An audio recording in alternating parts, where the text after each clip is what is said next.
Him standing on the side of an old two-lane road deep in Scott County. Today, it's just a quiet stretch of asphalt winding through the ancient woods of the Blue Ridge. The only sounds are the wind moving through the hickories and the distant cry of a hawk. But this isn't just any road. This is a place of echoes, because it was right here, nearly 100 years ago, that the silence was shattered by a struggle that ended a life and began a legend. A beloved young schoolteacher vanished from this very spot, leaving behind nothing but her car, her hat, and a mystery that haunts these mountains to this day. Let's turn back the clock. Forget the asphalt beneath my feet, and imagine a ribbon of red clay and gravel snaking its way through these same mountains in the fall of 1928. This was a world caught between two ages. Cabins with smoke curling from their stone chimneys stood not far from homes with newfangled telephones. Men still lived by the seasons and the old codes of the mountains, but the hum of the modern world was growing louder, carried in on the radios and the new automobiles that were just beginning to appear on these rough-and-tumble roads. Into this world stepped June Crabb.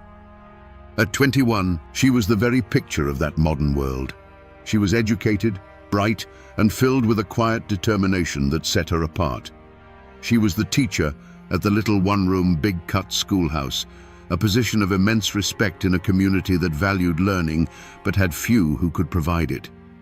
She represented a promise, a bridge between the old ways of the mountains and the possibilities of the world beyond. Every morning, she would make the drive to her schoolhouse, and every afternoon, she would drive back.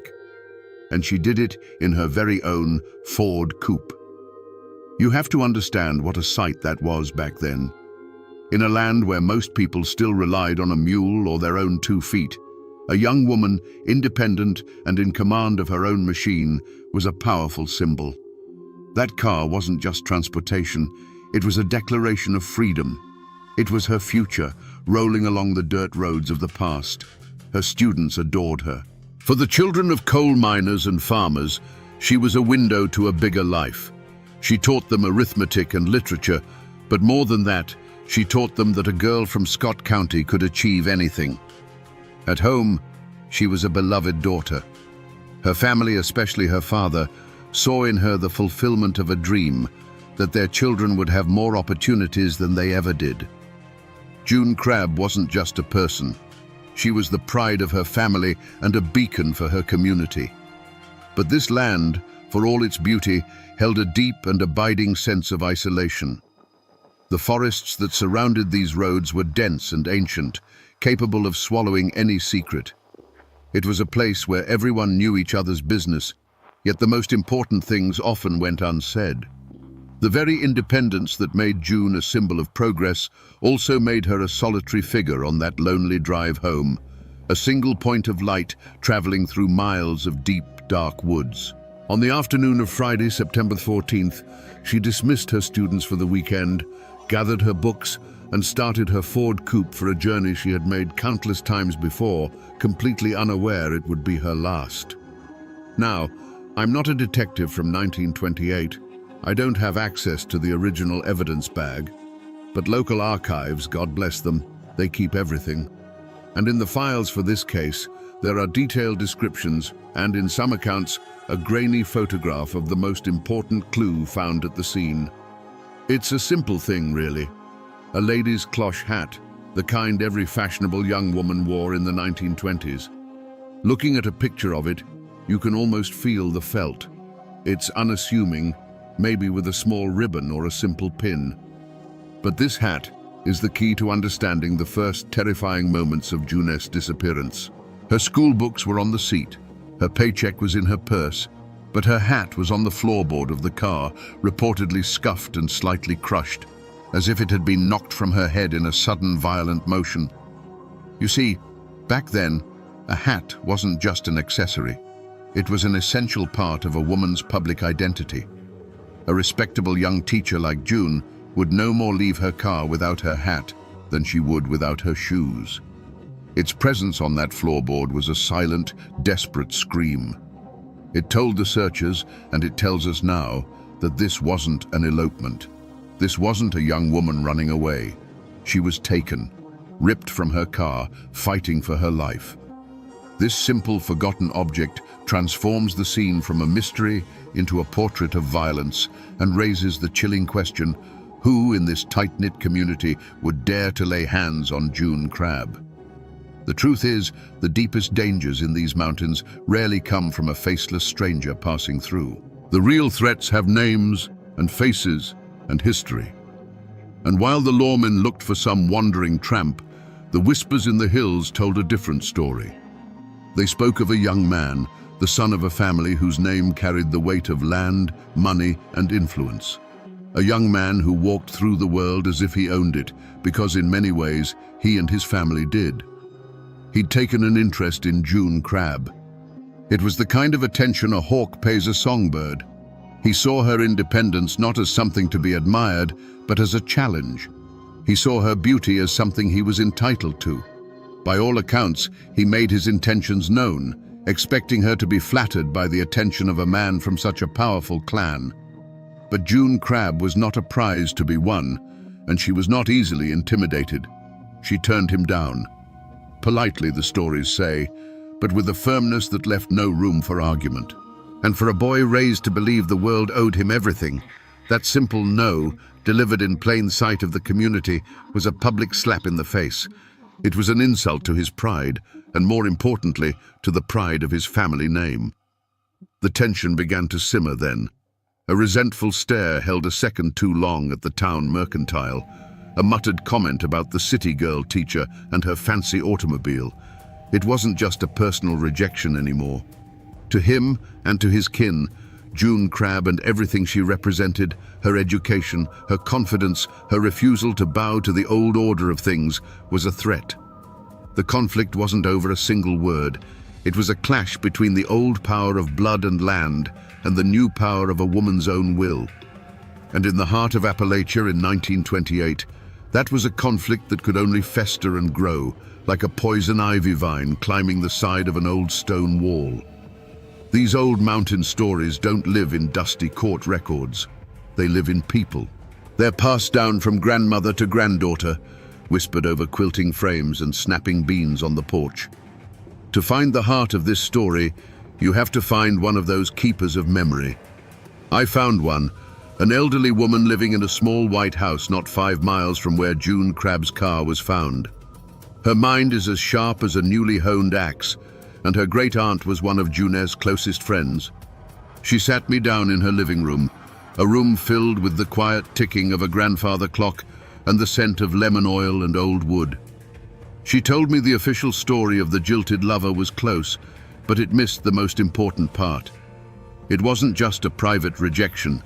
It was a public humiliation, the kind a powerful family in these parts would never, ever forgive. It happened at the church social, just a few weeks before, she said, her voice a soft, papery rustle.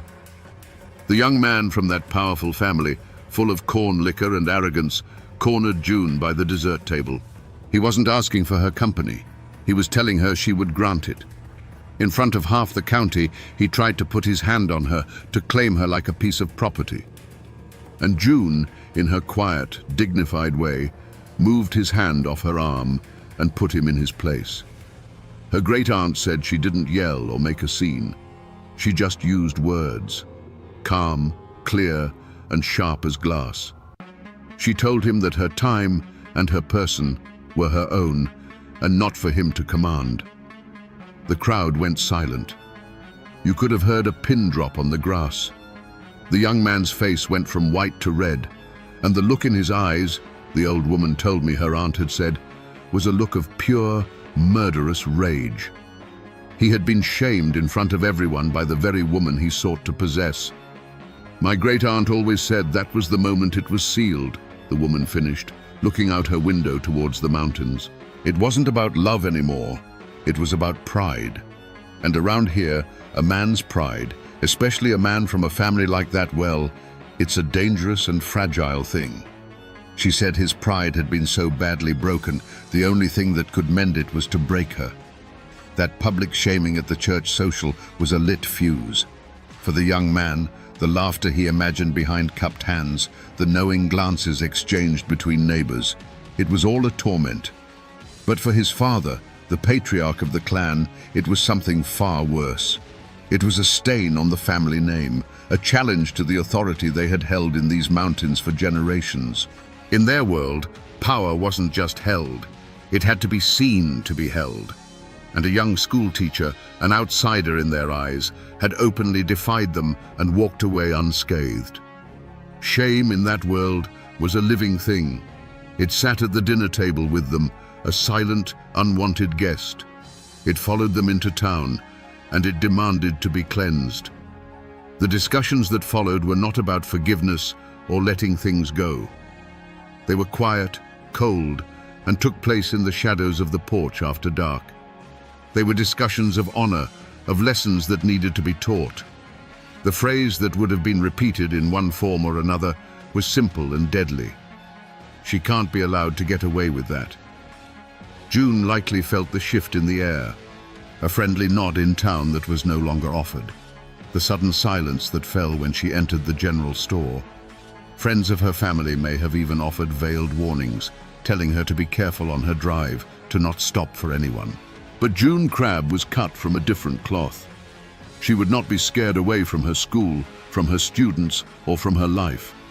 She would not let a bully's pride dictate her path.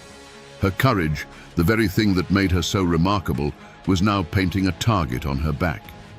The decision, when it was finally made, wasn't likely a shouted, furious thing. It was probably a quiet nod between father and son, a confirmation. The goal wasn't just to scare her. That time had passed. The goal was to erase the insult, to reassert their dominance in a way that would be so final, so absolute, that no one would ever dare challenge their family's honor again. They knew her schedule. They knew every curve and hollow of Fincastle Road. They knew the place where the woods grew thickest and the nearest house was miles away.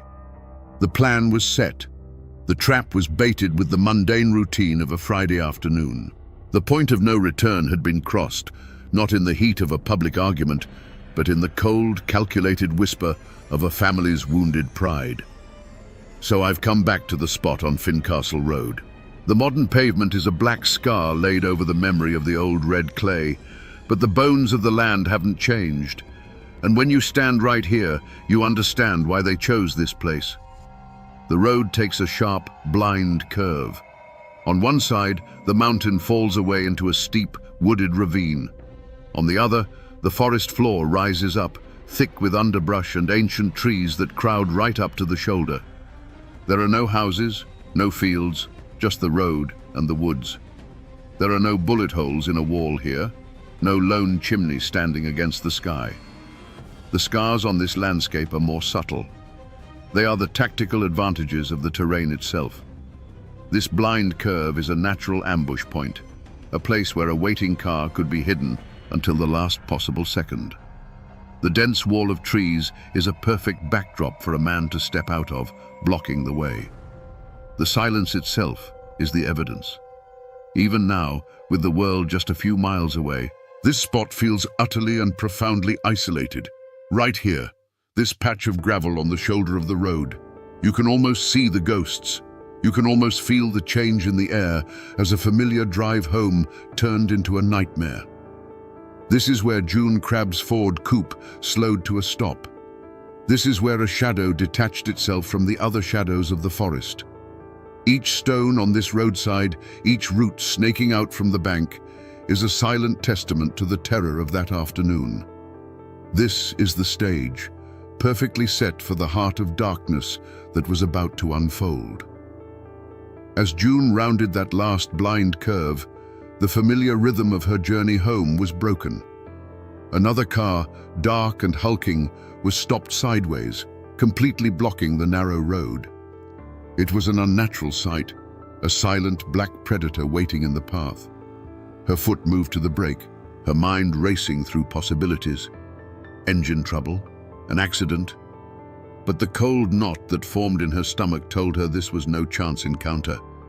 This was a barricade, a trap. The driver's side door of the other car opened and the young man from the church social stepped out. He was not alone. His father, or perhaps another man loyal to the family, emerged from the passenger side. There was no rage on his face now, only a flat, chilling sense of purpose. He walked slowly toward her Ford coupe, his boots crunching on the gravel, the sound unnaturally loud in the afternoon stillness. Junet's hand instinctively went to the door lock, but it was too late. The handle of her car door was wrenched from the outside, the metallic click echoing like a gunshot. The door was pulled open, and the last of the afternoon sun was blotted out as the man's shadow fell over her. There was no shouting, only a low, guttural command to get out, the air filled with the scent of whiskey and rage. What followed was a chaos of muffled sounds, a sharp, terrified intake of breath, the scuffing of her shoes against the running board, the ripping of fabric. Her hat was knocked from her head, tumbling to the floorboard in a confused blur. A single piercing cry for help escaped her lips, but it was immediately swallowed by the vast, indifferent wilderness. The struggle was brief, brutal, and unequal. A moment later, the heavy slam of another car door echoed through the trees. Her own Ford coupe was left abandoned, its door still swinging slightly as if in a final silent wave goodbye. The waiting car roared to life, its tires spitting gravel as it turned and sped away, carrying June Crab deeper into the mountains, away from the road, away from everything she knew, and away from any hope of rescue. They drove for what must have felt like an eternity, turning off the main road onto a rough, barely there track that climbed higher into the wild heart of Clinch Mountain. The journey ended in a remote, briar-choked hollow, a place of deep shadows where the sun rarely touched the ground. They pulled her from the car. The final moments of her life were not witnessed by any person who would ever speak of it. There was no trial, no judge, no jury. Just the cold, hard finality of mountain justice. In the profound silence of that secluded place, a terrible act was committed. The only sound was a sudden, panicked flurry of wings as a flock of birds, startled by the violence below, erupted from the treetops and scattered into the darkening sky. Then, an awful, profound quiet settled back over the hollow. The men left as they had come, two ghosts melting back into the twilight, confident that the mountain would hold their secret forever. They left behind a life extinguished, a promise broken. The silence that returned was heavier than before, weighted with the knowledge of what it now concealed. In that forgotten thicket, the only thing that moved was a single oak leaf, spiraling slowly down to rest on a patch of newly disturbed earth. After the raw violence of the story, you turn to the official record hoping for answers, for clarity. Instead, you find a different kind of coldness. I'm looking at copies of the pages from the Scott County Sheriff's file on the disappearance and death of June Crab. The paper is yellowed, the ink faded, but the words still tell a story, just not the one you're looking for. It's a story told in the dry, emotionless language of bureaucracy, a language designed to record facts while stripping them of all their human horror. Take the coroner's inquest, filed after her remains were found. It's a single page. Under cause of death, the report simply states, fractures of the cranium due to blunt force trauma. Just 6 clinical words to describe the brutal end of a vibrant, 21-year-old woman's life. It doesn't mention the lonely hollow, the terror of her final moments, or the year and a half her father spent walking these mountains, praying for a sign. The only humanizing detail is a small note. Remains identified by a gold-filled molar consistent with dental records. A life reduced to a footnote in a ledger. But it's the sheriff's investigative notes that are the most telling, mostly for what they don't say. There are pages and pages detailing the search efforts, listing the names of volunteers and the areas they covered. There are dozens of dead-end leads scribbled down, reports of a suspicious-looking tramp seen miles away, a vague tip about a car from Tennessee. The official narrative being built on these pages is clear. This was the work of a phantom, an outsider who drifted in, did this terrible thing, and vanished. Yet as you read through the file, a glaring omission becomes a roar. The name of the powerful local family, the name everyone in the county was whispering, appears nowhere in these pages. Not once. There's no record of the son being questioned, no mention of the public incident at the church social. The official record is a perfect portrait of a blind eye being turned. It's a meticulously crafted document that leads everywhere except to the one place everyone knew to look. These papers aren't evidence of a failed investigation. They are the evidence of a successful and chillingly effective cover-up. In the weeks and months that followed June's disappearance, the mountains swarmed with men. It was a manhunt of epic proportions, a genuine outpouring of a community's grief and rage. Thousands of volunteers, their faces grim and determined, beat the bushes from sunup to sundown. They were honest, hard-working men, searching for a beloved teacher, hoping to bring a killer to justice. But the official arm of the law, the sheriff and his deputies, seemed to be working from a different map. While the volunteers combed the hollows near Fincastle Road, the sheriff was busy chasing phantoms. Every report of a stranger, a vagrant, or a man with an out-of-state accent was treated as a major lead. Posses were dispatched on wild goose chases, riding 20 miles in the wrong direction to question some poor, itinerant worker who couldn't have possibly been involved. They created a grand spectacle of a law enforcement agency working tirelessly to hunt down an outside evil. It was a brilliant piece of theater. It kept the community busy and directed the collective anger safely away from anyone with a powerful local name. After her body was found, the performance had to move from the mountains to the courthouse. A grand jury was convened, not to seek the truth, but to officially bury it. For days, witnesses were brought in, but they were the ones who had seen a suspicious tramp near the railroad tracks or an unfamiliar car on a distant road. The people who had been at the church social, the ones who had seen the public confrontation and the look of murderous rage on the young man's face, were never called to testify. The questions were carefully chosen, the path of inquiry meticulously routed around the truth. The verdict wasn't delivered in a packed courtroom by a jury foreman. It was delivered on the courthouse steps by the county prosecutor, a man who knew which families buttered his bread. He stood before the small crowd of reporters and heartbroken townspeople, his face a perfect mask of solemn regret. He announced that after an exhaustive investigation, the grand jury had found insufficient evidence to issue an indictment. He spoke of trails gone cold and the tragic reality of motiveless, random violence. With those few legal phrases, the case was officially closed. Justice had not been blind. It had been deliberately blindfolded. The law had pursued its course, but it was a course designed to lead to a dead end. As the crowd dispersed in a quiet, defeated murmur, the men from the powerful family, who had been watching from the back, could turn and walk away. The hunt was over. The law had pursued its quarry, and in the end had declared the monster to be a ghost, allowing the real flesh-and-blood killer to retreat back into the safety of the shadows, protected by a wall of money, power, and fear. Every story eventually ends in a quiet place like this. Him standing in an old church graveyard on a hill overlooking the valley, where the wind whispers through cedar trees, and the only sound is the crunch of my boots on fallen leaves. Most of the headstones are old, tilting, and covered in a soft green carpet of moss. But June Crabb's grave is not hard to find.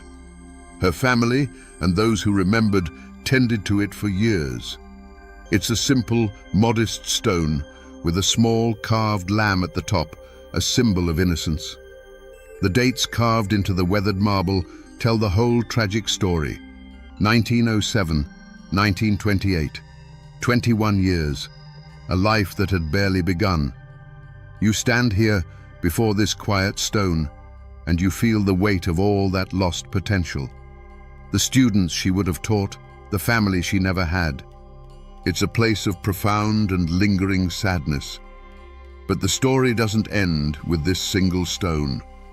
Because just 100 yards away, up on the crest of the hill, where the most prominent families are buried, there is another plot.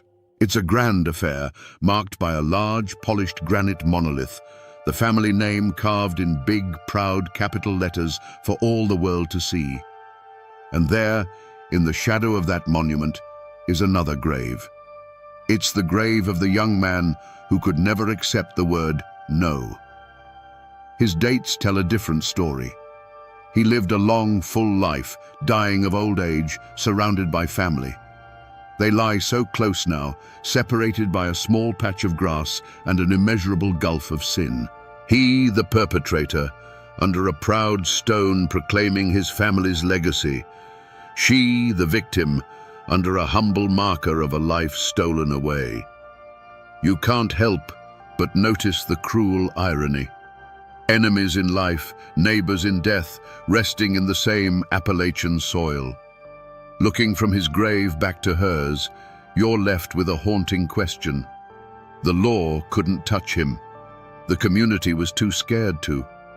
But what happened after? What was it like to live out those 60 or 70 years knowing what you had done?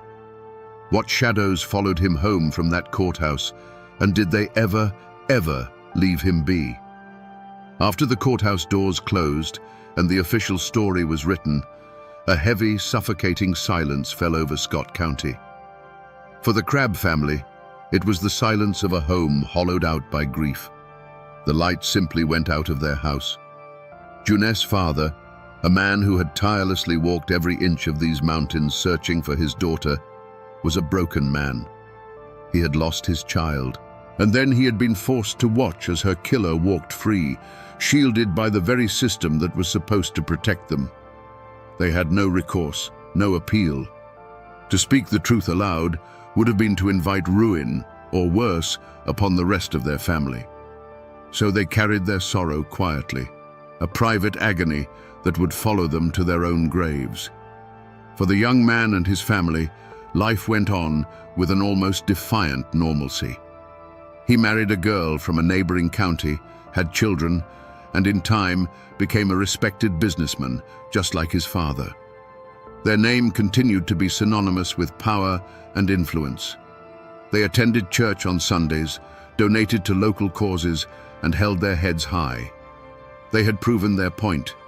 They were the law in these mountains, and their honor was worth more than a young woman's life. Their victory was total. They had not only silenced June Crabb, they had silenced justice itself. But the stories that have been passed down say that the victory was a hollow one. They say the young man, as he grew older, was haunted. Not by a ghost in white, but by something far worse, a perfect, unending memory. He took to drinking heavily, and his temper, which had always been a spark, became a raging fire. People learned to give him a wide berth. He never, ever took the Fincastle Road again, even if it meant adding an hour to his journey. He lived a long life, but it was a life lived in a prison of his own making, forever looking over his shoulder, not for the law, but for the face of a girl he had left in a briar-choked hollow on Clinch Mountain. The community, too, lived under that long shadow. They knew the truth. Every man, woman, and child knew who had done it, and they knew why nothing was ever done.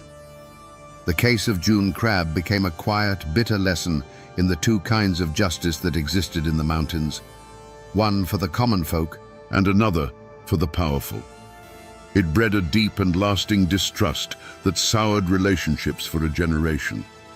Justice had been denied, but memory is a different kind of court, and in the minds of the people of Scott County, the verdict was never in doubt. To this day, the murder of June Crabb isn't a settled piece of history around here. It's a living wound, and if you try to touch it, you'll find it's still tender. The story has fractured over the decades, becoming a testament to the fact that the past is never really dead. Depending on which family you ask, you will get two starkly different, irreconcilable versions of the truth. Ask anyone whose family has been in these hills for a century, especially those with a connection to the Crabb family, and they'll tell you the story I've just told. They'll speak of June as a bright light, a symbol of innocence who was sacrificed on the altar of a powerful family's pride. To them, the case is a defining local tragedy, a story of an unforgivable crime compounded by an unforgivable cover-up. It is a cautionary tale about how money and influence can poison the very soul of a community and place a family above the law. In this version, the guilt is absolute, the injustice is clear, and the memory of June is that of a martyr. But there are still a few who hold to a different telling. If you could find a descendant of that other family, and if they would even speak to you about it, they would tell you a tale of slander. They'd say their ancestor was a good, hard-working man, and that his family's success bred jealousy and vicious rumors. They would dismiss the story of the church social as malicious gossip, a tale spun by lesser men to tear down their betters. They would point to the official record, to the sheriff's tireless hunt for a nameless tramp, as the real truth. In their version, their family is the victim, unfairly maligned for generations by a lie that took root and grew into an unkillable weed. And there you have it. Two stories, two histories, occupying the same small patch of earth. One is a story of absolute guilt, preserved in the whispers of generations of ordinary people. The other is a story of absolute innocence, preserved by a family's defiant pride and backed by the clean, empty pages of the official record. The real, objective truth of what happened in that hollow probably died with the last person who was there. What we're left with are conflicting legacies. It's no longer just a question of what happened. It's a question of who you believe, and the answer says as much about you as it does about the past. When official justice fails in a place this isolated, the people find their own way to keep the truth alive. The story doesn't die. It just changes form. It escapes the dry, dusty pages of the official record and seeps into the local folklore. The hard edges of fact begin to soften and blur, and slowly, surely, a true crime story transforms into a full-blown Appalachian legend. Ask around today about June Crab, and some of the old-timers will tell you about the ghost of Fincastle Road. They say if you drive that lonely stretch of pavement late on a September evening, just as the fog is starting to settle in the hollows, you should watch the shoulder of the road carefully. They say you might see her, a figure in a simple dress, her face pale in the headlights, forever walking that final mile, trying to get home. Some even claim to have heard a single terrified cry carried on the wind, a sound that the mountains swallowed once and have been echoing ever since. But more than just a ghost story, her tragedy became a cautionary tale, a lesson whispered from mothers to daughters for generations. Her name became a warning about the dangers that can hide behind a neighbor's smile, a warning about the deadly fragility of a powerful man's pride. Her murder was no longer just a singular event. It was a living piece of folklore, a map of the hidden dangers that lay beneath the serene surface of their world, a brutal reminder that civilization is sometimes just a thin veneer stretched over something much older and wilder. This is the final stage of a story's life. It's how a community holds on to a truth that was officially denied. They turn the unbearable facts of history into the enduring power of a legend.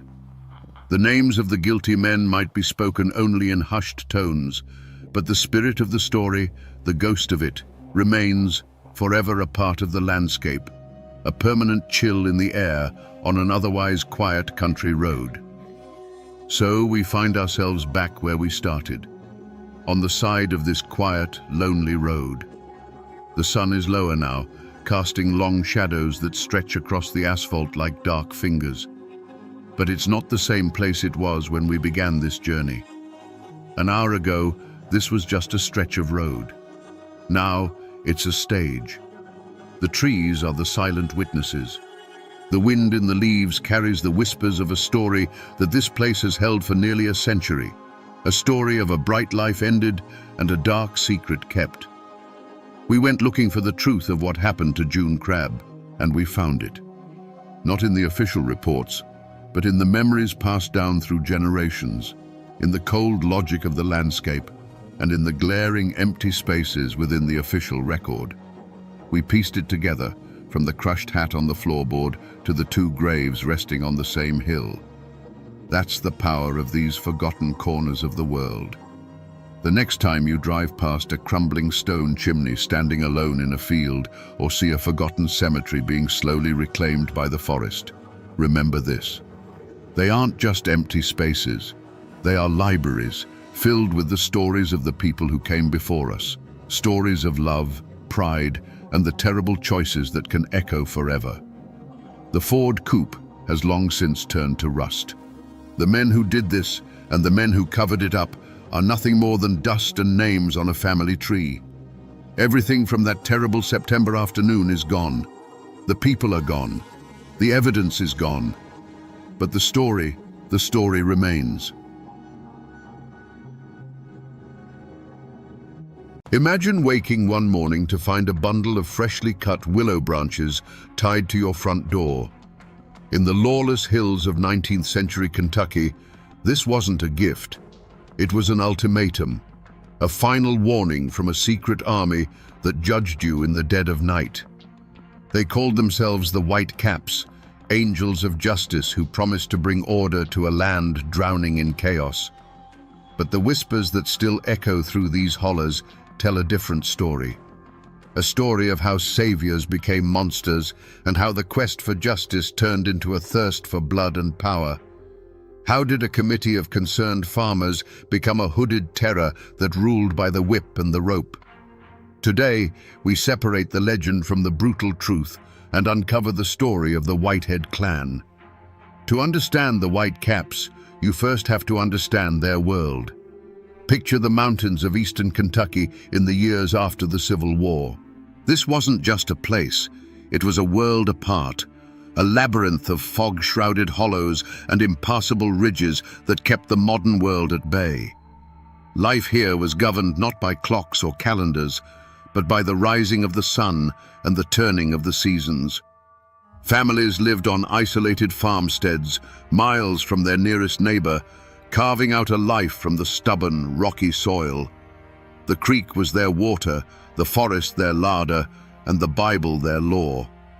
The people who called these mountains home were a proud and fiercely independent stock. They were veterans of a bitter war, farmers and blacksmiths who asked for little and expected even less from outsiders. Their lives were hard, a constant struggle against the elements and the land itself, but there was an honesty to it. A man's worth was measured by the strength of his hands and the truth of his word. They wanted nothing more than to raise their children, work their land, and be left in peace under the watchful eye of God. But a shadow was falling over this simple life. In the dark corners of this isolated world, a rot had begun to set in. With no effective law to speak of, the worst of human nature was allowed to fester. There were the drunks who would trade their family's last bit of flour for a jug of corn liquor. There were the petty thieves who would steal a neighbor's livestock in the dead of night, knowing there would be no consequences. And there were the family tyrants, men who ruled their homes with a fist, whose wives and children suffered in terrified silence. For these people, justice was a distant rumor, a story told about faraway cities. The local sheriff was often a man who either lacked the courage to enforce the law or was corrupt enough to ignore it for a price.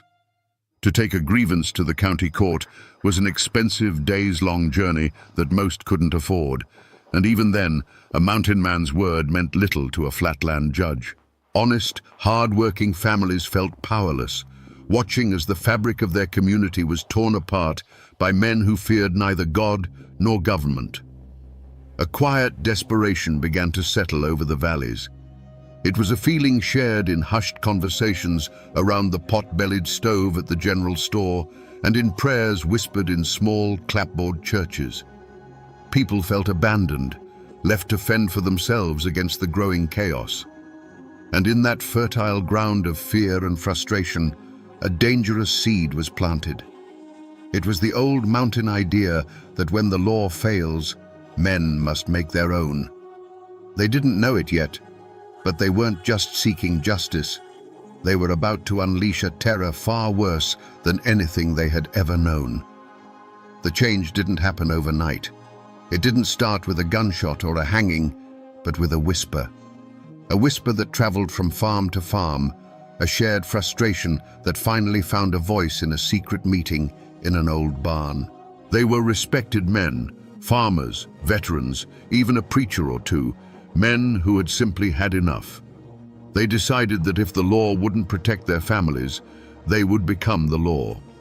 They took a name for themselves, the White Caps, and for their uniform, they chose the simplest, most terrifying disguise imaginable, a plain white sack with holes cut for eyes. Their first target was a man known throughout the valley for his drunken cruelty, a man who beat his wife and starved his children while he spent his days in a stupor. One morning, he awoke to find that silent message on his door, a bundle of willow switches. It was a clear ultimatum, understood by everyone in the mountains. Straighten up or face the consequences. The man, arrogant in his belief that no one would dare challenge him, laughed it off. He threw the branches into his fire and went back to his bottle. It was the last mistake he would ever make in that county. A few nights later, the community learned what happened when a warning was ignored. A procession of silent riders, their faces hidden beneath those stark white hoods, descended on the man's cabin. There were no shouts, no threats. They moved with a chilling purpose, pulling the terrified man from his bed. They dragged him out into the cold night air, his wife's pleas echoing unanswered in the darkness. They tied him to a tree and one by one took up the same kind of willow switches he had burned and delivered their brutal judgment. It wasn't just a beating, it was a ritual of public shaming, a message delivered not only to him, but to everyone. When it was over, they gave him a new ultimatum: be gone by sunrise, or they would return. The next morning, the man, broken and bleeding, gathered his few belongings and left the county forever. And a strange quiet fell over the valley. The theft stopped. The town drunkards stayed home. For the first time in years, there was a sense of order. The White Caps had proven that their methods worked. They had tasted power, the absolute power to inspire fear and enforce their will. And in that moment of victory, without realizing it, they had crossed a line from which there was no return. The first drops of blood had been spilled not to kill, but to correct. Yet they had watered a seed that would soon grow into a monstrous tree. The taste of power is a poison, and it didn't take long for it to blacken the souls of the White Caps. The original mission of punishing drunks and thieves was forgotten, replaced by a much more profitable enterprise: fear for hire. Now, a man could pay the clan to settle a land dispute in his favor. A jealous husband could arrange a visit for a rival.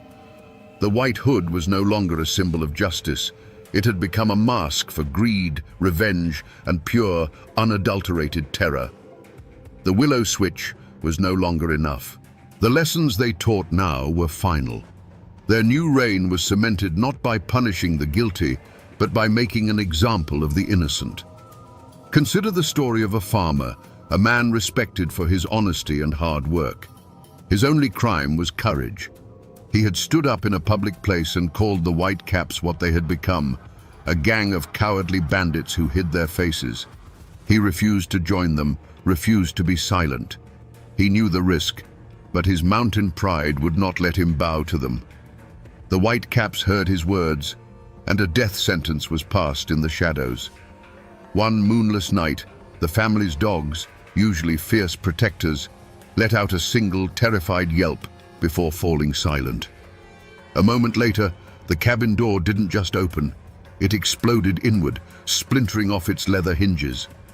Silent figures, more like ghosts than men in their white hoods, filled the small room. They said nothing. They simply pointed a finger at the father of the house, who had just sat up in his bed. The children, frozen in terror in their small cots, could only see flickering shadows and hear the sounds of a nightmare that would be seared into their memory forever. His wife threw herself at the intruders, begging, pleading, but she was thrown aside like a rag doll. They dragged the man from his home, his bare feet scraping on the cold, hard-packed dirt of the yard. His family was forced to remain inside the cabin, captives in their own home, made to watch through the shattered doorway. They saw the torchlight glinting on a rope as it was thrown over the thick branch of an old oak tree. They were being made to bear witness. This wasn't just a murder, it was a lesson, and his family were the first pupils. The children covered their ears, but it did no good. The night was filled with the sounds of a brief, desperate struggle, a man's choked gasps for air, and then a sickening, heavy snap that echoed through the hollow. After that, nothing.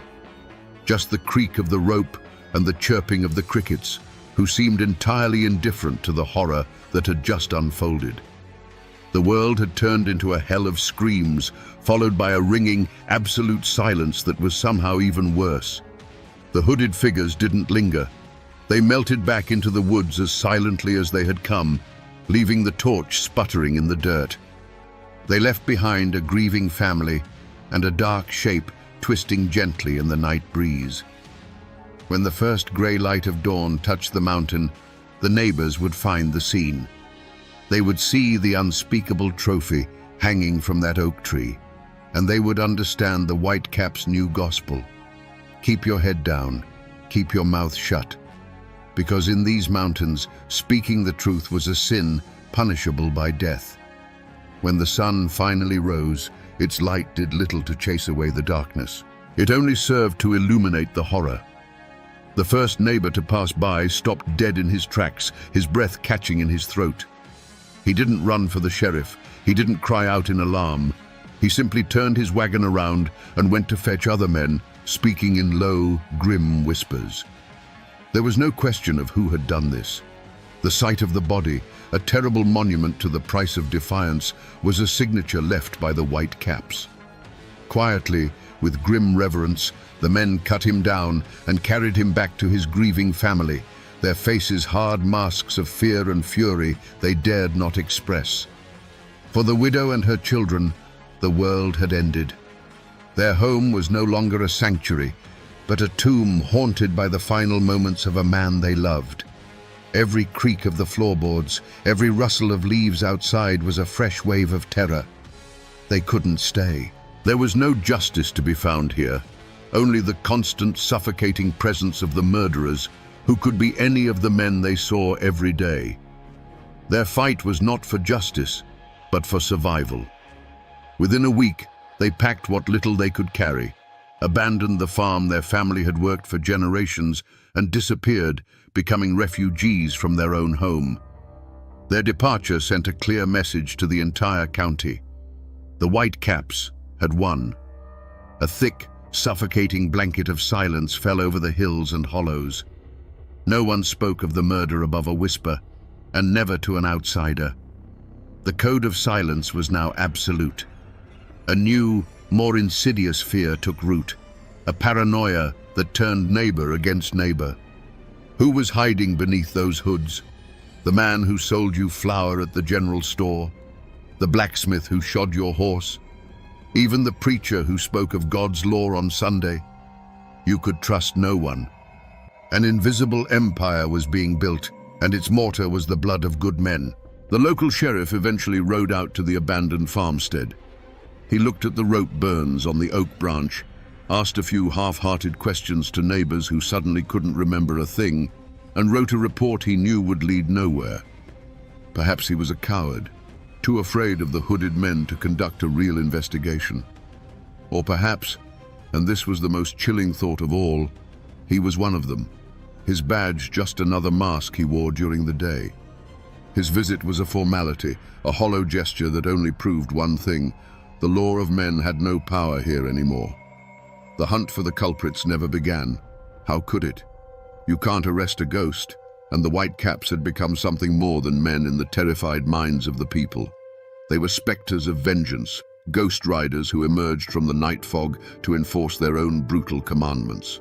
The story of the murdered farmer became a cautionary tale whispered to children, a local legend born from a truth too terrible to confront directly. The ashes of his life had fertilized the soil of their fear, and from it, The Whitecaps' reign of terror would grow unopposed, casting a long, dark shadow over the mountains. Terror cannot last forever. Eventually, a monster will devour itself.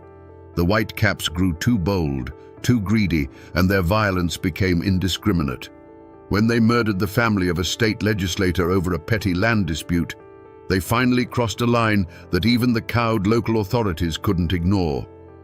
The outside world came flooding into the mountains, not with sheriffs this time, but with stone-faced U.S. Marshals and companies of the National Guard, men who didn't know the local families and who weren't scared of shadows in the night. Arrests were finally made, and the stage was set for a trial that would pit the law of the state against the law of the clan. The county courthouse became the center of a storm. The small town swelled with newspaper reporters from as far away as Cincinnati, with curious onlookers who wanted a glimpse of the monsters, and with the grim-faced families of both the victims and the accused.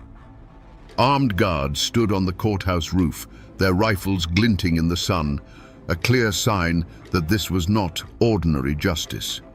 It was a war being fought in a courtroom. Inside, the air was thick with tension and sweat. Every man on the jury knew his decision would follow him home. They knew that no matter what the verdict, they would have to live with the consequences in a land where memories are long and grudges are passed down like heirlooms. The prosecution's case seemed impossible. How could you convict men when every witness was paralyzed by fear? The answer came in the form of a captured white cap, a young man facing the gallows who was offered a deal, his life for his testimony. The dam of silence finally broke. He was brought into the courtroom in chains, and with a trembling hand, he pointed out his former brothers. He named the leaders, described the secret oaths, and recounted the grim details of their night rides. You can just imagine the scene. A man confessing his sins, his voice cracking, while across the room, the men he condemned stared at him with a look of pure, cold hatred that promised a retribution beyond any courtroom's power. The defendants themselves were a portrait of mountain defiance. They weren't cowering criminals. Many of them, particularly the leaders, sat with a quiet, arrogant dignity. They stared back at the jury, not with remorse, but with contempt, as if they were the true judges in the room. In their eyes, they weren't murderers. They were soldiers who had brought order to a lawless land, and this trial was nothing more than a betrayal by the Flatlanders who didn't understand their ways. Their leader, a man known for his cunning and ruthlessness, barely paid attention, projecting an unnerving calm, confident that the web of fear he had spun for years would hold firm. Finally, the jury delivered its verdict. The room held its breath. For the men who were merely followers, the enforcers who carried out the orders, the verdict was guilty. Sentences of life in prison and the hangman's noose were handed down. A quiet wave of relief and victory washed over the prosecution and the families of the victims. But then the jury foreman came to the last name, the mastermind, the man who had orchestrated the entire reign of terror. After a long pause, the words echoed in the stunned silence. Not guilty. A collective gasp filled the room. The architect of it all, protected by intimidated witnesses and a terrified jury, stood up, gave a slight nod to his lawyer, and walked out of the courtroom, a free man, disappearing into the same mountains he had terrorized. Was this justice? A few branches of the poisoned tree had been lopped off, but the root was left untouched, allowed to burrow back into the dark soil. The trial had proven that the law of men could reach into the mountains, but it also showed its limits. It could punish the soldiers, but it couldn't touch the king. For the people who had to go back to their isolated farms, the fear didn't end that day. It just took on a new, more patient form. The Whitecaps were broken as an organization, but their shadow remained, a permanent reminder of a time when justice wore a white hood and innocence was no protection at all. The trials that broke the Whitecaps are now just faded ink in dusty courthouse ledgers. The men who were sent to the gallows have long since turned to dust, their names a footnote in a violent chapter of Kentucky's history. But what of the leader, the man who walked free? He returned to his mountain home and lived out the rest of his days. Officially, he died a peaceful old man in his own bed. But the old-timers in these mountains tell a different story. They say that while the law of men couldn't touch him, the justice of the mountains is patient. They whisper that his final years were haunted by the faces of those he condemned, and that his name, once spoken with fear, is now spoken with a quiet, knowing curse. The scars left by the Whitecaps run deeper than a single generation. To this day, there are family names in those hollows that carry the weight of that time. Descendants of the Whitecaps live alongside the descendants of their victims. The story is a ghost that sits at their dinner tables. For some, it's a source of quiet shame, a dark secret to be kept buried. For others, it's a painful heirloom, a reminder of a resilience forged in terror and loss. The blood feuds may be over, but the memory lingers in the bloodline, a quiet rift that separates neighbor from neighbor even now. You can still find the physical traces of that time if you know where to look. The old county courthouse still stands, its brick walls a silent witness to the drama that unfolded within. On a quiet afternoon, you can almost hear the echoes of the prosecutor's accusations and feel the weight of the jury's fear. Not far from there, in a small, overgrown cemetery, you can find the tombstones of the men the Whitecaps murdered. The weathered inscriptions are simple and direct, telling you the day they were born and the day they died, but they leave out the most important part of the story: how they died and why. The oak tree where the farmer was hanged may or may not still stand, but its legend does, a dark landmark in the collective memory of the community. Most people have forgotten this story. The world has moved on, and the violent nights of the Whitecaps seem like a tale from another world. But the mountains remember. They hold these stories in the deep shadows of their hollows and in the rustle of the leaves on a moonless night.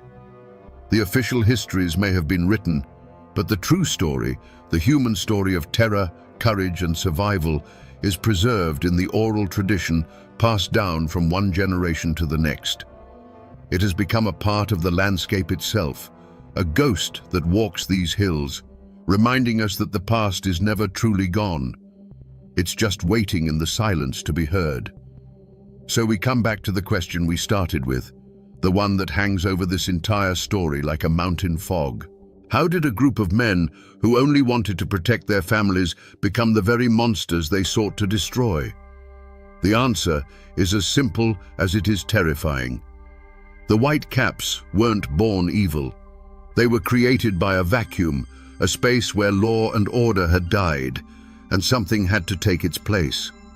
They set out to be the cure, but without any checks on their power, the cure became a poison far deadlier than the disease. They learned that the power to punish is the power to control, and the power to control is the most addictive drug on earth. This isn't just a story about a band of hooded night riders from a bygone era. It's a timeless warning about the darkness that lies dormant in the human heart, waiting for the right circumstances to be unleashed. It's a testament to the fact that the road to hell is truly paved with good intentions. The Whitecaps are a brutal lesson in how easily the thirst for justice can curdle into a lust for blood, and how the hero who slays the dragon can, in time, grow scales of his own. It's a story of the indomitable Appalachian spirit, yes, but it reveals the dark side of that spirit, a fierce, unforgiving independence that, when twisted, respects no law but its own. The men who wore those white hoods are long gone. The ropes have rotted, and the willow trees they used for their warnings have grown old and died. But the story remains. It's been passed down, whispered from father to son, a chilling bedtime story that just happens to be true. It serves as a permanent reminder, etched into the very soul of these mountains, that the most dangerous men are often those who believe they are doing God's work. They teach us that fear is the cruelest of masters, and that true justice can never, ever be found hiding behind a mask. They say the age of witch trials in America ended in Salem. But over a century later, in a dark hollow of the Tennessee mountains, one final ember of that medieval fear refused to die. The name whispered on the frontier was Mary Peyton. She wasn't burned at the stake or hanged from a gallows, but what happened to her marks one of the last times an American court would formally hear an accusation of witchcraft. Who was this woman? And what could she have done to make her neighbors, people of the Bible and the long rifle, believe she could sour their milk, sicken their children, and consort with the devil himself?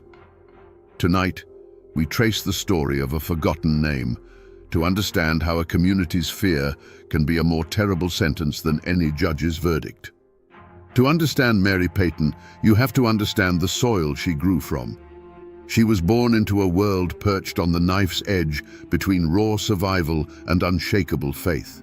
Her people were likely Scotch-Irish, a famously stubborn and clannish folk who had fled persecution in the old world only to find a different kind of hardship in the new.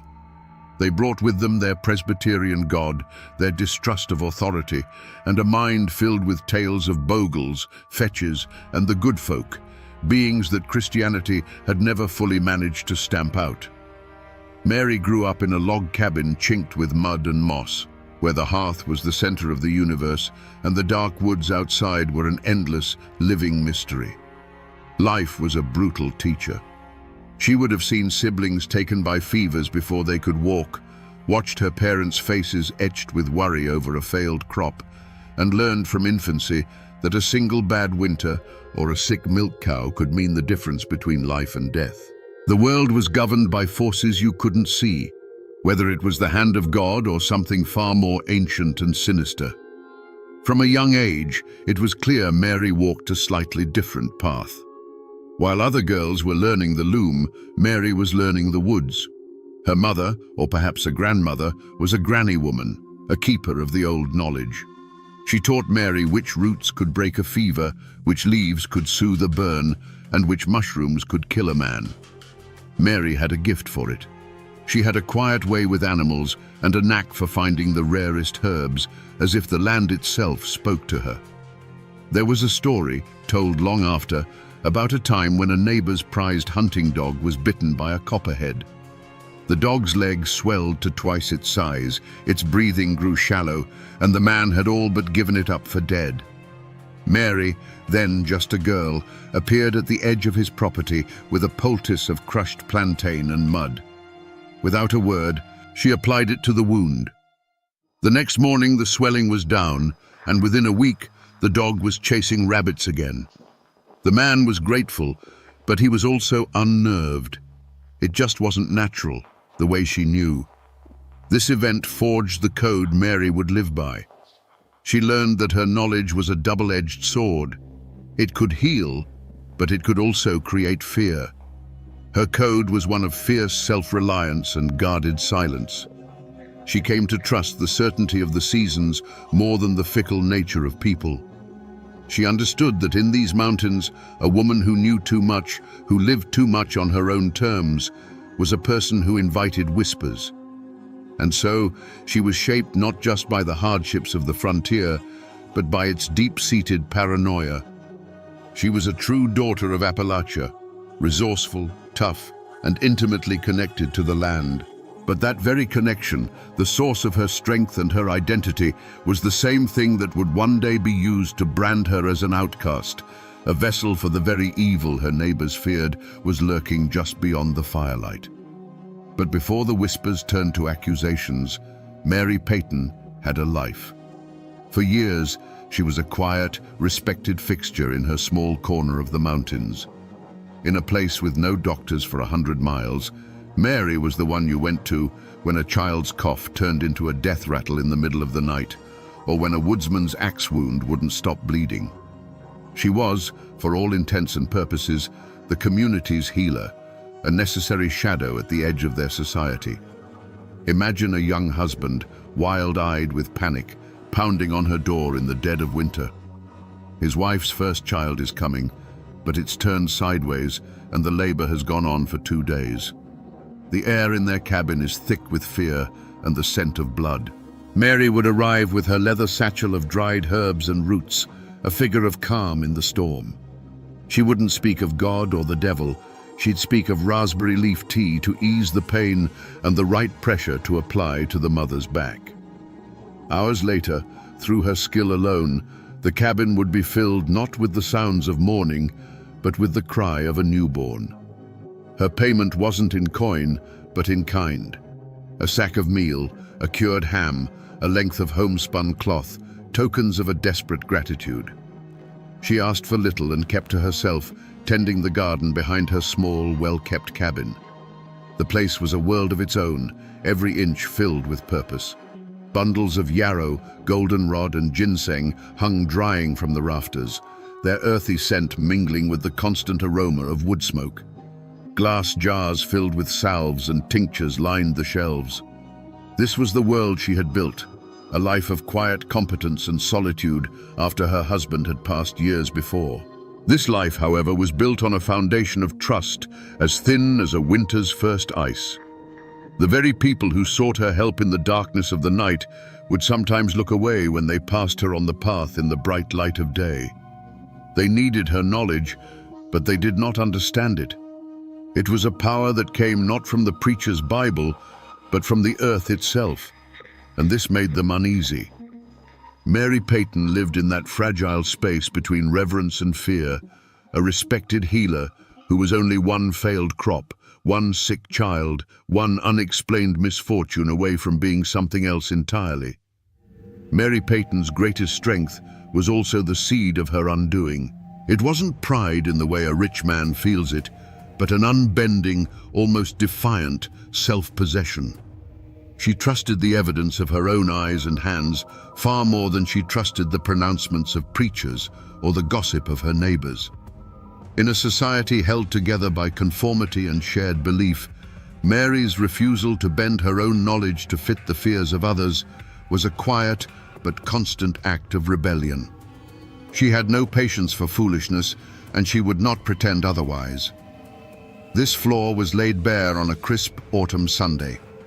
A new circuit preacher had arrived in the settlement, a young man with more fire in his sermons than wisdom in his eyes. He spoke of the devil as if he saw him behind every tree, and his God was a God of wrath and judgment. After the service, a man approached the preacher, asking for prayers for his wife, who was wasting away from a lung sickness that left her pale and breathless. The preacher placed a hand on the man's shoulder and declared loudly, for all to hear, that this was a test of faith, and that only fervent prayer could cast out the demon of illness. Just then, Mary Peyton, who had been trading herbs nearby, was asked by another woman if she had a remedy. Mary's gaze was clinical and sad. She knew this sickness. It was consumption, a slow, merciless drowning from within. She looked from the desperate husband to the proud preacher and spoke in a voice that was not loud, but cut through the air like a cold knife. "Prayer may comfort the spirit," she said, her words measured and clear, "but it will not clear the rot from her lungs. God put the healing roots in the earth for us to use. To let a woman die while ignoring his gifts is the true sin." The silence that followed was heavy and absolute. The preacher's face flushed with a furious red. In one sentence, Mary had not only dismissed his authority, but had framed his piety as a form of willful, deadly ignorance. She hadn't just offered a different opinion, she had challenged the very foundation of his power in front of the entire community.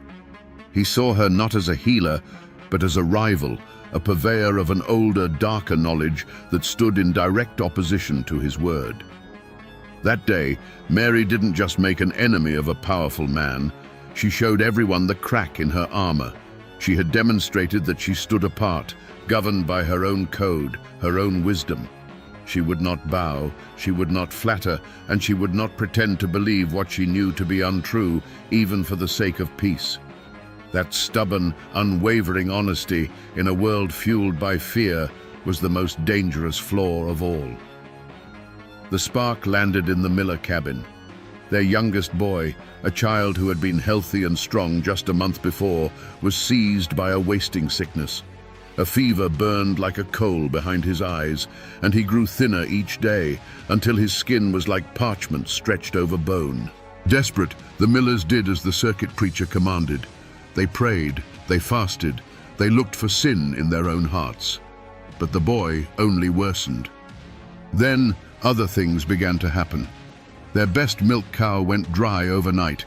A batch of bread made from their dwindling flour soured in the oven. Driven half-mad by grief and the preacher's fiery whispers, Thomas Miller finally broke. He didn't come to Mary's cabin asking for a cure. He came looking for a culprit. He found her by the creek bed, gathering river stones, her back to the path. He wasn't alone. His wife stood a few paces behind him, weeping into her apron, and several other neighbors had followed, drawn by the grim set of his jaw. The air grew thick and still. "Mary," he said, his voice a ragged tear in the quiet afternoon. "My boy is dying." Mary turned, her hands full of smooth grey stones. She saw the pain in his eyes, but she also saw the fear and something uglier beneath it. "I am sorry to hear it, Thomas," she replied, her voice even. "Fevers in the young are a terrible thing." This was the moment. This was the affront. Miller didn't hear sympathy. He heard a cold, distant pronouncement. His desperation, stoked by the preacher's paranoia, curdled into accusation. "You can fix it," he choked out, taking a step closer. "You brought back the Jennings dog from a snake bite. You set my own brother's leg when it was shattered. You can stop this. Lift your hex, Mary. In God's name, lift it." The plea was an accusation, a public branding. He was asking her to confess to being the source of his misery. And here, Mary Peyton's unbending nature sealed her fate. She did not try to soothe him. She did not offer a poultice or a comforting word. She saw his fear as an insult to her life's work, a victory for the ignorance she so despised. Her expression hardened. "Your son is sick, Thomas," she stated, her words as cold and hard as the stones in her hand. "He is not cursed, and your fear is a worse sickness than any fever." To the grieving father, her refusal to engage with his terror was not a denial, it was a confirmation. It was the chilling indifference of the guilty. The last thread of his reason snapped. He pointed a trembling finger at her, and his voice rose to a shout that echoed through the holler for all to hear. "Witch! You are a witch!" The word, once spoken, could never be taken back. It hung in the air, a poison that had finally found its victim. The word witch, once spoken aloud, is a poison seed. It landed on the fertile ground of the community's fear and put down immediate thorny roots. The whispers that had once been confined to the shadows now flew in the open air. Doors that had once opened to Mary with pleas for help now slammed shut as she approached. Mothers who had once thanked her for saving their children now pulled them away from the path when she walked by, shielding their eyes as if from a terrible glare. Mary was no longer just a woman who knew things. She was the thing itself, the source of all their bad luck, the face of their deepest anxieties. Jedediah Stone, an old hunter whose own life Mary had saved years ago after a run-in with a wounded bear, was one of the few who dared to speak to her. He found her at dusk, splitting firewood with a grim, rhythmic determination, as if the accusation had changed nothing. "Mary," he began, his voice low and rough. "You're a sensible woman. Too sensible for your own good, maybe. But you need to put an end to this. Go to the Millers. Take them a sassafras tea. Tell them you're praying for the boy. You don't have to mean it. Just say the words. Give their fear something to chew on besides you." Mary stopped, the axe held motionless in her hand. She looked at Jedediah, and he saw not fear in her eyes, but a cold, burning disappointment. "And what would that be, Jedediah, but a lie?" she asked. "Their boy is sick with a wasting fever, not a hex. Their fear is the sickness that's spreading. To give them a charm would be to admit that their foolishness has power. I will not feed the beast that is devouring them." Jedediah shook his head, a deep sadness in his weathered face. "That beast is about to devour you, Mary," he said, before turning and walking away, leaving her alone in the growing twilight. Her refusal left a vacuum, and the circuit preacher was more than willing to fill it. The following Sunday, he stood at his makeshift pulpit and delivered a sermon of fire and brimstone. He never spoke Mary Peyton's name, but he didn't have to. He spoke of a serpent in their midst, a canker of old-world evil that masqueraded as a helping hand. He warned of those who put their faith in roots and leaves instead of the power of the Lord, who used earthly knowledge as a mockery of God's divine will. He was giving the community's fear a holy purpose, turning a personal grudge into a righteous crusade. Any other person might have retreated, stayed inside their cabin, and waited for the storm to pass. But that was not Mary's way. Her defiance became her only response. She continued to walk the paths, her head held high, her gaze direct. She met the fearful stares of her neighbors, not with anger, but with a silent, questioning look that they took for a malediction. She was daring them to believe the lie, and in their terror, they accepted the dare.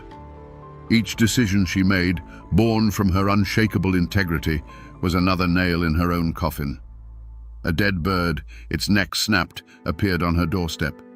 Someone etched a crude cross on her cabin door to ward off its inhabitant. The path of compromise, the one Jedediah had offered, was now completely gone. Mary had refused to bow, and so she had forced the community to act. A confrontation was no longer just possible, it was a certainty. They needed a judgment, a final verdict to quell the terror she, in her stubborn silence, seemed to confirm. The law, in those days, often had a human face. It arrived not in a uniform, but in the worn, homespun coat of Justice of the Peace Thompson, a pragmatic man who had seen more trouble stirred by religion than by rum. He didn't believe in witches, but he absolutely believed in mobs. He came to Mary's cabin not as a judge, but as a man trying to put out a fire before it consumed the whole forest. He found her inside, methodically grinding dried willow bark, the air thick with its sharp medicinal scent. He sat at her small, rough-hewn table, a place of healing now at the center of a storm of hate. "Mary," he said, getting straight to the point, his voice lacking the preacher's fire or Miller's hysteria. "I've known you for 20 years. You've mended more bones and cured more fevers than any woman in this county. But reason has left these people. They're scared, and the preacher is fanning the flames. Thomas Miller has made a formal accusation. I have to hold a hearing." He leaned forward, his hands clasped on the table. "But it doesn't have to come to that. There's a wagon train heading west in 2 weeks. I can buy this plot from you myself for a fair price. You could be in Kentucky by summer. Start over where nobody knows this story. This is not an order, Mary. It is an offer, a way out, a road to peace." It was the last most sensible off-ramp. An exile, yes, but a safe one. A chance to live, to continue her work somewhere the soil wasn't so poisoned with fear. For a long moment, Mary was silent. Her gaze drifted around the small cabin. She saw the bundles of herbs hanging from the rafters, each one a memory of a day spent in the sun-dappled woods. She saw the shelves of tinctures, each one a story of a life she had touched. This cabin, this small plot of land, this was not just a place. It was the physical record of her entire existence. To leave it would be to erase herself. To flee would be to sign a confession in the dust of the road behind her. She finally met the justice's gaze, and her eyes, though weary, held no hint of surrender. "And what name would I use in Kentucky, Mr. Thompson?" she asked, her voice quiet but unshakable. "Whatever name I chose, the one they gave me here would follow. I would arrive not as a healer, but as a woman who ran from a charge of witchcraft. Their lie would become my truth." She stood up, her hands stained with the dust of the willow bark. "I have done no wrong. This is my home. I will not be driven from it by the fears of ignorant men. Let them have their hearing. In that moment, she made her choice. She chose her name over her life, her integrity over her safety. She turned away from the last road to peace and set her feet firmly on the path that led directly to her reckoning. The hearing was held not in a courthouse, but in the settlement's largest cabin, which also served as its church. The space was packed shoulder to shoulder, the air hot and suffocating, thick with the smell of unwashed wool, nervous sweat, and the cloying righteousness of the mob. To Mary, sitting alone on a simple stool in the center of the room, it felt less like a place of judgment and more like a cage built of hostile eyes. Justice Thompson sat at a rough-hewn table, his face a mask of grim resignation. But the real judge and jury were the dozens of familiar faces that now stared at her as if she were a complete stranger, a monster that had been living among them undetected. The world seemed to narrow, the buzzing whispers fading into a dull roar in her ears as Thomas Miller stood to speak. He did not shout. His voice was a low, trembling thing, filled with a grief so profound it had become poison. He described his son's wasting sickness, his words painting a vivid, heartbreaking picture. Then he turned, his face a contorted mask of pain and certainty, and pointed a trembling finger at Mary. He spoke of how the boy had screamed her name in his fever dreams. He spoke of the sour milk and the dead dog. Each word was a stone cast not to prove a fact, but to inflict a wound. And with every sentence, Mary could feel the weight of the room's belief settling upon her like a shroud. Then came the others. A woman stood and swore that her butter had refused to churn the morning after Mary had walked past her cow pen. A farmer claimed a shadow in the shape of a great black bird had passed over his field, and the next day a patch of his corn was blighted. One by one, they offered up their misfortunes, their anxieties, their petty bad luck, and laid them at her feet. It was a litany of fear, a ritual of communal exorcism where every coincidence was proof and every suspicion was evidence. Mary listened, and the world outside the cabin walls, the world of cause and effect, of seasons and sickness, seemed to fall away, replaced by this suffocating new reality built entirely of their terror. The circuit preacher rose, his shadow falling long across the room. He did not need to present evidence. His role was to provide the divine narrative. He wove their disparate tales of woe into a single terrifying tapestry of satanic influence. He spoke of the serpent in the garden, the wolf in sheep's clothing. He looked directly at Mary, his eyes burning with a zealot's fire, and declared that God's people had a duty to cast out the instruments of darkness from their midst.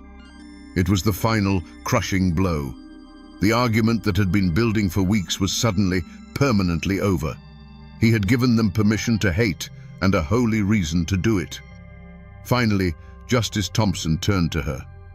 "Mary Peyton," he said, his voice heavy, "do you have anything to say in response to these accusations?" The entire room held its breath. The silence was a physical thing, pressing in on her. She looked at the faces, the Millers, her neighbors, people she had known her entire life. She saw no room for reason, no crack in their certainty where the truth might take root. What could she say? To deny it was to lie, for how could she deny a thing that existed only in their minds? To explain the science of herbs and fevers would be to speak a foreign language. Her world of knowledge had no place here. So she said almost nothing. "I am a healer," she stated, her voice clear and steady, though it cost her everything she had. "I have harmed no one." Her simple, honest words were utterly useless against the storm of their hysteria. Her calm was seen as cunning, her lack of tears a sign of a hardened, unholy heart. Justice Thompson, bound by the law of the state, could find no credible evidence of a crime. He was forced to dismiss the formal charge, but his verdict was a hollow, meaningless sound. As the hearing concluded, a chilling silence fell. There were no shouts, no threats, just a quiet, absolute change. As Mary walked towards the door, The crowd did not touch her. They simply parted, creating a wide, empty path, as if she were a leper, a ghost, a thing so unclean they could not bear to be near her. The heavy cabin door swung shut behind her, the sound echoing in the sudden quiet. And in that moment, Mary Peyton knew her life, as she had known it, was over.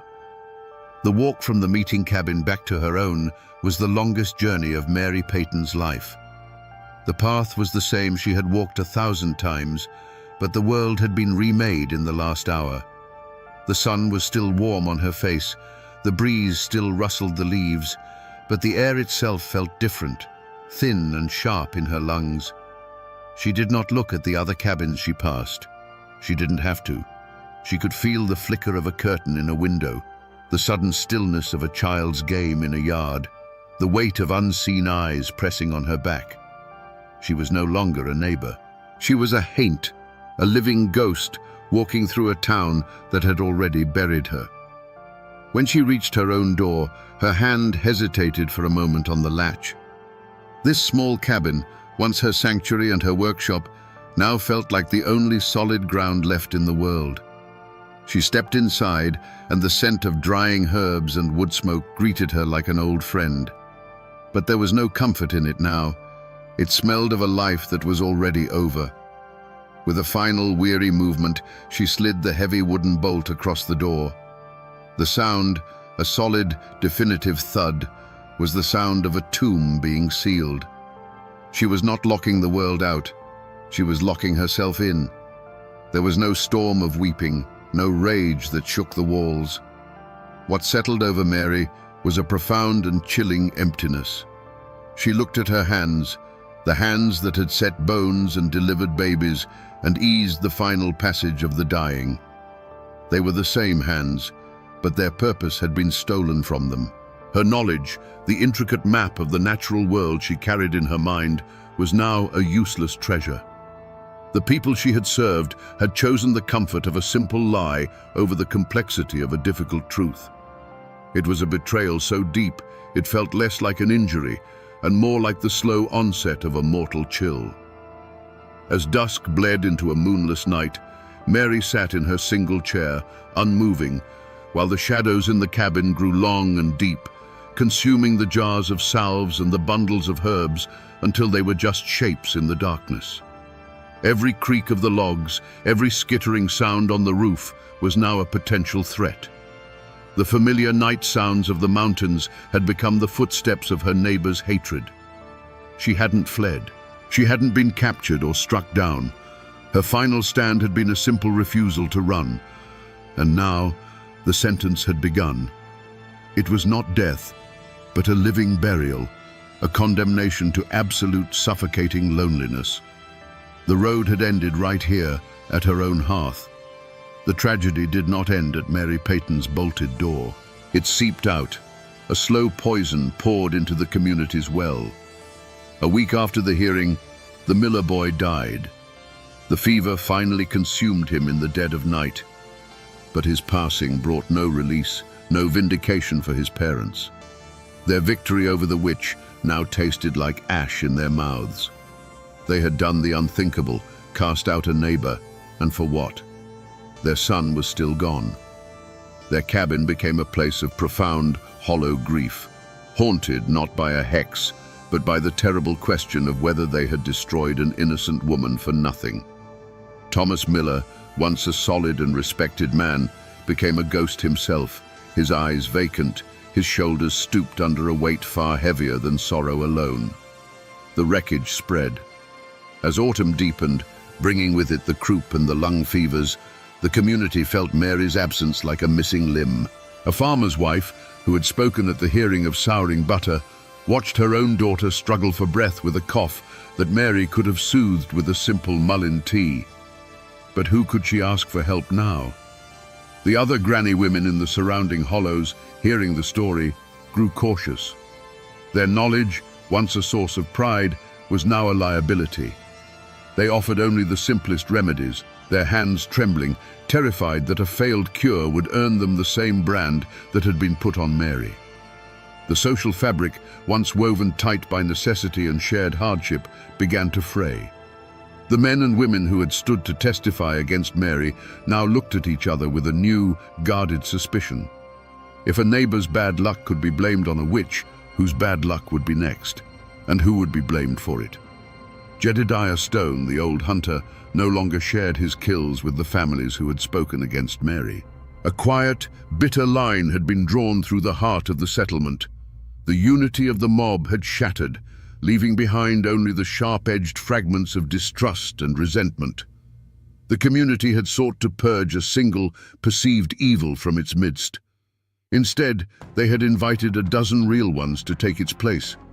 They had sacrificed their healer on the altar of their fear. They had traded a woman's life for the illusion of control, only to find themselves more vulnerable than ever. The tragedy was not just Mary Peyton's.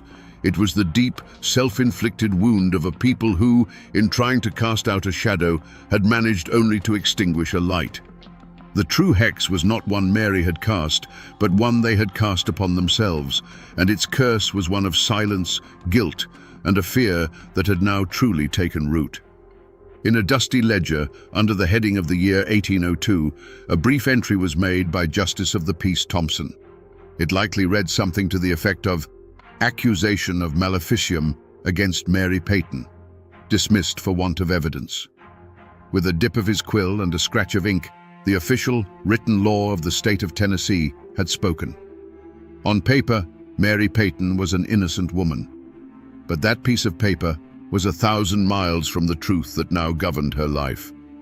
This was the heart of the conflict, the true trial. It was the modern world, with its rules of evidence and its presumption of innocence, clashing directly with the ancient, unwritten code of the mountains. The state's law demanded proof, a witness who saw her cast a spell, tangible evidence of a poison. The mountain code required only a sick child, a curdled pail of milk, and a collective, unshakable fear. The law saw a citizen with rights. The community saw a supernatural threat that had to be contained by any means necessary. The community's reaction to the dismissal was not relief or sober reflection. They saw the verdict as a profound failure of the so-called civilized world to protect them. To them, Justice Thompson wasn't a man of reason. He was a fool, blinded by newfangled laws that didn't understand the real dangers lurking in the shadows of the world. The dismissal didn't exonerate Mary in their eyes. It proved that the devil was a cunning lawyer, able to use the very laws of man to shield his servants from righteous punishment. The circuit preacher seized on this narrative. From his pulpit, he likely spoke of the weakness of earthly courts when faced with a spiritual war. The verdict, he would have argued, was not a reason to welcome Mary back, but a command for the faithful to take up the burden that the law had dropped. They were now God's own jury, and their sentence of shunning was not an act of cruelty, but a holy quarantine, a sacred duty to wall off the source of infection from the rest of the flock. And so, was justice served? By the cold letter of the law, yes. Mary Peyton was not fined, imprisoned, or executed. But in the court of survival and belief, the court that truly mattered in that isolated hollow, she had been found guilty and sentenced to a punishment that the law had no name for. The system had protected her body from the mob, but it was powerless to protect her spirit from their certainty. The verdict, meant to be the final word, was just a whisper lost in the roar of their fear, a perfect, tragic illustration of how true justice can be strangled by the hands of those who believe they are serving it. And what of the men who lit the fuse? What justice did the turning of the years bring to them? The answer, like the rest of this story, is not a simple one. The circuit preacher, the man who gave the community's fear its voice and its holy justification, met no grand downfall. He was a force of nature, a wildfire that sweeps through a dry valley. His work in that hollow was done. By the next spring, he was gone, having moved on to other settlements, other souls to save, carrying his brand of righteous fire with him. He likely never gave Mary Peyton another thought. He left behind a community fractured by his sermon and faced no consequence for it at all. The fate of Thomas Miller was a quieter, more personal form of justice. He had won his battle. The witch had been cast out. But the victory was a hollow, desolate thing. It did not bring his son back. It did not bring him peace. Instead, he became a man haunted not by a curse, but by his own conviction. He had poured all of his grief and rage into the vessel of one woman, and when it was over, he had nothing left. He grew gaunt and silent, a man hollowed out by his own victory. Some neighbors whispered that the real curse was the one he had invited into his own soul, a poison of guilt and doubt that he would carry to his grave. There was no clean resolution, no satisfying final act where the villains received their just deserts.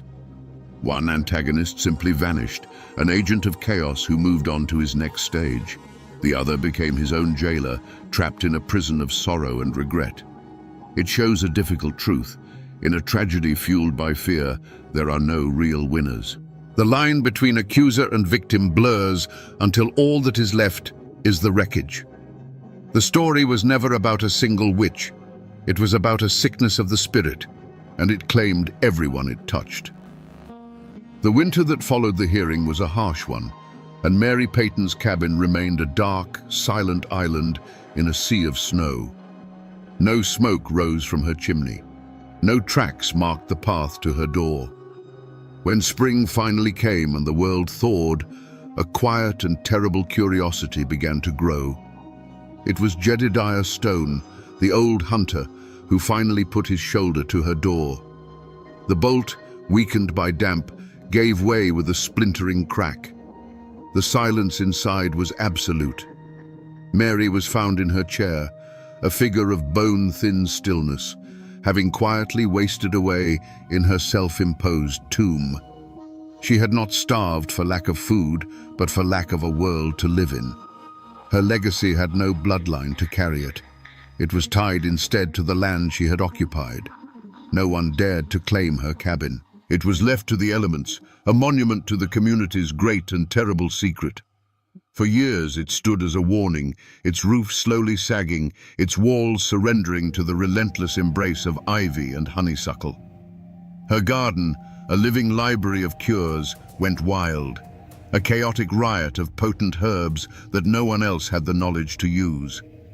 The place became well and truly haunted, a spot children dared each other to run past at dusk, a physical reminder of the price of fear. The community did not heal, it scarred over. The name Mary Peyton was almost never spoken aloud again. It became a taboo, a heavy stone of shared guilt and shame dropped into the well of their collective memory. The Miller family, broken by the tragedy, eventually packed their wagon and moved west, seeking a place where they were not known as the people who had cried witch. The silence they left behind was filled not with peace, but with a brittle and anxious piety. When sickness came now, people prayed harder, their faces turned to the heavens because they had cast out their most knowledgeable connection to the earth. The power dynamic in the hollow had shifted permanently. The preacher had moved on, but his legacy of fear remained. The delicate balance between folk wisdom and frontier faith had been shattered. In casting out their healer, they had elevated their fear. They had traded a woman of knowledge for a ghost story. The community was left poorer, more isolated, and more vulnerable, not to the dark arts, but to the simple, brutal realities of a world that Mary Peyton had, in her own quiet way, understood better than any of them. Even today, if you know which overgrown path to take, you can find the place where Mary Peyton's cabin once stood. There is nothing left now but a stone chimney fall, a silent monument half swallowed by the woods. Around it, you can still find plants that have no business growing together, a tangled ghost of her garden, with foxglove and ginseng still pushing up through the weeds. The land itself seems to hold a memory, a quiet that feels older and heavier than the surrounding forest.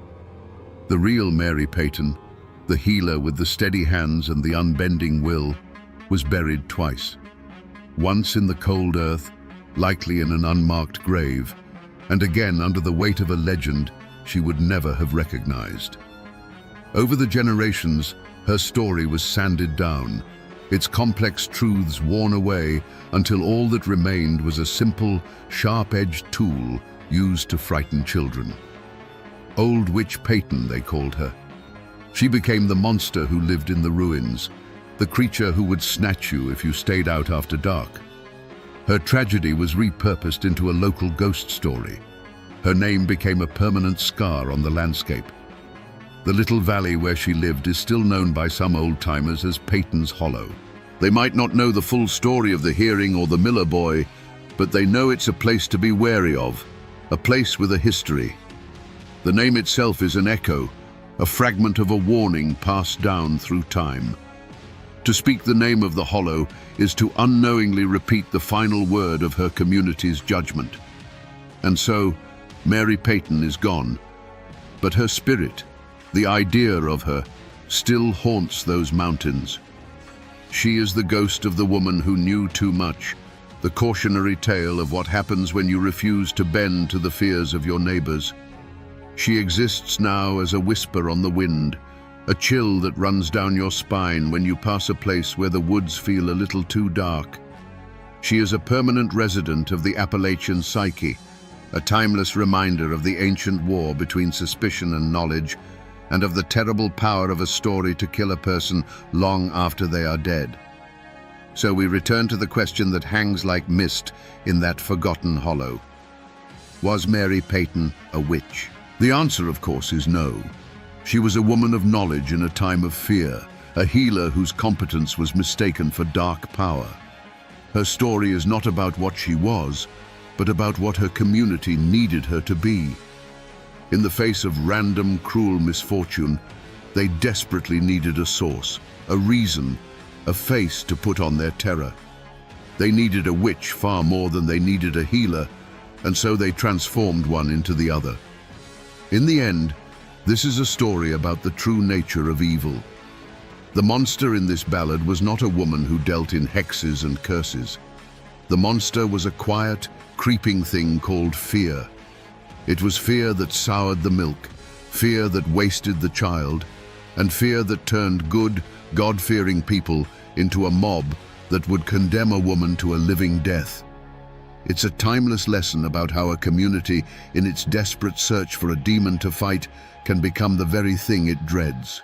It shows us how a person's greatest strength, in Mary's case, her unbending integrity, can become the fatal flaw that leads them to ruin.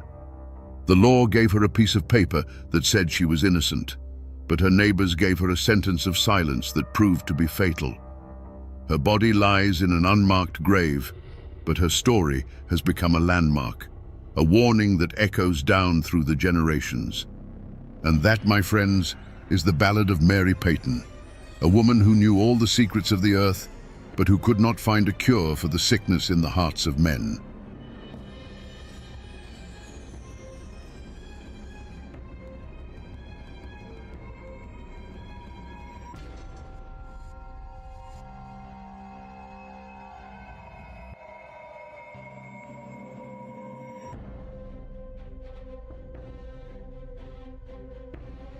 Imagine the morning fog over Moorhead, Kentucky on June 22, 1887. It doesn't carry the smell of wood smoke or damp earth. It carries the deafening roar of 100 rifles firing at once. This wasn't a simple duel. It was a full-scale battle, waged street by street, where neighbors hunted neighbors from behind windows and doorways. The history books call it the Rowan County War, often dismissing it as just another mountain feud. But was it? How does a quiet county seat turn into a slaughterhouse? And how does one man, a charismatic saloon owner, become its undisputed king, holding life and death in his hands?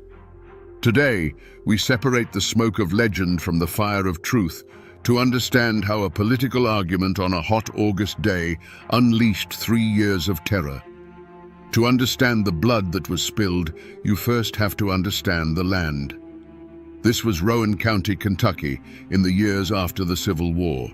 A place carved out of the Appalachian Mountains, where steep hills and deep, shadowed hollows kept communities isolated, suspicious of outsiders, and fiercely self-reliant. Here, the law wasn't something that came from the state capital in Frankfurt. It was something made by the men who held the most land, commanded the most respect, or carried the fastest gun. The forests provided a living, the cornfields provided the bread, and the family name provided your identity. It was a world that ran on its own clock and lived by its own unwritten rules.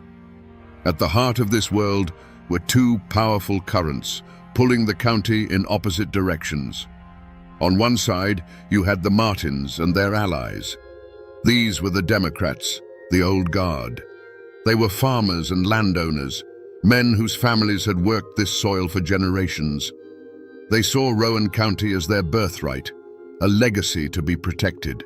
Their leader, John Martin, was a respected figure, the patriarch of a clan that embodied the traditional values of the mountains. They were the establishment, the deep roots of the county. On the other side stood Craig Tolliver and his followers. They were the Republicans, the ambitious newcomers who saw the future not just in farming, but in business, commerce, and control of the growing town of Moorhead. Tolliver himself was a force of nature. He wasn't some backwoods brawler. He was a sharp, charismatic, and utterly ruthless man who ran the town's most prosperous saloons. He knew that real power didn't come from owning a few acres of land. It came from controlling the flow of money, whiskey, and votes. He was a political boss in the making, and his iron will was beginning to forge Moorhead into his personal kingdom. This wasn't a simple family feud, not in the way the legends tell it. The names Martin and Tolliver became flags, banners under which people gathered based on their politics, their debts, their family ties, or simple fear. If you were a Democrat who felt the old ways were best, you stood with the Martins. If you were a Republican who saw opportunity in the changing times, you threw your lot in with Tolliver. Choosing a side wasn't just a political preference, it was a declaration of loyalty that could determine whether your family ate well or starved, whether you found justice in a courtroom or at the end of a rope. Life in Rowan County went on, with harvests and church socials, births and funerals. But underneath the surface, a bitter tension was simmering. It was the friction between the old world and the new, between the farmer and the businessman, the Democrat and the Republican. Every election, every business deal, every drunken argument was another ounce of pressure building in a sealed container. They were living in a powder keg, and they all knew it. All they were waiting for was the spark that would blow their world to pieces. The spark finally landed on election day, in the thick, muggy air of August 1884. You can almost feel it. The town of Moorhead is buzzing, not with excitement, but with a raw, nervous energy. The air is heavy with the smell of sweat, cheap whiskey, and the metallic tang of unspoken threats. Men, their loyalties and their tempers stoked by liquor and politics, are gathered near the polling station, eyeing each other with suspicion. It was here that the first words were thrown like stones.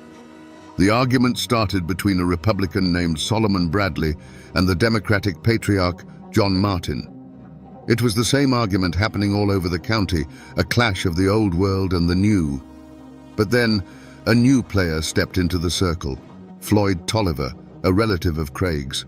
The shouting quickly turned to shoving, and in the chaotic scuffle there was a flash of steel. In a single brutal motion, Floyd Tolliver's knife found its mark, and John Martin, the leader of the county's Democrats, fell bleeding into the dust.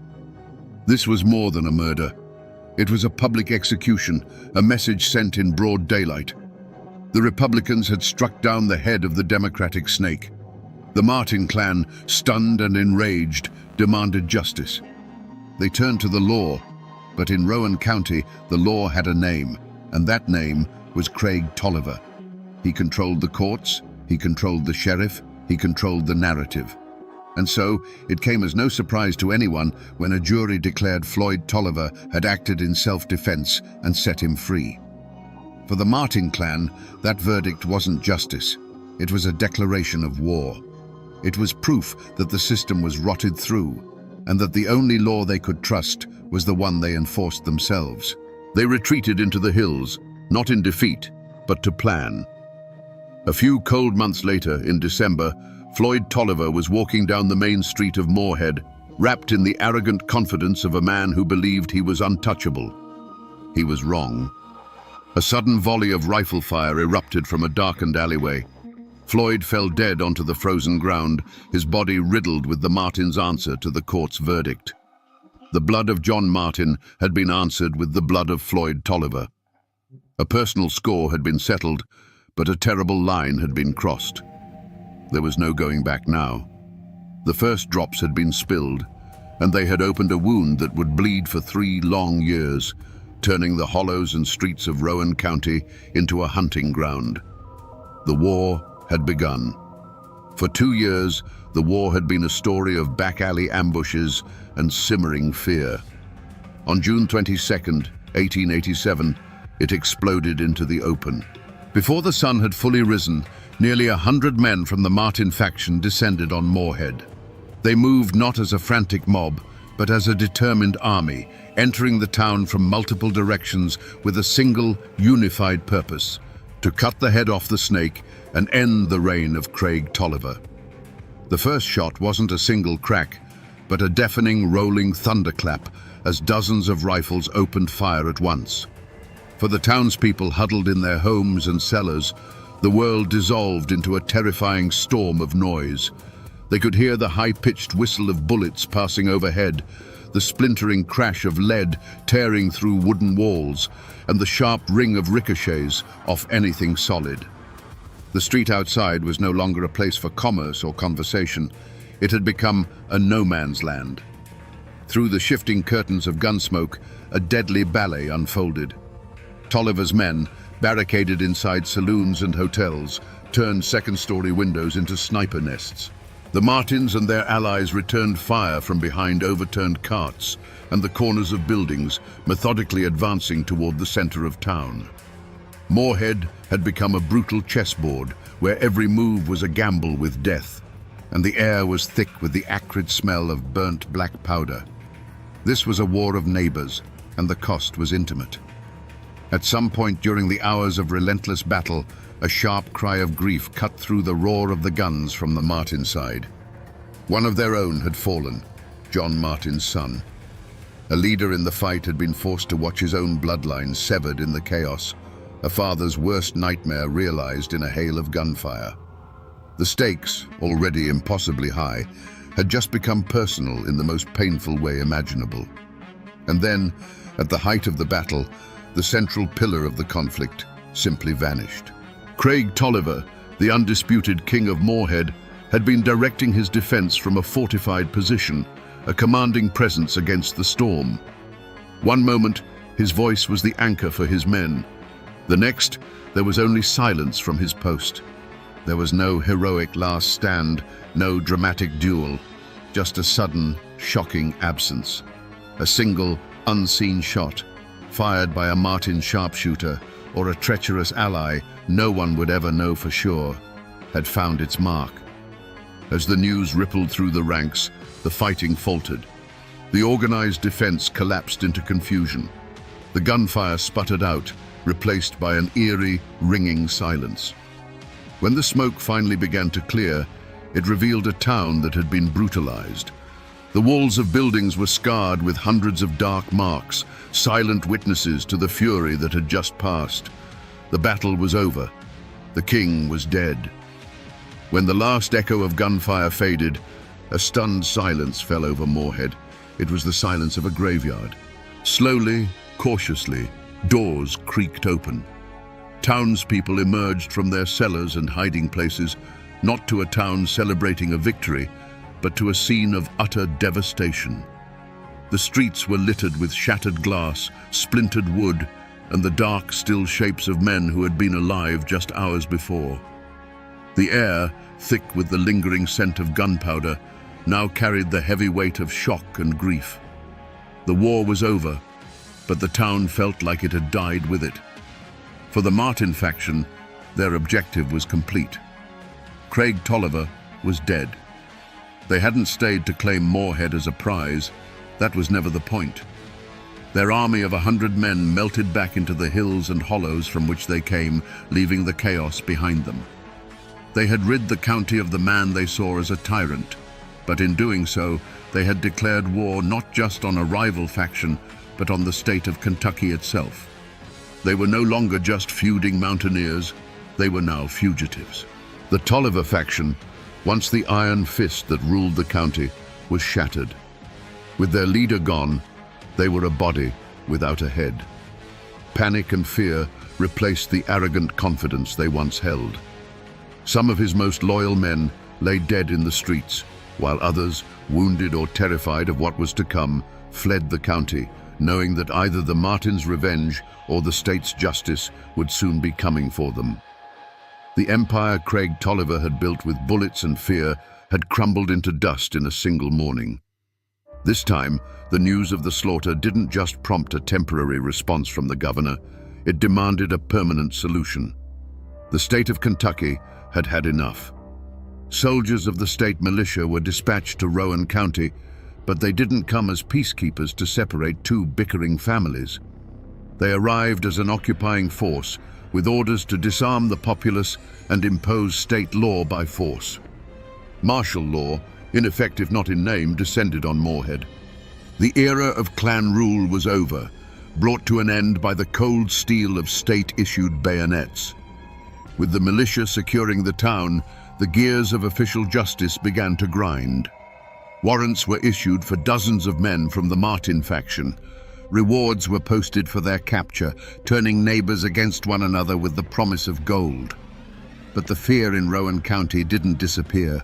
It simply went quiet. People who had witnessed the battle locked their doors and their mouths, terrified of getting caught in the crossfire between the vengeful Martins and the newly empowered state authorities.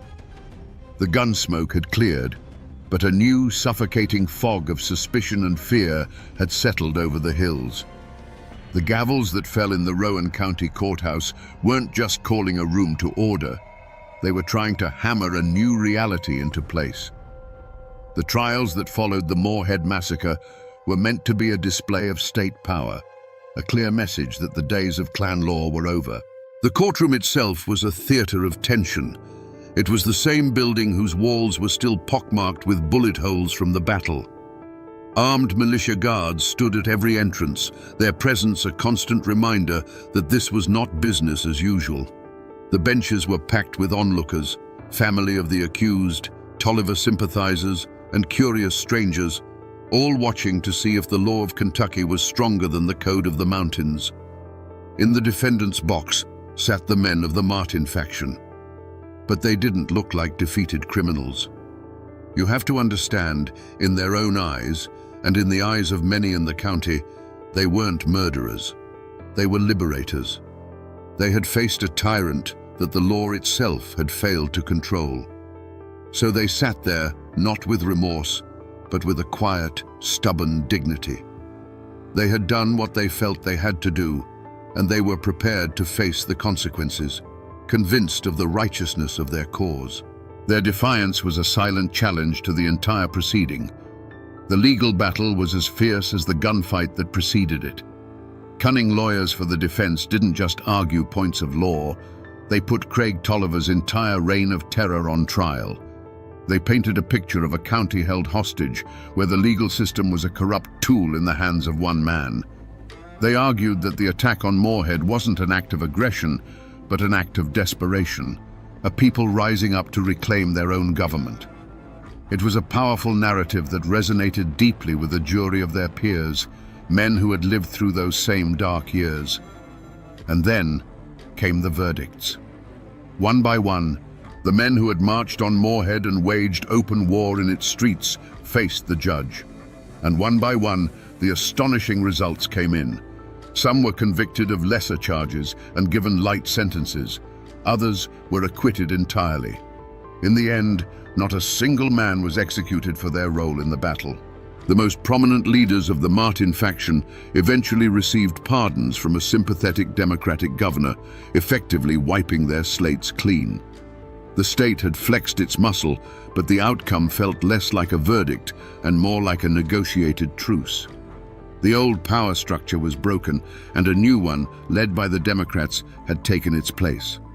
The men who had taken the law into their own hands had been vindicated, not by the mountains, but by the very system they had attacked. So, was this justice?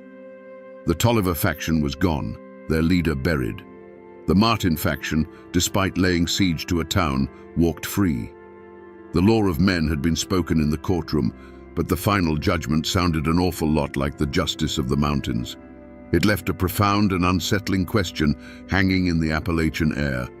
Who really won the war? The war ended, but the peace was a fragile, bitter thing. The hatred stirred up by the feud didn't vanish with the last puff of gunsmoke. They seeped into the soil of Rowan County and poisoned the roots of the community for generations. For decades after the massacre, the names Martin and Tolliver were spoken with caution. They dictated who you did business with, whose children your children were allowed to marry, and which side of the aisle you stood on in local politics. The shooting had stopped, but the war lived on in quiet, resentful hearts. If you visit Moorhead today, you might think the past has been completely erased. It's a bustling university town now, full of students who know more about textbooks than blood feuds. But the ghosts are still there, if you know where to look for them. For many years, the old courthouse stood as the most stubborn witness. Visitors could run their hands over the dozens of pockmarks scarring its brick walls, each one a physical memory of that terrible morning in 1887. And up in the cemetery, you can still find the grave of Craig Tolliver, the fallen king, a simple stone marker for a man who once held the county in an iron fist. But the most powerful reminders aren't the ones you can touch. They're in the landscape itself. The main street of Moorhead is no longer a battlefield, but the ghosts of the men who fought and died there still linger in the local lore.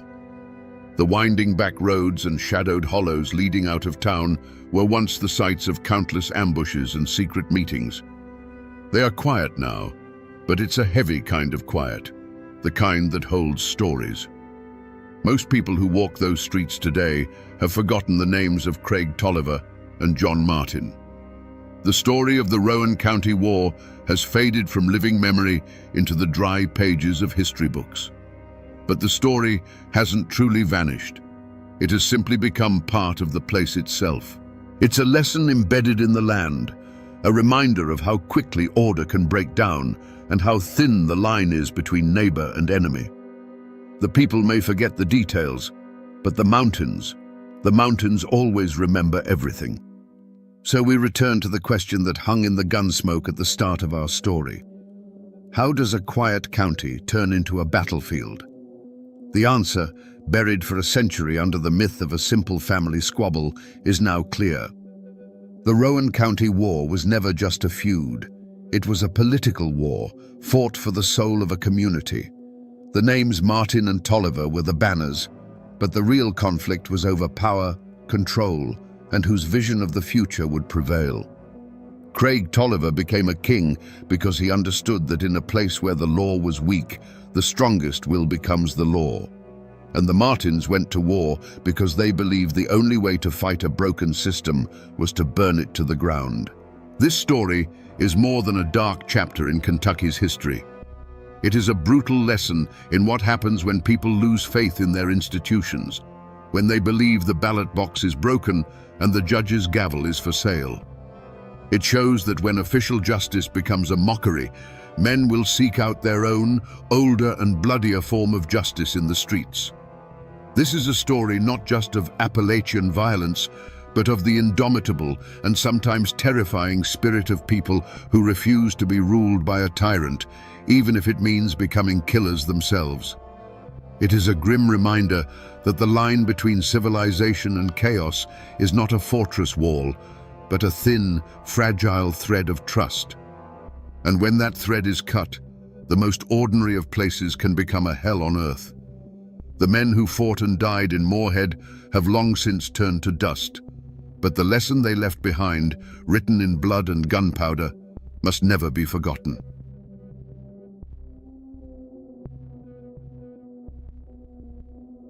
"5 years before the shot heard round the world at Lexington, a different shot echoed through the Carolina backcountry. It was the sound of a cannon firing into a crowd of 2,000 farmers, men who had stood their ground against a disciplined army and roared back a phrase of pure Appalachian defiance: "Fire and be damned." They called themselves the Regulators, and their rebellion was drowned in blood. The history books often call it a riot. The locals know it was a war.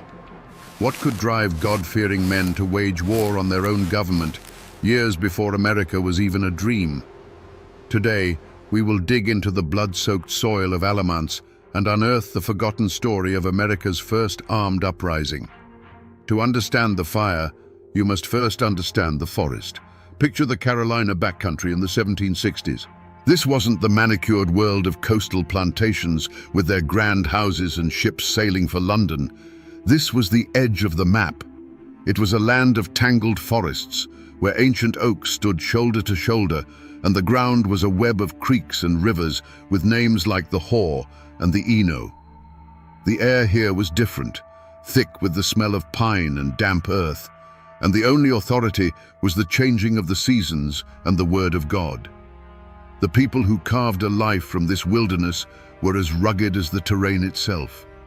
They were mostly Scots-Irish and German immigrants, families who had fled the famines, wars, and religious persecution of the Old World. They came here not for riches, but for something far more precious: a piece of land to call their own and the right to be left alone. They were dissenters, Presbyterians and Lutherans, who held a deep and abiding suspicion of any government that smelled of the high and mighty Anglican Church they'd left behind. Their lives were a testament to pure grit. A man would build his cabin with his own 2 hands, felling the trees and notching the logs himself. He'd clear his fields one back-breaking stump at a time, his wife working right alongside him. They hunted for their meat, grew their own corn, and spun their own wool. Survival was a daily struggle against rocky soil, harsh winters, and the ever-present threat of raids. This constant hardship forged them into something tough, fiercely independent, and loyal only to their family, their clan, and their creator. In this world, money was a ghost. A farmer might go an entire year without seeing a single silver coin. The economy ran on barter and good faith. A bushel of corn might be traded for a new axe head. A day's labor might be paid with a salted ham. A man's worth wasn't measured by the gold in his pocket, but by the strength of his handshake, the straightness of his rifle shot, and the honor of his family name. But this isolated world of sweat and scripture was not its own kingdom. It was ruled from afar, from the balmy coastal cities, by a class of wealthy English gentlemen appointed by the royal governor. These men, in their powdered wigs and silk stockings, looked upon the backcountry settlers as little more than savages, crude, uneducated, and most importantly, a resource to be squeezed. A shadow was creeping west from the coast, a shadow of tax collectors and corrupt officials who spoke the language of coin and contracts. Little did the farmers know, this modern world was about to come knocking at their cabin doors, not with a friendly hand, but with a battering ram. This explosion of rage didn't come from nowhere. Its seeds were sown in the rocky soil of Scotland and the war-torn fields of Germany generations before. These families didn't come to the backcountry with land grants from a grateful king. They came as refugees. They bought their homesteads not with royal paper, but with the sharp steel of the axe and the cold lead of the long rifle. They carved their existence directly from a hostile wilderness, fighting the land, the weather, and the native tribes for every single acre. In their minds, this land wasn't given to them by a government. It was earned through a covenant of sweat, blood, and prayer. The old scars of history ran deep, carried across the Atlantic in their very bones. The Scots-Irish in particular had a long and bitter memory of English authority. For a century, they had been used as a buffer by the British Crown in the violent plantations of Ulster, only to be squeezed by the same government with crippling rents and religious persecution. When the king's new taxman, with his arrogant sneer and his stack of legal papers, showed up at their cabin door in Carolina, they didn't just see a colonial official.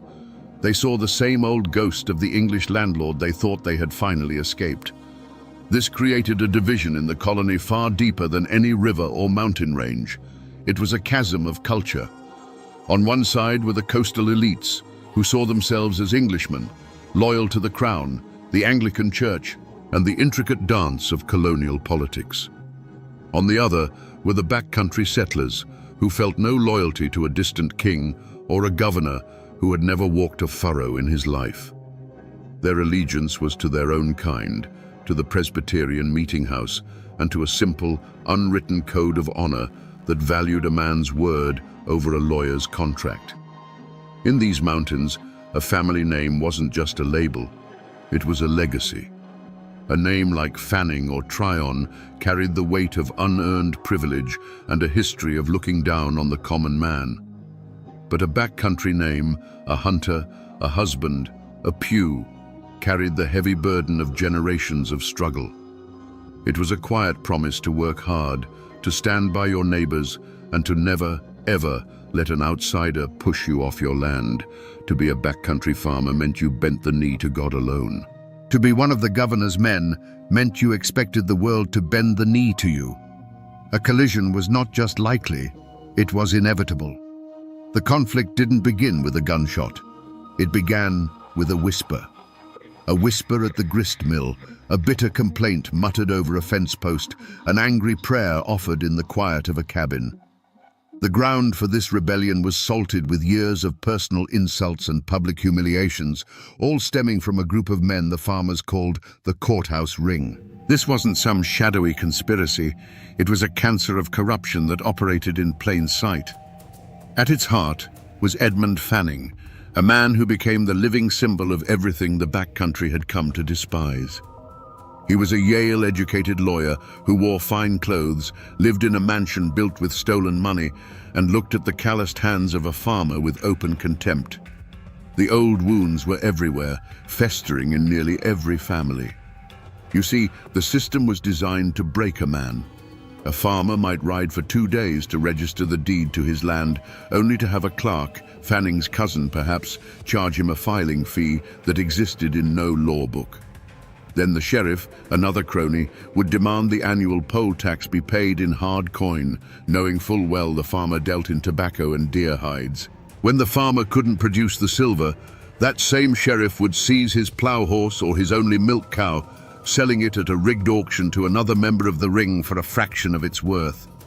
This venom dripped into the community through the wellspring of gossip. After the Sunday sermon, men would gather under the shade of an oak, their voices low and hard. They'd share stories of the latest outrage. One man lost 10 acres over a debt of 5 shillings that had been bloated by illegal court costs. Another had been thrown in jail for daring to question the sheriff's math. These stories spread from homestead to homestead like a fever, each telling making the injustice feel more personal, more suffocating. The courthouse ring wasn't just stealing their property, it was stealing their dignity. Slowly, the atmosphere began to change. The respectful nod once offered to the county clerk was replaced by a cold, hateful stare. A trip into the county seat of Hillsborough felt less like going to town and more like walking into a nest of snakes. Every official document, every tax notice, every court summons was now seen not as the law of the land, but as another turn of the screw. The laughter in the local tavern grew harder, edged with a bitterness that wasn't just from the corn whiskey. A land dispute between neighbors was no longer just about a misplaced fence. It was interpreted as one side currying favor with the corrupt judges. A simple fistfight at a market fair became an act of class warfare. Every small misunderstanding, every past slight, was now magnified through the dark lens of this great grudge. The air itself grew thick with suspicion and resentment, turning old friends into potential enemies and transforming the quiet valleys of Carolina into a powder keg, just waiting for a single, careless spark. Before the storm breaks, the air always goes dead still. In the hills of Carolina, that stillness was filled with a rising dread. The old women, who carried the superstitions of Scotland and Germany in their bones, began to whisper. They spoke of the panther's scream sounding less like a cat and more like a woman mourning a child not yet lost. They saw bad signs in a flock of crows that flew silently over a homestead, and they claimed the daytime hoot of an owl from the deep woods was a certain omen of death. The land itself seemed to be holding its breath, waiting for the coming violence. Then came a different kind of omen, not from the woods, but a man on horseback. His name was Herman Husband, and he was a Quaker, a man of peace. But he wasn't preaching peace now. He was a pamphleteer, a man who wielded a printing press like a weapon. His fiery, biblically charged words began to circulate through the backcountry, passed from one calloused hand to the next, read by flickering candlelight in hushed cabins. He gave their anger a voice, framing their struggle not as a squabble over taxes, but as a holy war against the forces of greed and tyranny. His pamphlets were prophecies, laying out two clear paths. One led to liberty, the other to a life of perpetual slavery to the corrupt coastal elites. This sense of impending doom settled on the men like a shroud. You can just imagine a farmer sitting on his porch at dusk, cleaning his long rifle, the familiar weight of it in his hands. The evening is quiet. The crickets are chirping their usual song, but he feels a coldness creep into his gut that has nothing to do with the evening air. He looks at his wife and children through the cabin window, bathed in the warm glow of the hearth, and then he looks out at the dark, looming tree line. For the first time, he doesn't see a source of firewood and game. He sees a place to hide, a place to fight, a place to die. It was a premonition, a gut-wrenching certainty that the time for petitions and prayers was over, and the time for powder and shot was drawing terrifyingly near. For years, the farmers had tried to fight the system with its own weapons. They wrote petitions, polite and humble, begging the colonial assembly for relief. Each one was ignored, dismissed with the contempt a lord might show a serf. They tried to sue the corrupt officials, only to find the courts were run by the very same snakes who were robbing them blind. Every legal door was slammed in their faces. The pressure had been building for years, and in September of 1770, in the town of Hillsborough, the dam finally broke. This was no spontaneous riot. It was a calculated act of defiance. 150 regulators, their faces grim and set, marched into town on court day. They weren't a disorganized rabble. They were a determined force, armed with heavy sticks, farm tools, and a righteous fury that had been simmering for a decade. Their target was the courthouse, the very symbol of their oppression. They stormed the building, a wave of muddy boots and homespun cloth overwhelming the shocked officials. Their first act was to find Edmund Fanning. They dragged the despised official from the judge's bench, his fine clothes tearing in their grip. They threw him into the dusty street and beat him, not to kill, but to humiliate. Each blow was a release of years of pent-up rage for every illegal fee, every stolen horse, every contemptuous sneer. When they were done with Fanning, they turned on his house, a mansion so luxurious the farmers called it a palace built on their tears. They didn't just vandalize it, they dismantled it, brick by brick, until nothing was left but a pile of expensive rubble. Back in the courthouse, they held a mockery of justice. They dragged the judge from his seat and put one of their own in his place, going through the court docket and striking down the cases against their fellow farmers. This was more than a protest. It was a revolution in miniature. They weren't just attacking a man, they were attacking the entire legal and political authority of the royal governor.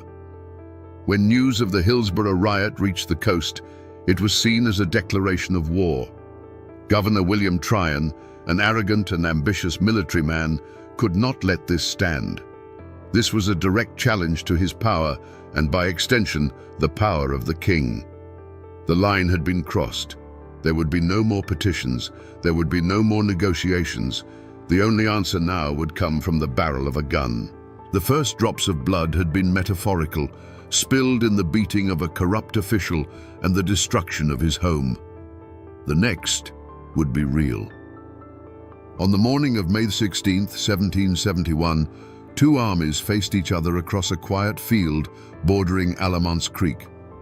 On one side stood Governor Tryon's militia, over 1,000 men in disciplined lines, their bayonets glinting in the spring sunlight. Before them sat the dark, menacing mouths of several cannon. On the other side, scattered amongst the trees and rocks, were 2,000 regulators. They were not an army. They were a gathering of fathers and sons, armed with the old hunting rifles and farm tools they used to feed their families. When the governor's final demand for surrender was met with that thunderous cry, "Fire and be damned," the fate of them all was sealed. There was no warning shot. The first sound was a deafening physical blow that seemed to tear the very fabric of the sky. The cannon spoke, and the world dissolved into smoke and a hellish roar. For the farmers, who had only ever known the sharp crack of a squirrel rifle, it was the sound of the apocalypse. The ground shook beneath their feet, and the air, which moments before had carried the scent of honeysuckle, was instantly choked with the bitter, sulphurous stink of black powder. Through the eyes of a young boy hiding behind a wagon, the battle was not a series of heroic charges, but a terrifying blur of chaos. He saw the man who had been his neighbor, a man he'd known his whole life, suddenly stagger and fall as if tripped by an invisible hand. There was no dramatic cry, just a quiet, heavy collapse into the grass. He heard the pop, pop, pop of the regulator rifles, a desperate and scattered sound, answered by the terrifying, unified crash of hundreds of militia muskets firing as one. It was the sound of a handful of pebbles thrown against a stone wall. The air itself became a lethal thing, filled with a constant, high-pitched whine. Leaves and twigs were clipped from the trees as if by an unseen scythe. Men would duck behind an ancient oak for cover, only to have the bark explode into splinters beside their head. The orderly commands of Tryon's officers were a distant, chilling murmur, while the sounds on the regulator side were a desperate chorus of individual shouts, screams of pain, and cries of encouragement that were swallowed by the unending noise. When the smoke momentarily cleared, the field was a landscape of surreal and terrible images. A farmer's broad-brimmed hat lay upside down in the grass, a small dark hole punched through its crown. A heavy iron pitchfork stood upright, its tines buried in the soft earth, its owner nowhere to be seen. The disciplined red lines of the militia advanced slowly, relentlessly, a machine of death that seemed unstoppable, firing and reloading with a terrifying, practiced rhythm. After 2 agonizing hours, the sporadic resistance finally broke. The farmers, their courage no match for cannons and disciplined volleys, fled. They melted back into the deep woods from which they had come, their retreat covered by the smoke and confusion. And then, an even more terrifying sound descended upon the field: silence. Not the peaceful silence of the morning, but a heavy, profound stillness, broken only by the low moans of those who could not run. The battle was over. The rebellion was crushed. The spring grasses of Alamont's field were trampled and stained, littered with the abandoned tools and weapons of men who had gambled everything for justice and lost. The smoke slowly drifted away, revealing not a field of victory, but a scene of profound and brutal sorrow. The first American Revolution had ended not with a declaration, but with a slaughter. To understand a man like Governor William Tryon, you must understand that he never once saw the regulators as aggrieved citizens. In his mind, they were simply an infection. He was not a governor responding to a protest. He was a surgeon cutting out a tumor from the body of the colony. His entire career was built on the rigid structure of the British military, a world where orders were given and followed without question. To him, the farmer's defiance was not a plea for justice. It was a breakdown in the fundamental order of civilization itself, a direct and personal insult to his authority and the king's. Tryon's logic was cold, sharp, and utterly devoid of empathy. These were not men who had lost their farms. They were traitors who had defied the law. They were not fathers trying to feed their children. They were a rabble who had assaulted an officer of the crown. In his dispatches, he referred to them as banditti and insurgents. He believed, with an unshakable conviction, that the only way to deal with such a chaotic force was with overwhelming, brutal, and public displays of power. Mercy, in his view, would be interpreted as weakness, and weakness would only invite more chaos. The switch likely flipped in his mind the moment he heard the details of the Hillsborough riot. The image of Edmund Fanning, a man of his class, a Yale-educated official, being dragged from a judge's bench and beaten in the street by a mob of coarse, uneducated frontiersmen must have been horrifying to him. It was a vision of the world turned upside down. It was the peasants storming the castle. From that moment on, his response was not a political calculation, but a visceral, almost aristocratic rage. He wasn't just marching to restore order, he was marching to put these people back in their proper place. After the cannons fell silent at Alamance and the farmers had fled, Tryon likely felt not a shred of remorse, but a grim sense of satisfaction. The feeling would have been one of triumph, of order restored. As he rode across the silent, blood-soaked field, he wouldn't have seen the bodies of his fellow countrymen. He would have seen the evidence of a necessary and successful operation. The hanging of James Few on the battlefield without a trial was not an act of cruelty in his mind, but a necessary piece of political theatre. It was a clear, unambiguous message sent to every cabin in the backcountry. This is the price of defiance. This is the fate of those who challenge my authority. It was the cold, calculated logic of an empire that saw dissent not as a voice to be heard, but as a disease to be eradicated. When the last of the fleeing farmers had vanished into the woods, a new kind of silence fell on the Alamance battlefield. It was not a peaceful silence. It was a heavy, suffocating stillness, thick with the smell of spent gunpowder and blood. Governor Tryon's victorious militia moved across the field, their discipline holding firm even in the face of the carnage they had wrought. They collected the wounded, counted the dead, and secured a handful of prisoners who had been too slow or too injured to escape. For them, it was a clean, decisive victory. For the backcountry, it was the beginning of a nightmare. For the surviving regulators, the fight was over, but the struggle for survival had just begun. They were no longer farmers or protesters, they were fugitives.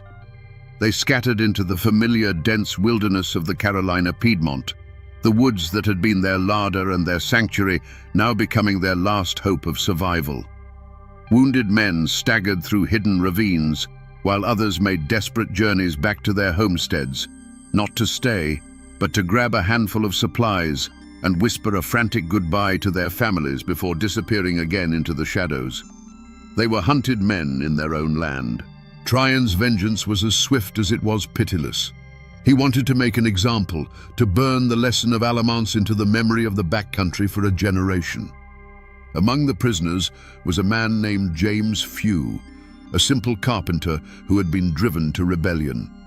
Without the pretense of a trial, without a prayer or a final word, Tryon ordered him hanged right there on the battlefield. His body was left dangling from an oak tree, a grotesque scarecrow meant to terrorize anyone who might still harbor defiant thoughts. He was a sacrifice, a bloody warning nailed to the barn door of the entire region. The battle was over, but the war on the regulator's spirit continued. Tryon turned his militia into an occupying army and unleashed them on the surrounding counties. They marched from farm to farm, a wave of red coats and cold steel, living off the land and terrorizing the populace. They were hunting for the regulator leaders, men like Herman Husband and James Hunter, and a handsome reward was offered for their capture, dead or alive. The soldiers interrogated wives and terrorized children, turning the once peaceful homesteads into places of fear and suspicion. This was not just a manhunt, it was a campaign of subjugation. Tryon issued a proclamation. Every man in the backcountry was to come forward and sign a binding oath of allegiance to the king and his government. To refuse was to be branded an outlaw. Over the next month, more than 6,000 farmers, their spirit broken and their leaders in hiding, were forced to make the humiliating journey to a militia camp to sign the document, effectively swearing loyalty to the very men who had crushed them. And as they did, Tryon's men were busy confiscating the property of known regulators, ensuring their families would face ruin and starvation. The ashes of Alamance had settled, and in the silence that followed, there was only fear and the cold grip of defeat. The smoke from the Battle of Alamance didn't just drift over the battlefield, it seeped into every cabin, every church, and every general store in the backcountry, poisoning the air between neighbors. The community, once united by common hardship, was now fractured, split by fear and the bitter question of who was right and who was wrong. A line had been drawn in the dirt, not by a surveyor, but by bloodshed, and every family was forced to choose which side they were on. The Presbyterian meeting houses, once the heart of the community, became cauldrons of quiet tension. Some preachers had thundered from the pulpit in support of the regulators, calling their cause a righteous one. Others, fearing the governor's wrath, now urged their congregations to submit to authority and pray for peace. Friendships that had been forged over decades of shared harvests and barn raisings now buckled under the weight of suspicion. Was the man who helped you clear your field last spring secretly reporting your movements to the militia? Was the family you shared bread with now loyal to the governor? A suffocating conspiracy of silence fell upon the region. The few who had witnessed the hangings or knew the hiding places of the regulator leaders were gripped by a primal fear. To speak the truth to the authorities was to risk being labeled a sympathizer, inviting the wrath of the occupying militia. But to stay silent was to betray their own conscience. Many chose a third option. They saw nothing, they heard nothing, they knew nothing. Their faces became blank masks, their conversations carefully pruned of any mention of the recent unpleasantness. It was a collective act of amnesia born of pure terror. Yet, even in this climate of fear, small acts of both courage and cowardice became the true measure of a person's soul. A brave farmer's wife would leave a basket of bread and salted meat at the edge of the woods, a silent signal to a husband or neighbor in hiding. A blacksmith, under the watchful eye of a militia patrol, would deliberately botch the shoeing of their horses, slowing them down just enough. But for every act of quiet defiance, there was an act of betrayal. A struggling farmer, tempted by the reward money or hoping to curry favor with the new powers, would lead a patrol to a hidden cabin. A merchant would provide a false alibi for a government loyalist, condemning an innocent man with his lie. The regulator war was no longer a battle fought with rifles on an open field. It had become a silent, vicious war fought with whispers, glances, and closed doors. It tore at the very fabric of the community, turning the backcountry into a place where the deepest loyalties were tested, and the truest nature of a man's heart was laid bare for all to see. With the rebellion crushed, the final act of Tryon's vengeance began, the hunt for the ringleaders. This was not a simple matter of law enforcement. It was a grim, relentless pursuit through the unforgiving Appalachian foothills. Tryon's militia, composed of Easterners who viewed the backcountry as a savage wilderness, formed the core of the posse. They were joined by a motley collection of local loyalists, eager to prove their allegiance, and a few opportunistic bounty hunters who smelled blood money on the wind. Their mission was simple: bring back the leaders of the regulators, preferably in chains. The chase became a brutal contest between the hunters and the hunted, with the mountains themselves as the main character. The fugitives, men like James Hunter and the pamphleteer Herman Husband, knew this land like the back of their own hand. They knew every hidden valley, every secret pass, every cave where a man could disappear. They moved like ghosts through the dense forests, subsisting on wild berries and whatever game they could kill without a gunshot, giving away their position. They were aided by a silent network of sympathetic farmers who would leave them food, warn them of patrols, and lead the militia on wild goose chases into impassable swamps. For the pursuers, the hunt was a descent into a green hell. The rugged terrain was their enemy. They were tormented by biting insects, venomous snakes, and the constant, unnerving feeling of being watched from the shadows. Their brightly colored uniforms made them easy targets, and their ignorance of the land led them into ambushes and dead ends. More than one militia patrol found themselves hopelessly lost, forced to abandon the chase and struggle back to camp, humiliated and exhausted. The mountains, which had nurtured the regulators' independence, now served as their greatest fortress. Despite the difficulties, the net slowly tightened. Herman Husband, the intellectual soul of the movement, was a writer, not a woodsman. He was captured relatively quickly, his spirit broken. Others, however, were harder to corner. The general of the regulators, James Hunter, remained at large, a phantom who seemed to be everywhere and nowhere at once. The final moment of capture for most of the key leaders wasn't a dramatic firefight in a mountain pass. It was a slow, grinding process of attrition. Exhausted, starving, and betrayed by informants, they were picked off one by one. Often, they were found not in a heroic last stand, but sleeping in a barn or accepting a meal from someone they mistakenly trusted, too worn down to run any longer. The hunt in the shadows was over, and the stage was set for the governor's final act of justice. The captured regulator leaders were dragged back to Hillsborough, the very town they had once triumphantly seized. But now, it was an armed camp. Governor Tryon's militia stood guard on every corner, their bayonets fixed, turning the colonial courthouse into a fortress. The air inside the courtroom was thick with the metallic tang of fear and the stench of foregone conclusions. On one side of the room sat the coastal gentry and loyalists, their faces smug with victory. On the other, huddled in silence, were the wives and families of the accused, their faces etched with a despair that knew there was no hope here. In the defendant's box sat the 6 captured leaders. They were not cowering criminals. They were broken, exhausted men, but their eyes held a hard, defiant glint. There was no remorse on their faces, only the quiet dignity of men who had fought for what they believed in and lost.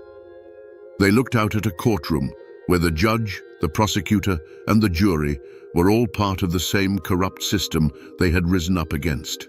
Their trial was a piece of theater written by the victors, a legal ritual designed to give the veneer of law to an act of pure political vengeance. The proceedings were a farce. Witnesses for the prosecution, likely motivated by fear or reward, gave their testimony. Any evidence of the years of extortion and abuse that had led to the rebellion was dismissed as irrelevant. The charge was not assault or rioting, it was high treason.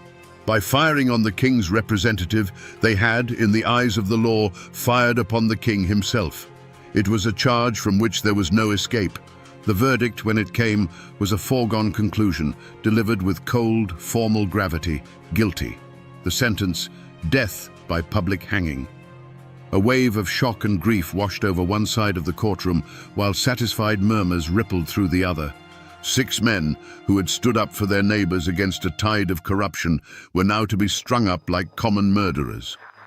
But the story of this trial does not end with the judge's gavel. It ends on the gallows, with a man named James Pugh. As the noose was placed around his neck, he refused to play the part of the penitent traitor. Instead, he turned to the crowd and began to speak. For nearly half an hour, Pugh delivered a fiery, damning sermon from the scaffold. He condemned the cowardice of Edmund Fanning and the tyranny of Governor Tryon. He spoke of the justice they had sought and the violence they had received. He prophesied that a day of true reckoning would come for these corrupt men. He was still speaking, his voice ringing with righteous fury, when the sheriff, impatient with this final act of defiance, gave the order to cut him down. The court of law had delivered its verdict. But from the gallows, the justice of the mountains had delivered its own. The law of men had won the day, hanging its enemies and silencing dissent. But the question hung in the air, far longer than the bodies of the condemned. Was this justice? Or was it merely the law, a tool in the hands of the powerful, used to crush the powerless? The hangman's rope cast a long shadow over the Carolina backcountry, a shadow that would linger for years. For the families of the executed and the thousands of other regulators, life after the verdict was a bitter cup to drink.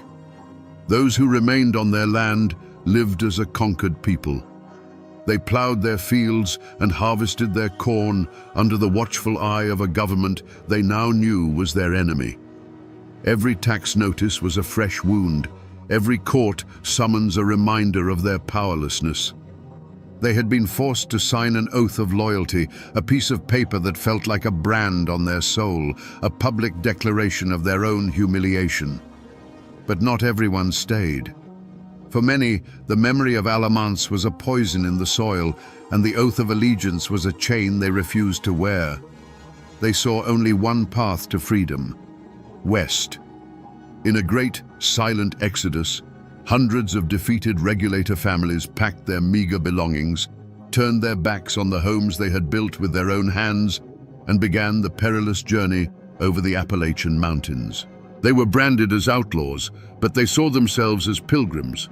They illegally settled in the river valleys of what would one day become Tennessee, forming a new society called the Watauga Association. Here, beyond the reach of Governor Tryon and his corrupt courts, they created one of America's first independent, self-governing communities, a place where the law would be their own. The spirit of the regulators was not dead, it had simply moved over the mountain.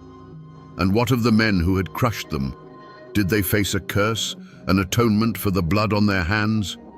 Not at all.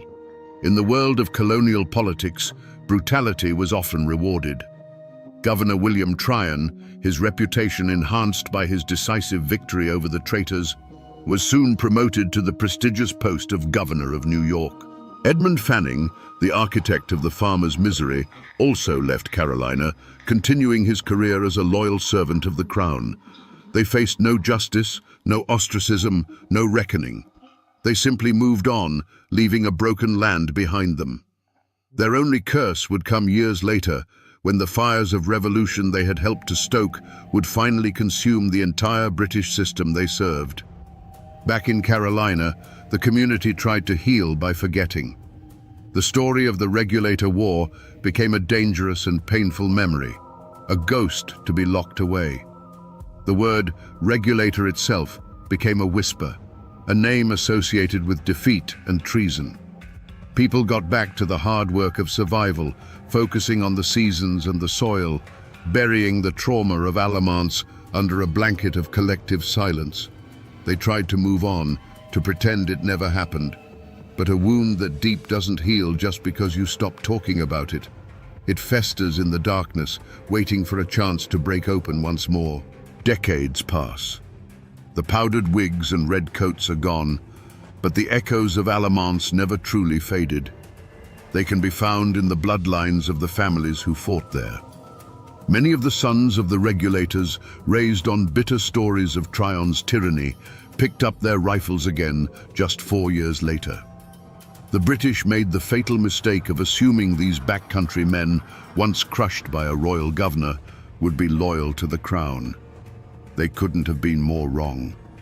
The men who fled over the mountains to Watauga became the legendary Over-Mountain Men, and at the Battle of Kings Mountain, they unleashed a frontier fury that annihilated a British army and helped turn the tide of the entire Revolutionary War.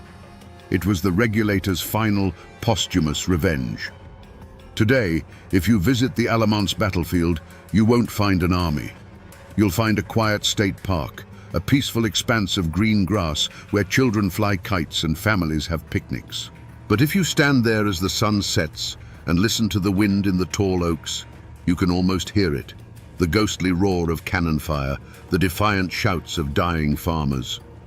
Monuments now stand on that field, naming the men who were once condemned as traitors and honoring them as patriots who bled for liberty, a testament to how the truth, buried for so long, can eventually rise from the earth.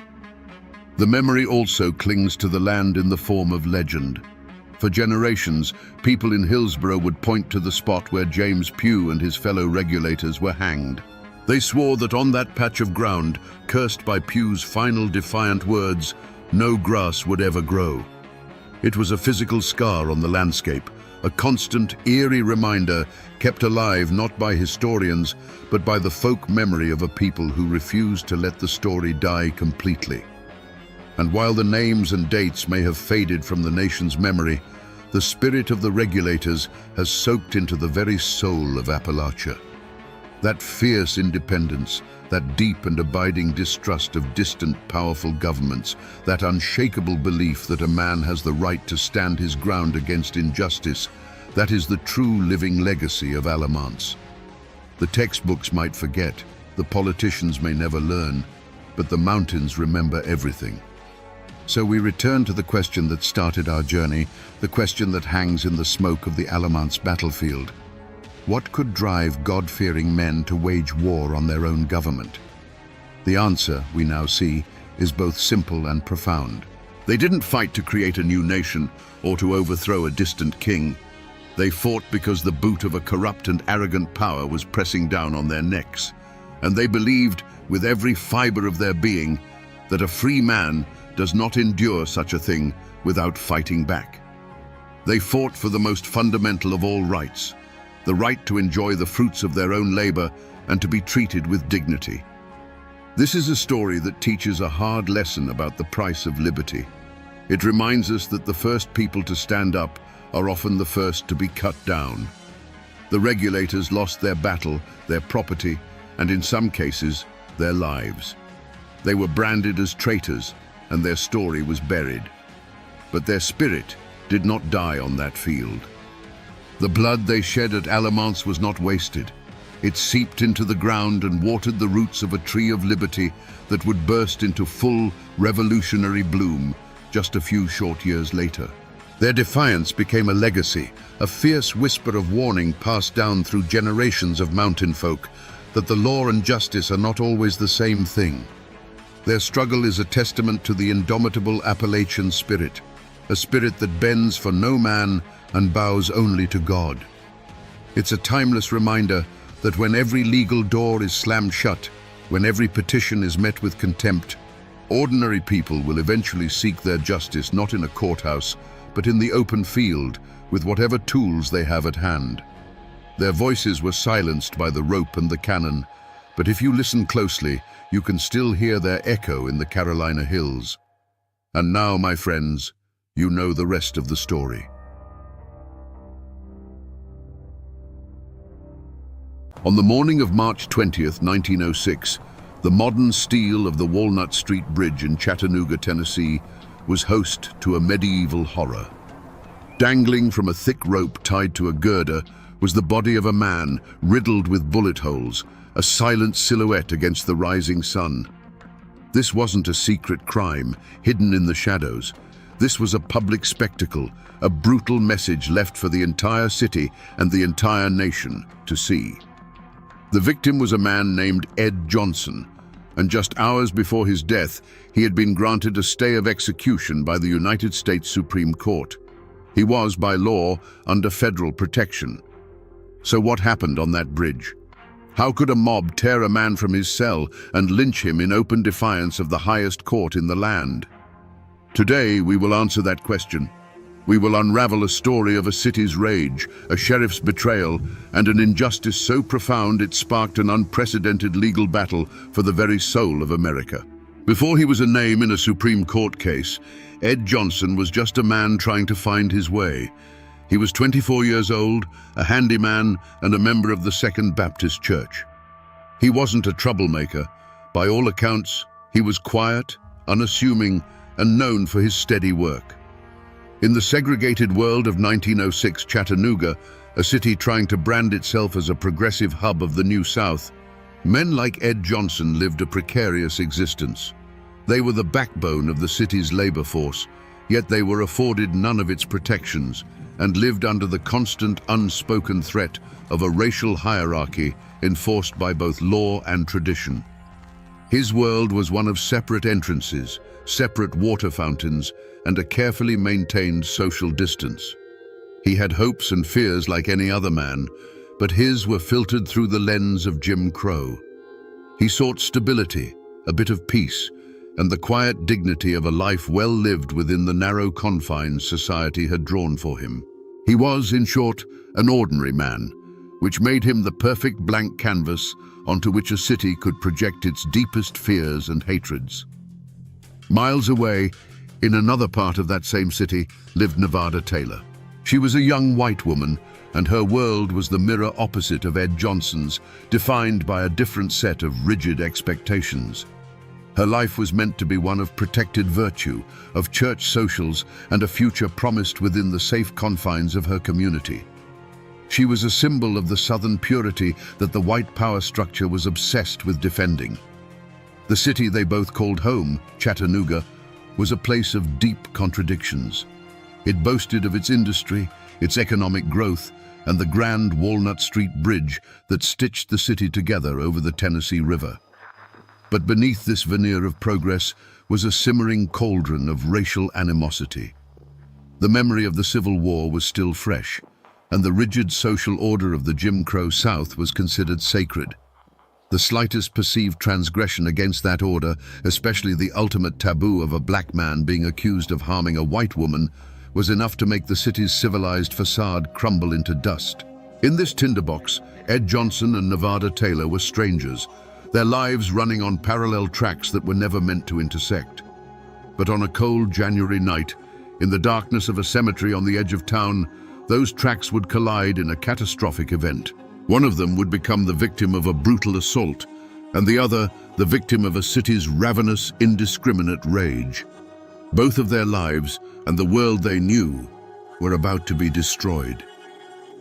The crime scene was not a room with four walls, but a sprawling, cold expanse of earth and stone, the Forest Hills Cemetery.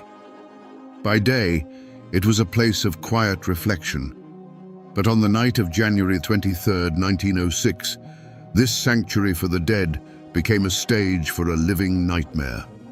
The air was still, the only sounds the rustle of winter leaves and the distant whistle of a train.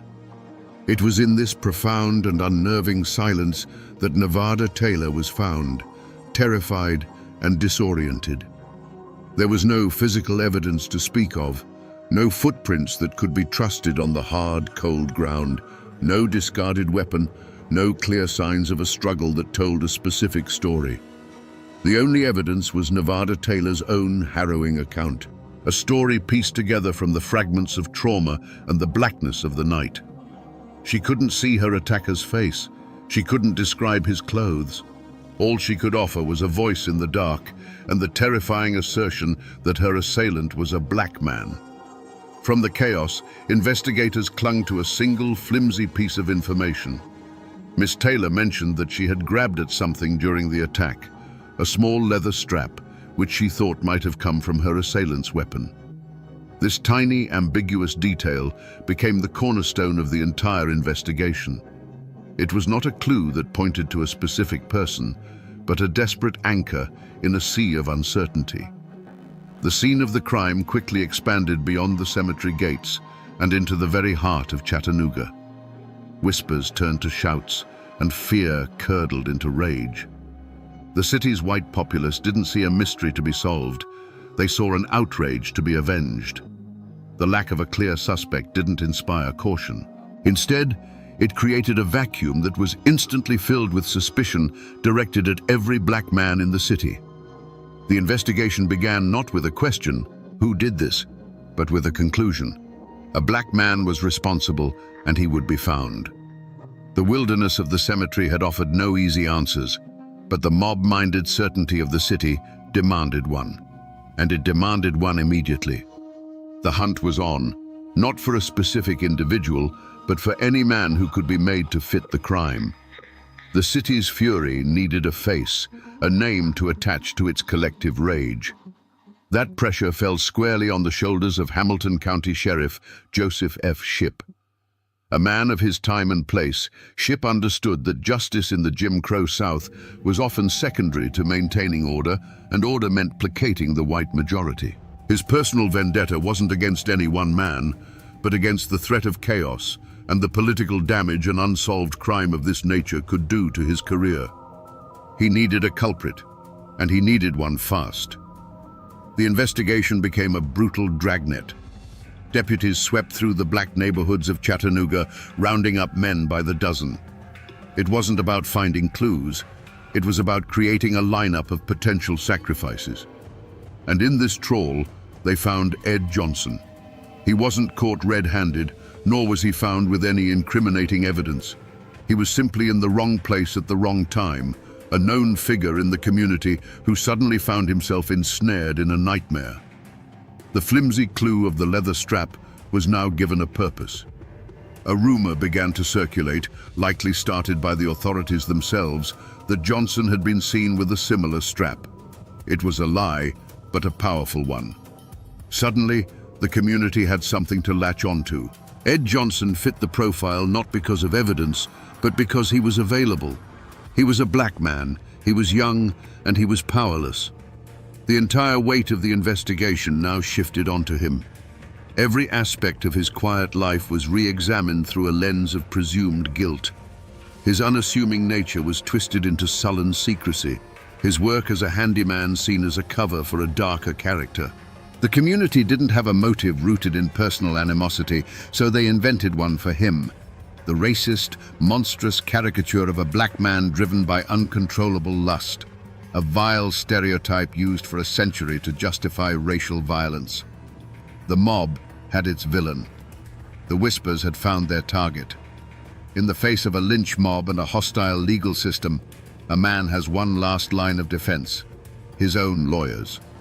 They are supposed to be his sword and his shield, the one party in the room bound by oath to fight for him, no matter the odds. For Ed Johnson, this sacred trust was placed in the hands of two court-appointed attorneys, W.G.M. Thomas and Robert Cameron. But this is where the story takes a chilling turn. The deepest betrayal wouldn't come from the mob in the streets, but from the very men sitting beside him at the defense table. There was no hidden affair or secret greed driving these men. Their motive was something far more common and far more poisonous. They simply did not believe their client was innocent. They were products of their time, white men of standing in a society that had already condemned Ed Johnson in its heart.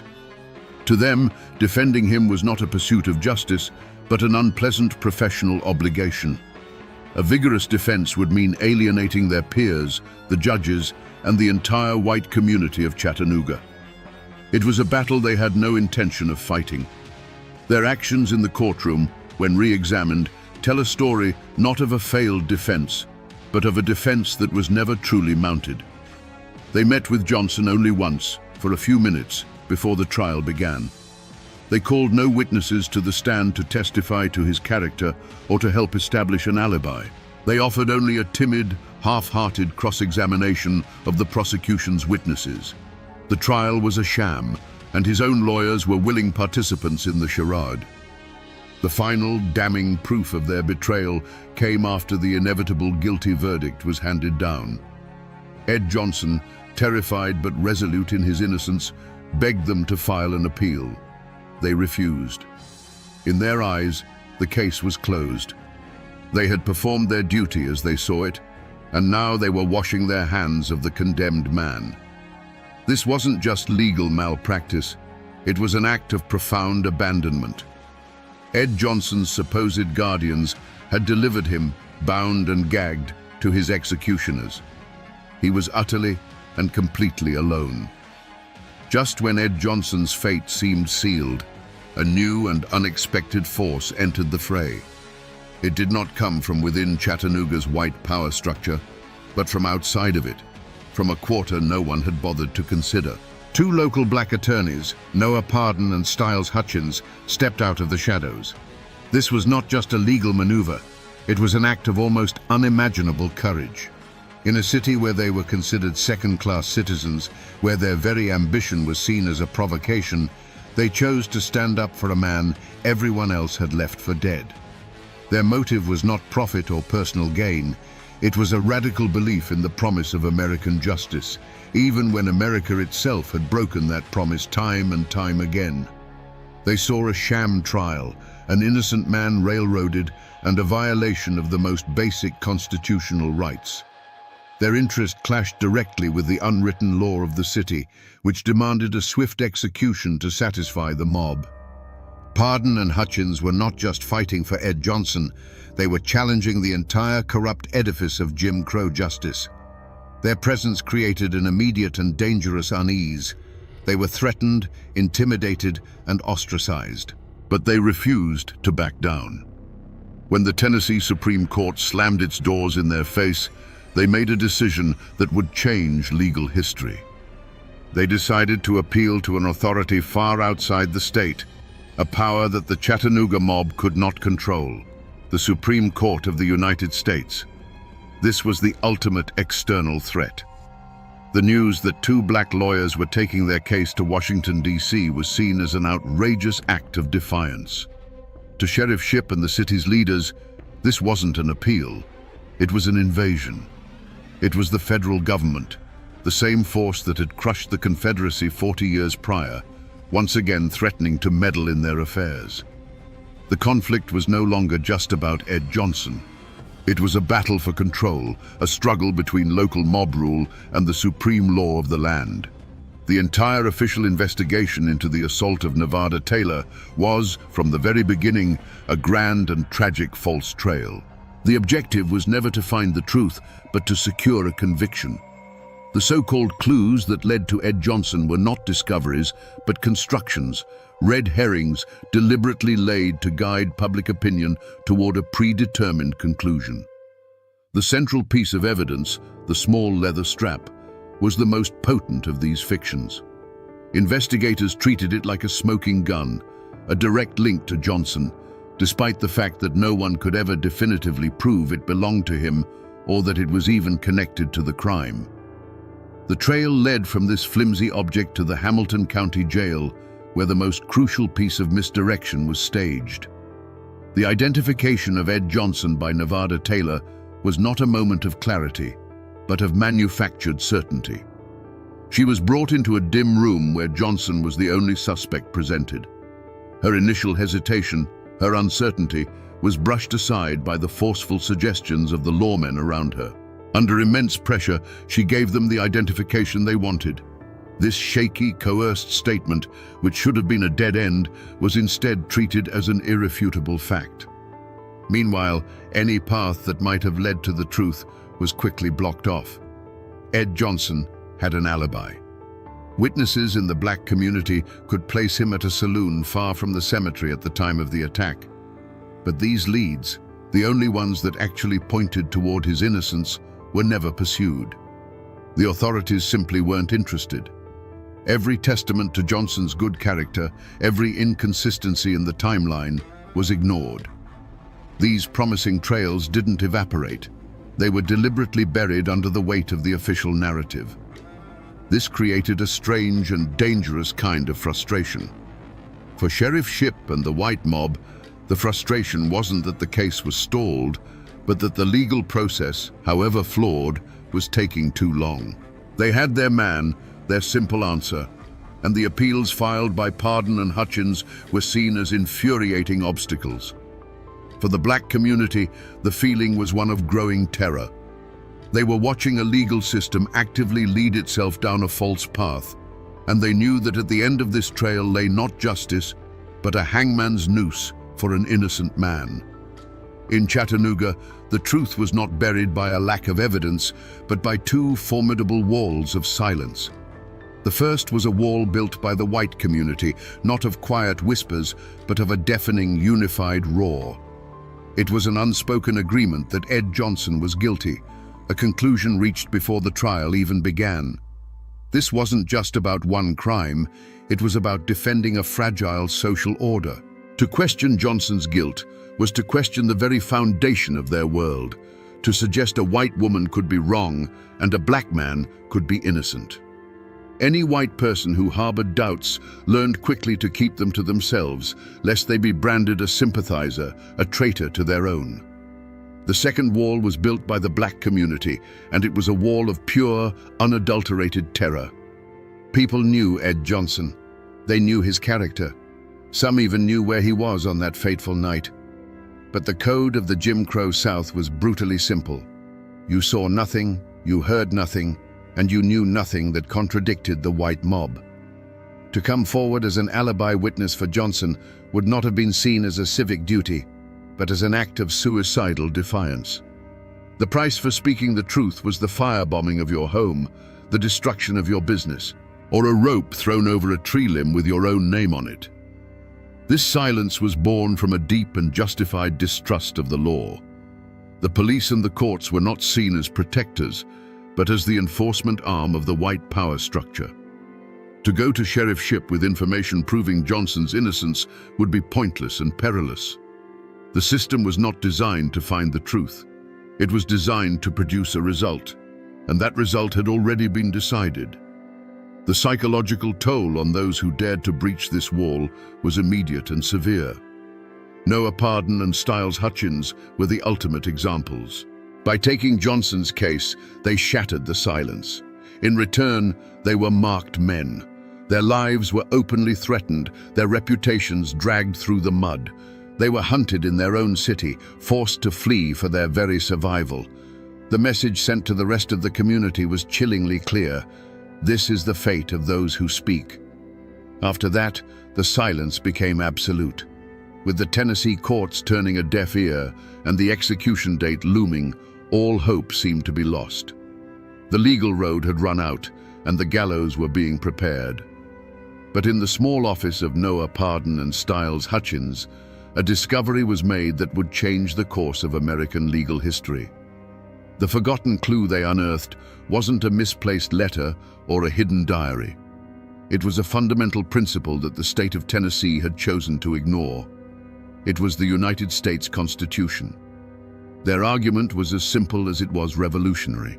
They contended that Ed Johnson had not received a trial by a jury of his peers, but had been condemned by a jury of intimidated hostages. A courtroom surrounded by an armed, bloodthirsty mob, they argued, is not a court of law. It is a stage for a legal lynching. This was not a failure of evidence, but a failure of the entire process, a gross violation of Johnson's right to due process under the 14th Amendment. This was their forgotten clue. The trial itself was the crime. With this powerful argument, they did the unthinkable. They bypassed the entire state judicial system and took their appeal directly to the highest court in the land. It was a desperate, audacious gamble, two lone black lawyers from the South petitioning the 9 most powerful jurists in America. And then, the impossible happened. The Supreme Court listened. Justice John Marshall Harlan, a man who had famously dissented in the Plessy versus Ferguson case that enshrined separate but equal, saw the profound injustice. On March 19, 1906, he granted a stay of execution. A telegram was dispatched from Washington, D.C. to Chattanooga. It was a single piece of paper, but it carried the full weight of the United States government, ordering a halt to the execution. The forgotten clue had not just opened a door, it had kicked it off its hinges. For a fleeting, miraculous moment, the law had prevailed. The case was no longer about one man's life. It was now a direct confrontation between the rule of law and the rule of the mob. The telegram from the Supreme Court should have been a shield, an impenetrable barrier of federal authority protecting Ed Johnson. Instead, in the charged atmosphere of Chattanooga, it acted like a lit match tossed into a powder keg. The news spread through the city not as a call for lawful patience, but as an intolerable insult.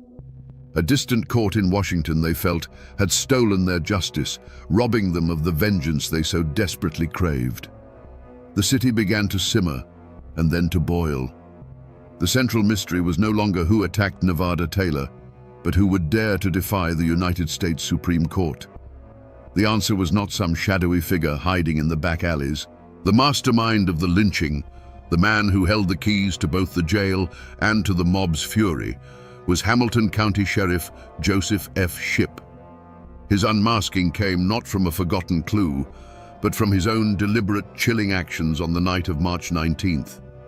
His motive was a toxic cocktail of wounded pride, political calculation, and pure racist ideology. The Supreme Court's stay of execution was a direct and public humiliation. It was a declaration that he, the sheriff, had overseen a failed and unconstitutional trial. In his mind, his authority, his honor, and the honor of his community had been trampled by an interfering federal power. Faced with a choice between his oath to uphold the law of the land and his allegiance to the unwritten code of the mob, Sheriff Shipp made his decision. He would side with the mob. The unmasking is found in the sequence of his orders that night.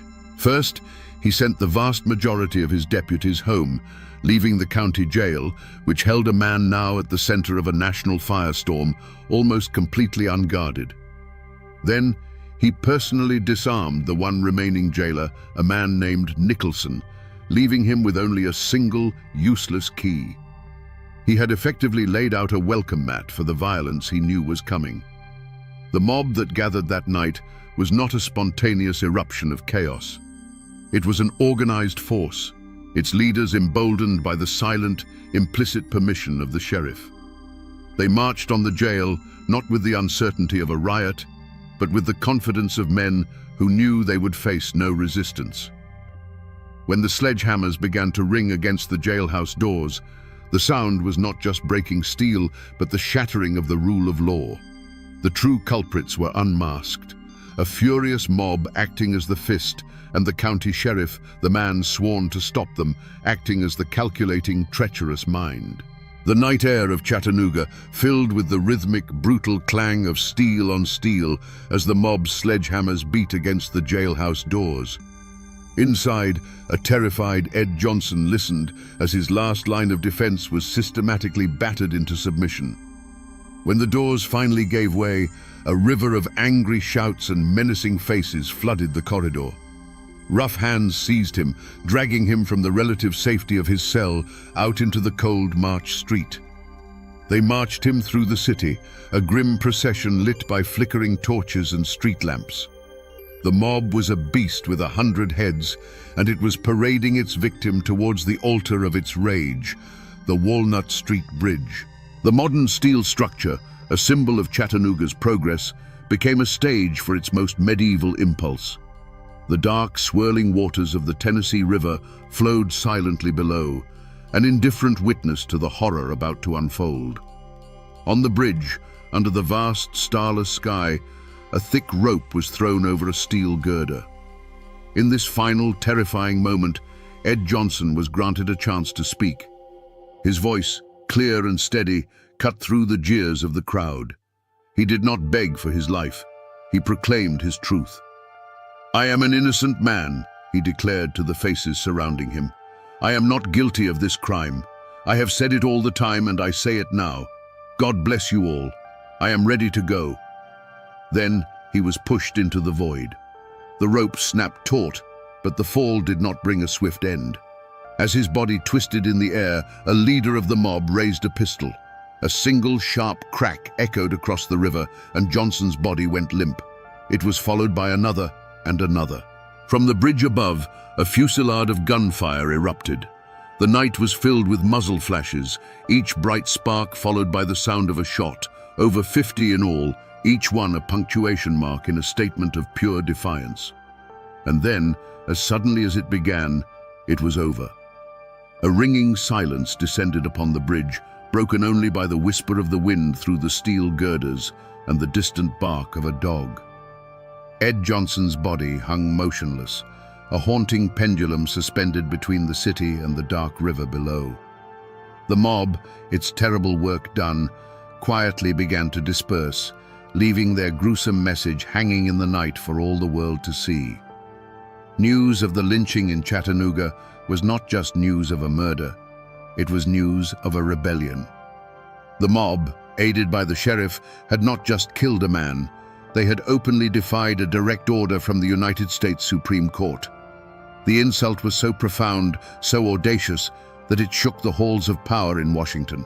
President Theodore Roosevelt himself condemned it as a hideous crime. The Supreme Court, its authority fundamentally challenged, decided to do something it had never done before and has never done since. It resolved to hold its own criminal trial. The atmosphere was unlike any other in American history. The case of United States versus Shipp was not held in a Tennessee courthouse filled with angry locals, but before the 9 justices of the Supreme Court. The defendants, Sheriff Shipp and several leaders of the mob, were summoned to the nation's capital. They walked into the proceedings not with the demeanor of contrite men, but with a quiet, stubborn defiance. Back home, they were heroes who had upheld the Southern Code. In Washington, they were seen as insurrectionists. They were not on trial for murder.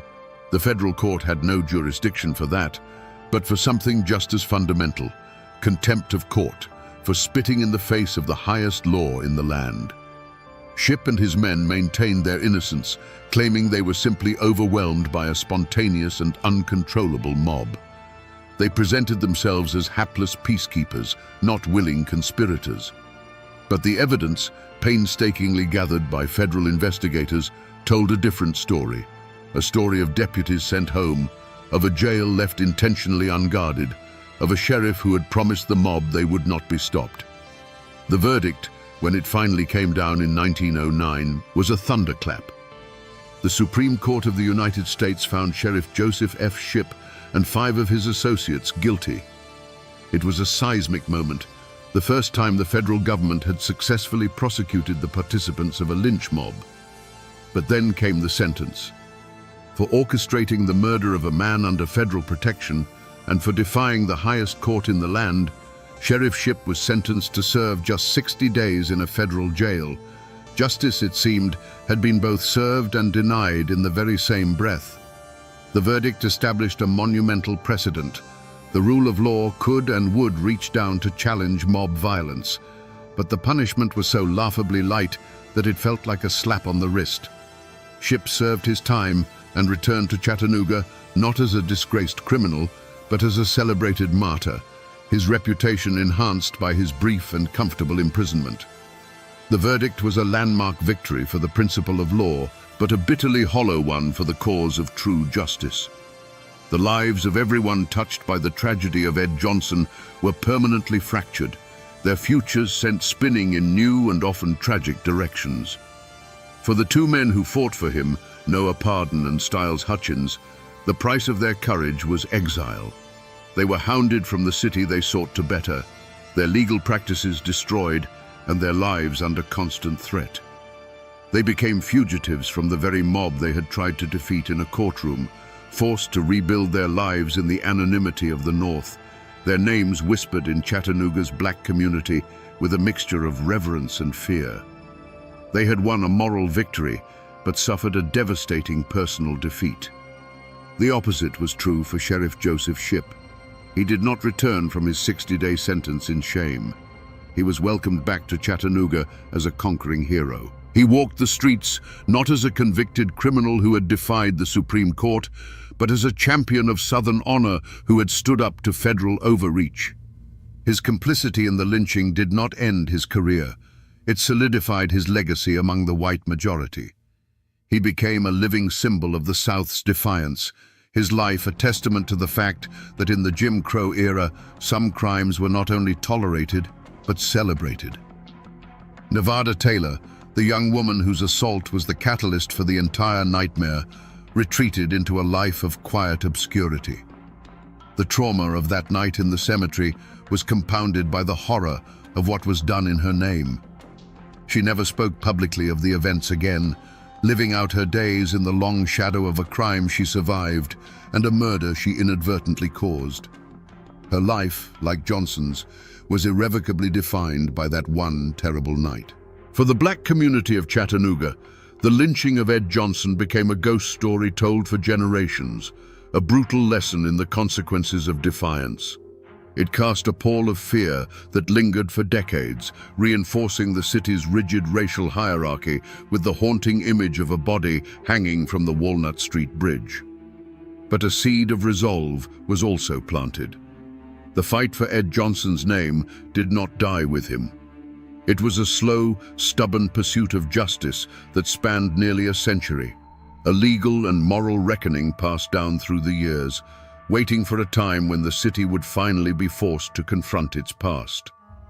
If you walk across Chattanooga's Walnut Street Bridge today, you will see a city reborn.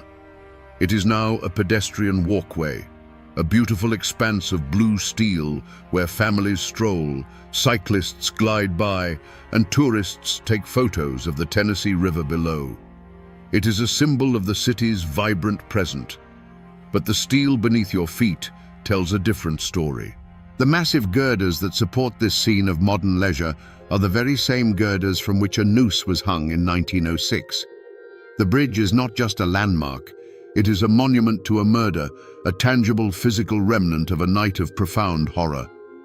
For nearly a century, the official story of Ed Johnson was a ghost, a tale whispered in the black community but largely erased from the city's public memory.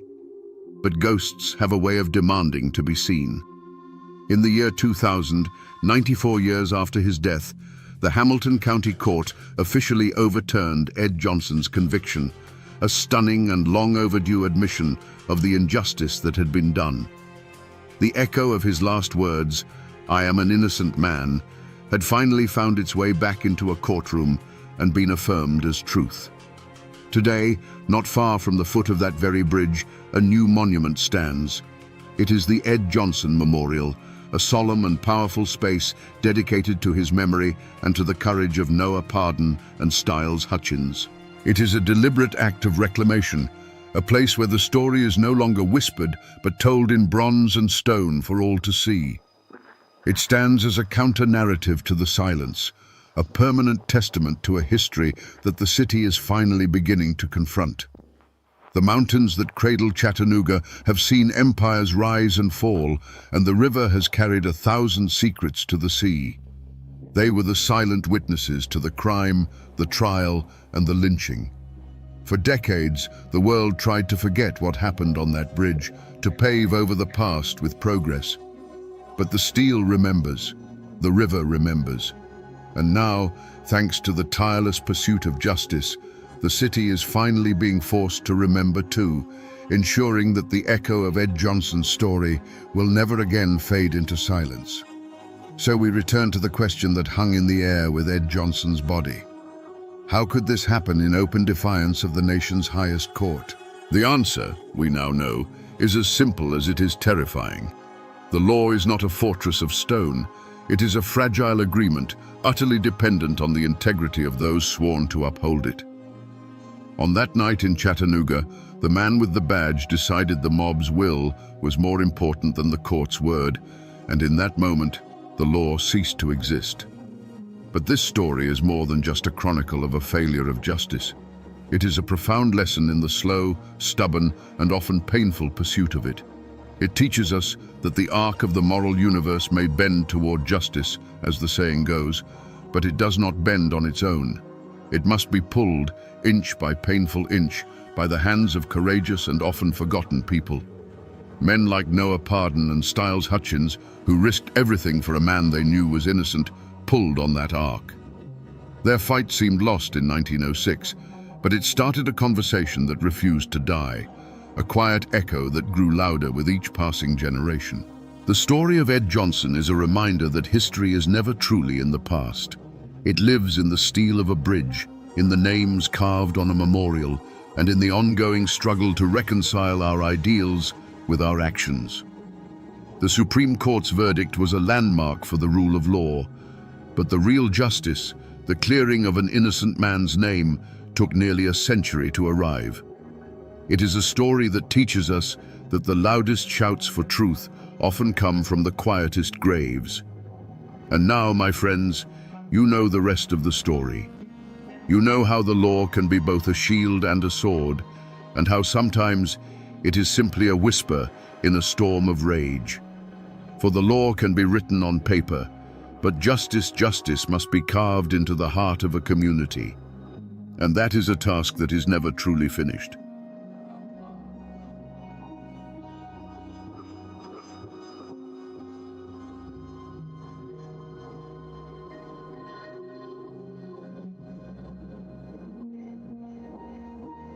Imagine a man standing in the twilight of the Appalachian Mountains. A shotgun roars, and the buckshot tears through the air, striking him square in the face. But the man doesn't fall. He doesn't even scream. He simply spits the lead pellets onto the ground as if they were cherry pits. a cold grin spreading across his face. This wasn't a scene from a movie. This was the reality for those who dared to cross Tally Iron Jaws Hall. The whispers in Wise County said he was more than a man. They said he was enchanted, that bullets couldn't kill him. But was he a demon born of mountain folklore? Or was the truth something far stranger, something hidden in the very marrow of his bones? Today, we separate the legend from the man to find out what really made Tally Hall the bandit who couldn't be killed. To understand the man, you must first understand the mountains that made him. In the late 19th century, Wise County, Virginia, was a world unto itself. It was a labyrinth of steep hollows, dense forests, and rushing creeks where the outside world felt 1,000,000 miles away. The land was both a provider and a tyrant. It gave families corn from the bottomlands and game from the woods, but it demanded back-breaking work in return. Life here was simple, hard, and governed by unwritten laws older than any courthouse. Family was everything, and an insult to your kin was an insult to you. In this world, Mabra Tally Hall was born. He wasn't born a monster or a legend. He was just another mountain boy, learning the ways of his people.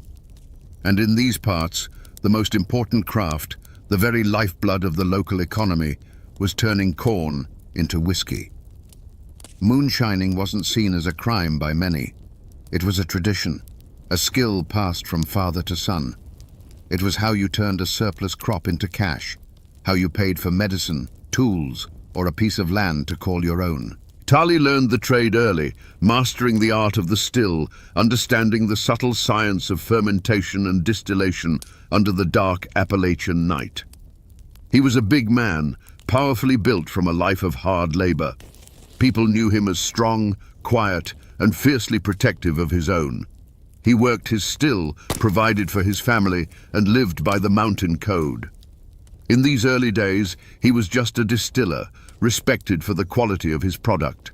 He was part of a community of others just like him, men who saw the federal government's whiskey tax not as a law to be obeyed, but as an intrusion by a foreign power trying to steal the bread from their tables. The conflict wasn't just about money, it was about pride and independence. The people of these mountains had always taken care of themselves.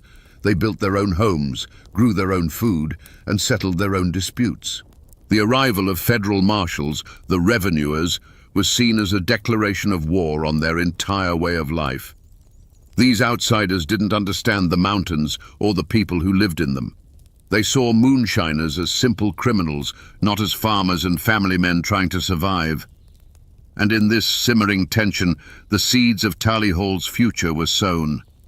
He wasn't just making whiskey, he was making a stand. Every barrel he sold was an act of defiance. But this quiet rebellion couldn't last forever. The government was determined to enforce its laws, and men like Tally were just as determined to resist. The calm of the mountains was about to be shattered by the crack of rifles, and a simple moonshiner named Tally Hall would soon be forced to become something far more dangerous to survive. The world was coming for him, and it would learn that he would not be taken easily. The law came for Tally Hall not with a polite knock, but with the splintering of wood and the cold gleam of rifle barrels. It happened on a misty morning, deep in a holler where the smell of sour mash hung heavy in the air. Tally was working his still with his brother when two federal marshals, led by a man named Red Blevins, crashed through the undergrowth. They weren't there to talk, they were there to make an example. With a sneer, Blevins kicked over a barrel of fermenting corn, the lifeblood of the Hall family business spilling into the dirt. For a mountain man, this was more than the destruction of property. It was a profound insult, a strike against his pride and his ability to provide. Tally stood frozen for a moment, his massive hands clenched into fists. He didn't say a word. According to the stories passed down, Marshal Blevins then raised his axe, not to the still itself, but to the worm, the delicate copper coil that was the heart of the operation. As the axe came down, something inside Tally Hall snapped. The quiet distiller was gone, and in his place stood something far more primal. What happened next became the first chapter of his legend. Tali didn't reach for a gun. He lunged forward, moving with a speed that was terrifying in a man his size. He met the marshals not with bullets, but with bone and sinew. He broke one man's arm with a single brutal twist and sent the other flying with a blow to the chest that knocked the wind clean out of him. Red Blevins, the leader, found himself lifted off the ground by his throat, staring into eyes that held no mercy. Tali didn't kill him. He simply threw him down the hillside like a sack of grain, leaving him broken and humiliated. The marshals limped back to the town of Wise, carrying with them not just bruises and broken bones, but a story of a man who fought like a cornered bear. The line had been crossed. This was no longer about an unpaid tax. Tali Hall had assaulted federal officers. A warrant was issued for his arrest, and his name was no longer just whispered among moonshiners. It was now spoken with fear and anger in the courthouse. He was officially a fugitive, a wanted man with a price on his head. Tali knew what this meant. There was no going back. He couldn't return to a quiet life. He had stood his ground, and now the full weight of the law was coming for him. But instead of running, he dug in.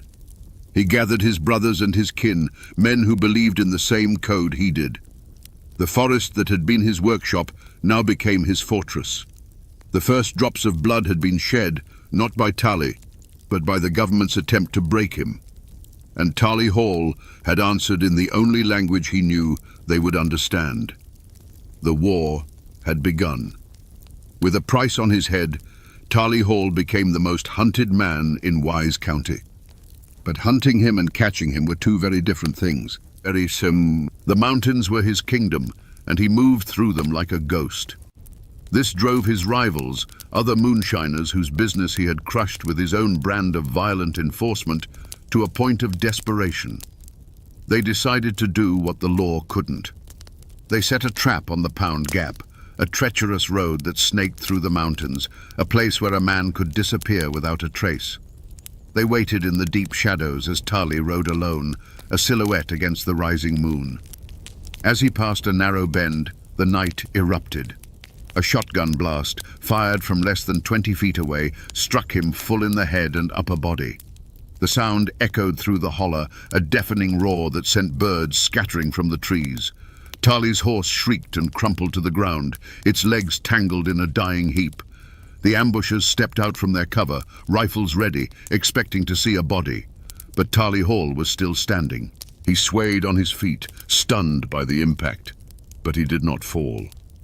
The men watched in frozen disbelief as he slowly raised a hand to his face. There was a strange, gravelly sound, and then he spat something dark onto a broadleaf plant on the roadside. He did it again and again. The moonlight caught the objects, and the attackers felt a cold dread creep up their spines. They were lead pellets, buckshot. He was spitting the bullets out of his own flesh. It was in this moment that the man died, and the legend was born. The attackers weren't looking at a moonshiner anymore. They were looking at something torn from the pages of a dark folk tale, a creature the mountains themselves had made. He took a step towards them, his face a mask of cold fury. One of the men, shaking with fear, raised his rifle and fired again. The bullet slammed into Tali's chest with a sickening thud, a sound like a hammer hitting stone. It barely staggered him. The sounds that followed were not of gunfire. They were the sounds of snapping wood as Tali ripped a rifle from one man's hands and broke it over his knee like a twig. They were the dull, heavy thuds of fists meeting flesh, followed by choked-off cries of pain. He didn't use a gun. He didn't need to. He moved among them like a storm, and when the terrible, frantic noise was over, only silence remained. He left the men broken and scattered on that lonely road, a living testament to his unnatural resilience. From that night on, he was no longer just Tali Hall. He was Iron Jaws Hall. The story spread like wildfire, carried on hushed whispers from one holler to the next. They said he was protected by a witch, that he had made a pact with the devil. The truth, doctors would speculate many years later, may have been a rare medical condition called Paget's disease, which causes bones to become abnormally thick and dense, essentially creating a form of natural armor. But in the dark woods of Wise County, no one cared about a medical diagnosis. The only truth that mattered was the one they saw with their own eyes and heard in the terrified tales of the survivors. Tally Hall was enchanted.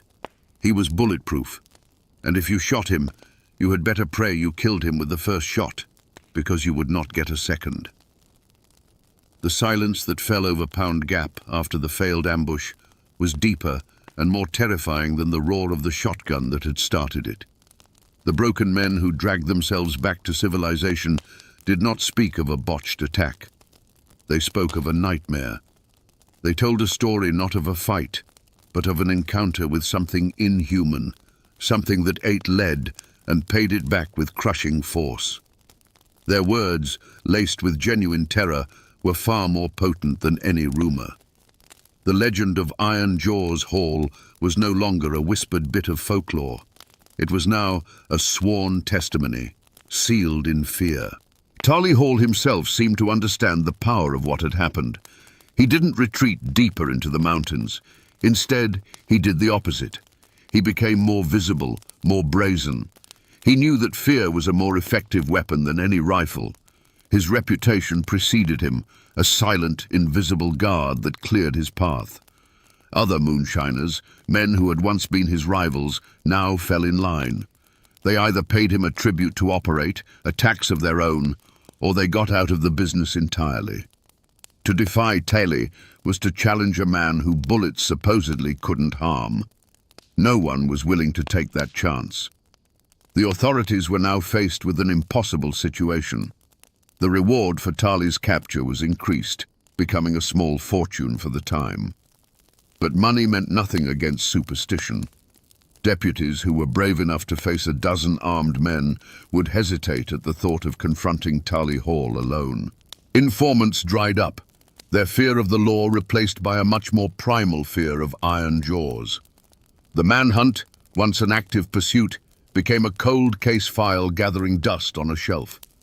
They were hunting a ghost who was very much alive, a man who ruled a shadow empire from the heart of their jurisdiction. The community became a landscape of fear and fascination. On one hand, Tally was a boogeyman. People would lock their doors a little tighter at night, and his name was used to frighten misbehaving children. He was the embodiment of the violence and lawlessness that festered in the deep woods. But on the other hand, a quiet, grudging respect grew for him in some corners. He was a mountain man, one of their own, who was single-handedly defying the federal government and winning. He was a symbol, however dark, of Appalachian grit and refusal to bow down. The ashes of that ambush on Pound Gap were not from a fire, but from the smouldering ruin of Tally Hall's mortality. What was left was a silence born of pure dread. He had become the undisputed king of the Wise County underworld, not just a criminal, but a living legend whose power was rooted in the belief that he could not be killed by ordinary means. The law was powerless, his rivals were terrified, and Tally Iron Jaws Hall walked the mountains not as a fugitive, but as a conqueror. Tally Iron Jaws Hall never stood trial in a courthouse. He was never made to sit on a hard wooden bench and listen to lawyers argue over his fate. The law of men, with its warrants, judges and juries, proved utterly powerless against him. His trial was a rolling, years-long affair, held in the dark hollows and on the treacherous mountain roads. The prosecuting attorneys were the bounty hunters and federal marshals who came for him, and the evidence they presented was the buckshot and rifle slugs they fired his way. The bounty on his head grew to be a legendary sum, drawing daring men from neighboring states. They came with new rifles and hardened resolve, dreaming of the fame and fortune that would come from bringing in Iron Jaws Hall. They formed posses, laid intricate traps, and combed the mountains, convinced they would succeed where others had failed. They were, in effect, a traveling court, come to Wise County to deliver a sentence. But Taylor Hall was his own defense attorney, and his arguments were brutally effective. One by one, the posses were outsmarted, the traps were sidestepped, and the bounty hunters were met with a terrifying response. Some were found beaten near to death, left as a warning on the side of a road. Others simply vanished into the woods, never to be seen again. The verdict in each of these violent encounters was the same. Taylor Hall walked away. He was judged by the laws of survival, and in that court he was consistently found innocent by virtue of being the last man standing. This was not justice, it was dominance. Taylor had replaced the law of the land with his own law of fear. But the justice of the mountains is a patient, cruel thing. For every man he intimidated, he created an enemy. For every family he terrorized, he sowed the seeds of a future reckoning. His invincibility had made him arrogant, and he had forgotten the most fundamental rule of his world. There is always someone tougher, someone more desperate, or someone with a better aim. The final trial came without warning. A lawman, some say a deputy named Doc Swindle, decided the only way to stop a legend was to meet it head-on. He didn't come with a warrant. He came with a rifle and a resolve as hard as the mountain stone. He hunted Taylor not as a lawman pursuing a criminal, but as a predator stalking its prey. He found him on a lonely path, and there was no talk, no chance to surrender. The air cracked with the sound of a single, well-aimed shot. This time, iron jaws fell. He hit the dirt, and this time he did not get back up. The bullet, they say, was special. Some claim it was silver, others that it was filled with mercury, designed to overcome whatever magic protected him. But whether it was magic or lead, the verdict was finally in. Taylor Hall was guilty, and the sentence was death. It was a verdict delivered not by a jury, but by a lone gunman, and it raises the ultimate question. Was this the law of men at last catching its fugitive?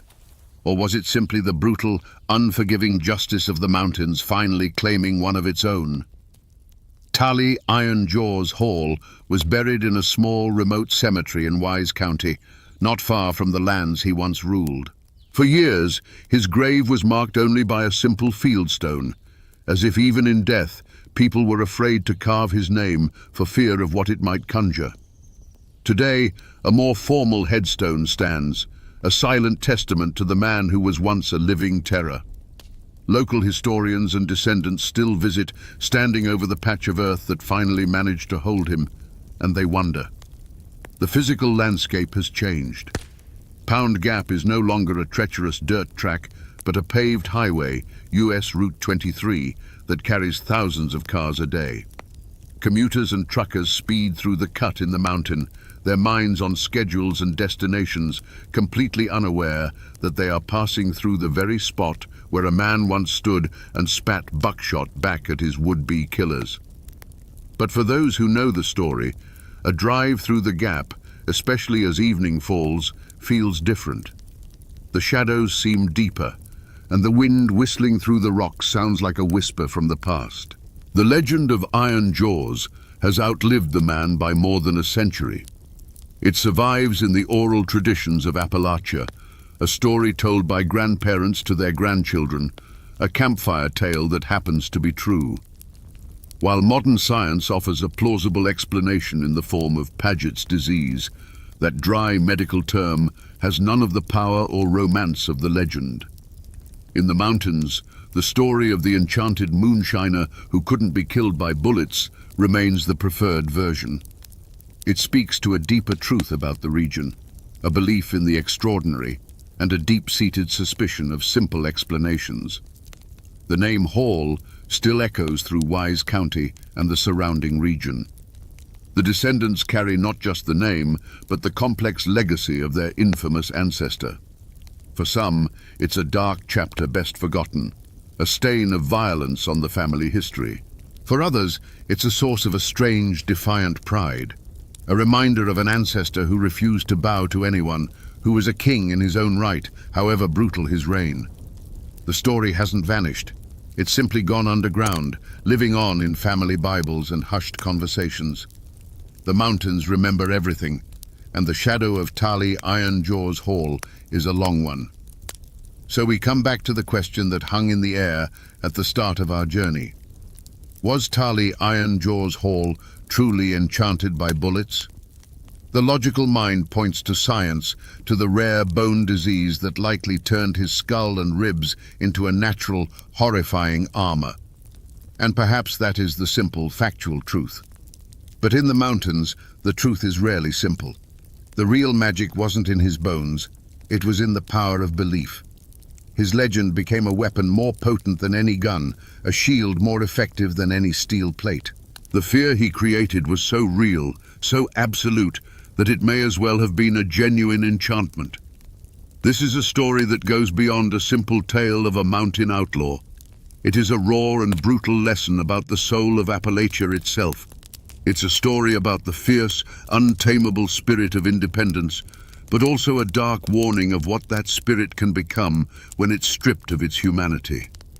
Tali Hall began as a man defending his way of life, a symbol of resistance against an outside world he didn't trust. But in his war against the law, he became a tyrant far more terrifying than any government agent, a monster who preyed on his own people. He is the ultimate Appalachian paradox, a folk hero and a villain forged in the same fire.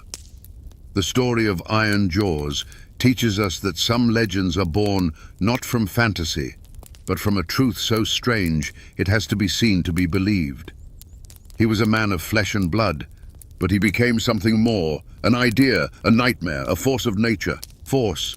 He walked the earth for a time, a king in a kingdom of shadows and fear, until the mountains that created him finally took him back.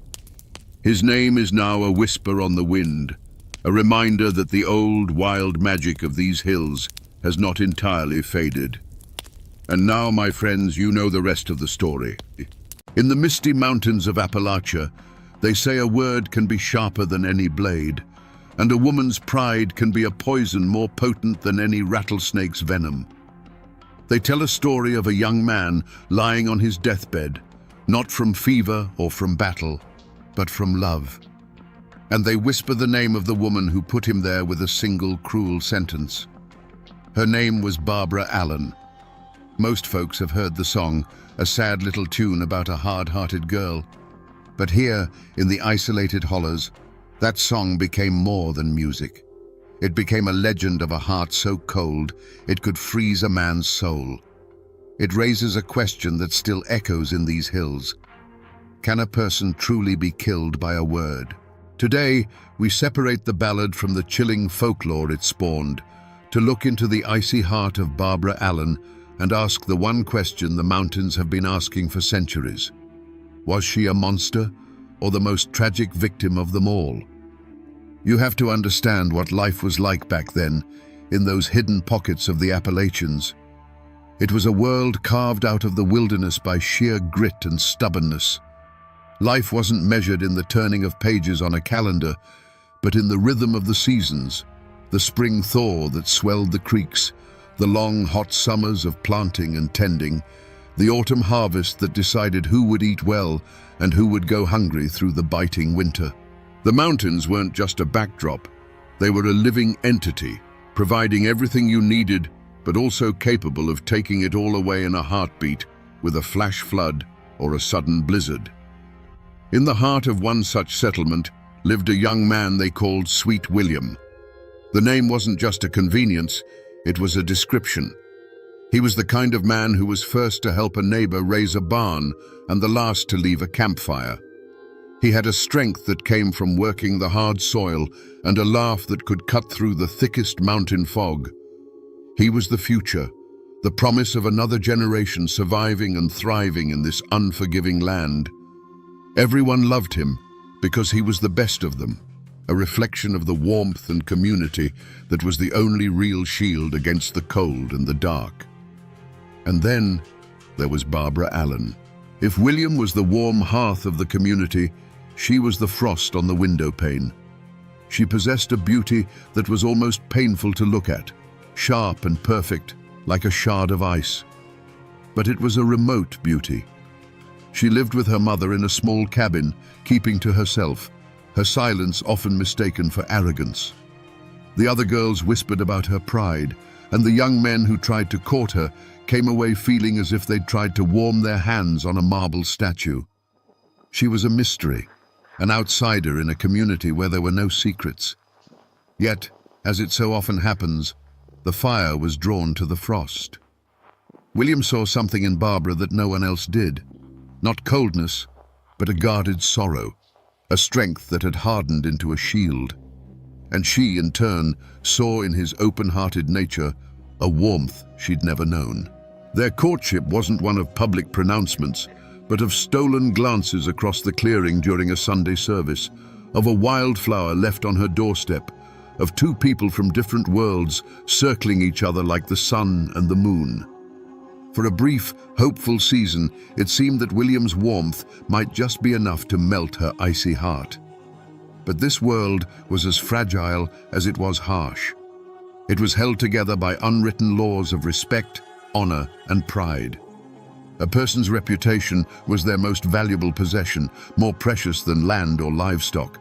And in a place where life was a constant struggle, a wounded pride could fester like a snakebite, turning the promise of love into the certainty of a grave. The community, watching the two lovers, held its breath, sensing that this was a story that could only end in one of two ways: with a wedding or with a tragedy that would be whispered around their fireplaces for 100 years to come. The turning point, the moment the future split into what could have been and what was, didn't happen in a dark forest or with the flash of a knife. It happened in a place of celebration. The harvest had been good, and the community gathered in the largest clearing, the air thick with the smell of roasting meat, wood smoke, and the sweet, sharp scent of homemade apple cider. Fiddles were playing, people were laughing, and for a little while, the harshness of mountain life was forgotten. At the center of it all, of course, was sweet William. He was in his element, surrounded by friends, his voice booming over the music. Flushed with cider and the simple joy of the evening, he raised his wooden cup.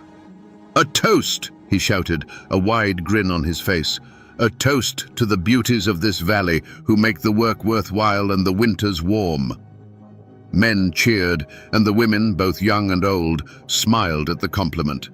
It was a simple, clumsy, heartfelt gesture from a young man who loved his home and the people in it. But in a shadowed corner, one pair of eyes didn't smile. Barbara Allen had watched him all evening, a rare warmth in her own heart. She saw him as hers, a private treasure. And in that moment, his toast felt like a betrayal. He hadn't toasted her. He had thrown her into the common lot with every other woman there. To his mind, it was a harmless, all-encompassing compliment. To her proud and guarded heart, it was a public declaration that she was nothing special to him at all. It was a careless flick of the wrist that to her felt like a slap across the face. She didn't scream or cry. Her pain was a cold, quiet thing. The light in her eyes simply went out, replaced by a glacial hardness. Without a word, she stood up, smoothed her dress, and walked out of the clearing, vanishing into the night. Her departure was so silent that at first only a few noticed. But a chill followed in her wake, and soon the whispers started. William, seeing her empty place, felt a knot of dread tighten in his stomach. The laughter died on his lips. He followed her, of course. He went to her cabin that night and the next day, but the door remained barred. He sent friends to plead his case, but they returned with shaken heads, speaking of a coldness they had never seen in a living soul. The community watched as a wall of silent, unforgiving pride rose between the two lovers. William's careless words had been the spark, but Barbara's wounded heart was the tinder. A fire had been lit, a slow, consuming blaze that wouldn't be put out with apologies. It was a fire that would demand a sacrifice. William's life wasn't being taken by disease. It was draining away from a wound no doctor could see, a sickness of the soul. His servants, loyal and terrified, saw their master fading like the last embers of a fire. In desperation, they went to the one person who held the cure or the final poison. They found Barbara Allen at her cabin, and their message was a raw plea. "Our Lord is dying, and he is calling for the one named Barbara Allen." There was no command in their voice, only a prayer. She rose slowly, so slowly you'd think time itself was wading through molasses. Every step she took from her cabin to his bedside was deliberate, a leisurely stroll towards a man's last moments. When she finally entered his room, the servant standing helplessly by the door felt a sudden chill, a damp cold that had nothing to do with the weather. It was as if she had brought the dead of winter into that small, suffocating space with her. William, pale as a death shroud, his voice a dry whisper, turned his face from the pillow. He looked at her, his eyes pleading for a single drop of mercy. "I am sick, and very, very low," he rasped. "And it's all for the love of you, Barbara Allen." It was his last gamble, his entire being laid bare, hoping to find a flicker of the woman he loved beneath the ice. But the woman who stood over him was not a lover. She was a judge. Her face was a mask of cold indifference. She looked down at the dying man, not with pity, but with a chilling clarity. Her voice, when it came, was not loud, but it cut through the silence like a razor. "I remember," she said, each word a perfectly formed drop of venom. "There, in the tavern of the city, when the wine was pouring like a river, you drank to the health of all the beauties, and you neglected me, Barbara Allen." Those words weren't a memory. They were a sentence. They were the final killing blow. The servants watched as the last spark of hope in William's eyes was extinguished. It wasn't a flicker. It was a snuffing out, as sudden and complete as a candle plunged into water. No weapon was raised, no blood was shed, but everyone in that room knew they had just witnessed an execution. William said nothing more. He simply took a shallow breath, and with the last of his strength, he turned his face to the cold, unforgiving wall. It was an act of final surrender. He was turning his back not just on her, but on the world itself, a world where the woman he loved had chosen her pride over his life. A moment later, a profound stillness fell upon the room, a silence deeper and more terrible than any scream. Sweet William was gone. Barbara Allen turned and walked out of that room without a backward glance. She left behind a profound silence, a dead man, and the shattered servants who had just witnessed a soul being extinguished by sheer cruelty. She stepped out into the crisp mountain air, her head held high, the victor in a war only she had been fighting. Her pride was satisfied. Her grievance was avenged. She had won. For the first few hundred yards, that cold satisfaction was a shield, protecting her from the truth of what she had done. But she had not gone a mile, just as the path began to wind back towards her own lonely cabin, when a new sound reached her. It was a sound that cut through the rustling leaves and the sighing of the wind. A single, mournful toll of a funeral bell, echoing from the small church in the valley. Dong. It was a sound of finality, a sound of fact. Sweet William was dead. The bell was telling the mountains the news, and that sound pierced her icy armor. The second toll followed the first, and with each resonant peal, a crack appeared in the frozen wall around her heart. It was no longer the sound of her victory, it was the sound of her damnation. The ballad says that the bell seemed to cry out her own name on the wind, a mournful accusation. Hard-hearted Barbara Allen. The pride, the anger, the memory of that silly toast in the tavern, it all evaporated, leaving behind a horrifying, empty void. The realization struck her with the physical force of a blow. The man she loved was in the ground because of her. She had traded his life for a moment of bitter triumph, and the bargain was a fool's one. Her heart, which could not be melted by his love, was now shattered by the sound of his death knell. The community would hear that bell too. The servant's story would spread from cabin to cabin, whispered over cook fires and spinning wheels. There would be no trial, no judge or jury. Her verdict was already being delivered by the hushed, horrified voices of her neighbors. She was no longer just the proud girl. She was the cruel woman, the one who had killed sweet William with nothing but a handful of cold, unforgiving words. There was no trial held in a courthouse for Barbara Allen. There was no judge in a black robe, no jury of 12 good men and true. What law had she broken? There is no statute against having a heart of stone, no crime on the books for killing a man with a memory and 5 cruel words. The law of men, with its ink and paper, was silent. It had no language to describe what had happened in that death room. But in the mountains, there is another kind of justice, an older and more immediate law. And Barbara Allen's trial had already begun. The courtroom was every cabin, every clearing, every fireside in the valley.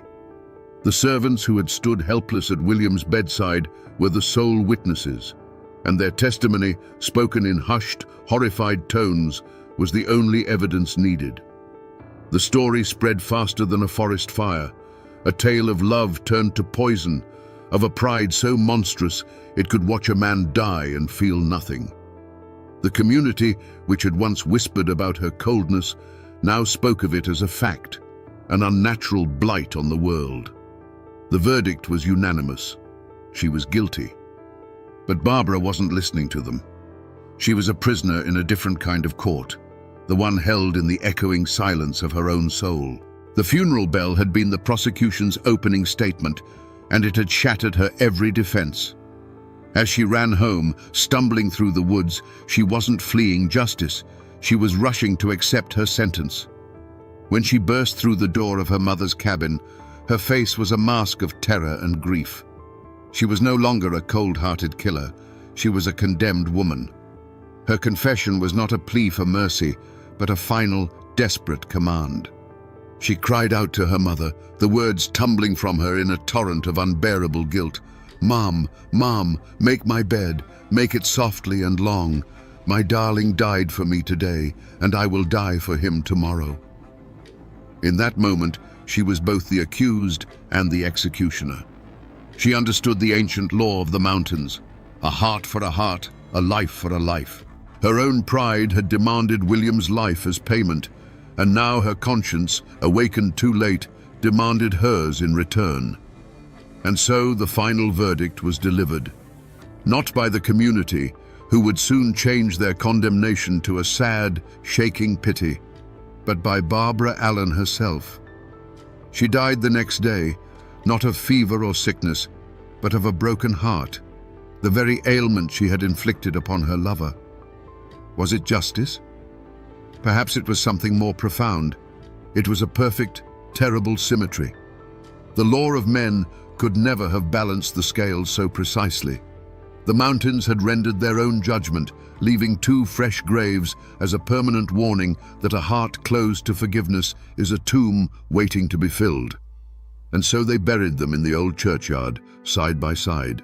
He, the victim of a love too strong, and she, the victim of a pride that had turned to poison. In any other story, that would be the end. 2 graves on a lonely hillside, slowly being reclaimed by the wild grass and the passage of time. But in Appalachia, some stories refuse to stay buried in the ground. They grow. Out of Sweet William's grave, the old-timers say, there grew a rose. It wasn't just any rose, but one with petals so deep and red they looked like drops of blood, a symbol of the true and passionate love he'd held in his heart. And from Barbara Allen's grave, there grew a briar, its vines thorny and grasping, a testament to the sharp, tangled pride that had protected and ultimately destroyed her. They grew, reaching up towards the Appalachian sun as if pulled by some unseen force. The rose climbed the old stone wall of the churchyard, and the briar followed. Higher and higher they went, until at the very peak of the wall they met. And there, under the watchful eyes of the mountains, the soft red rose and the thorny green briar intertwined. They wove themselves together into what the ballad calls a true lover's knot, a symbol of forgiveness, a sign that the love that was denied in life had finally found its union in death. Now, you can't go to a specific place in Kentucky or North Carolina and find a headstone that reads Barbara Allen. Her grave is not a place on a map. The real marker isn't made of stone, it's made of music. The ballad itself is the echo. It survived the long ocean voyage from Scotland, and in the isolated hollows of Appalachia, it found its true home. It was passed down like an heirloom, from a grandmother's cracked voice to a child listening on a porch swing, a lesson and a lullaby all in one. The story became a part of the people, and that is what remains today. The traces are not in archives or history books, but in the culture itself. It's in the melancholy bend of a fiddle string, in the lyrics sung by 1,000 different voices over hundreds of years. The mountains do remember, and though most people have forgotten the fine details, the legend of the rose and the briar still hangs in the air of every old, overgrown cemetery, a ghostly reminder that love and pride are two powerful vines that, once tangled, can never truly be separated. So we come back to the question that has haunted this story from the start, a question that the wind still whispers in the high mountain passes. Was Barbara Allen a monster, or was she a victim? The truth, like most truths in these mountains, is not a simple thing. In that death room, standing over the man who loved her, she was a monster. She wielded her wounded pride like a weapon and dealt a killing blow. But in the moments that followed, when the sound of a funeral bell shattered her soul, she became the story's final, most tragic victim, a prisoner of a pride she could no longer live with. This is the eternal lesson encoded in the ballad of Barbara Allen, the reason it has survived for centuries while grander tales have turned to dust. It's a story that warns us that a heart shielded by pride is the most fragile heart of all. It teaches us that forgiveness is not a gift we give to others, but a key to our own freedom.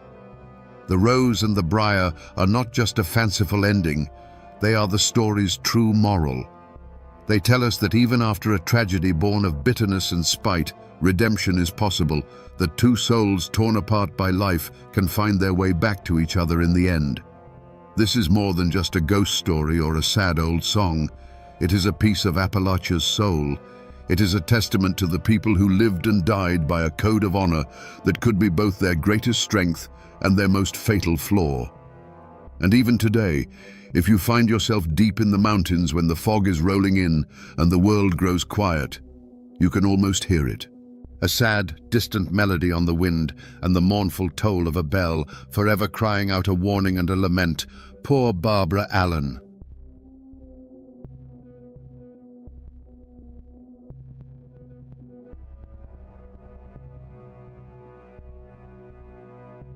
They said bullets curved around him in the air.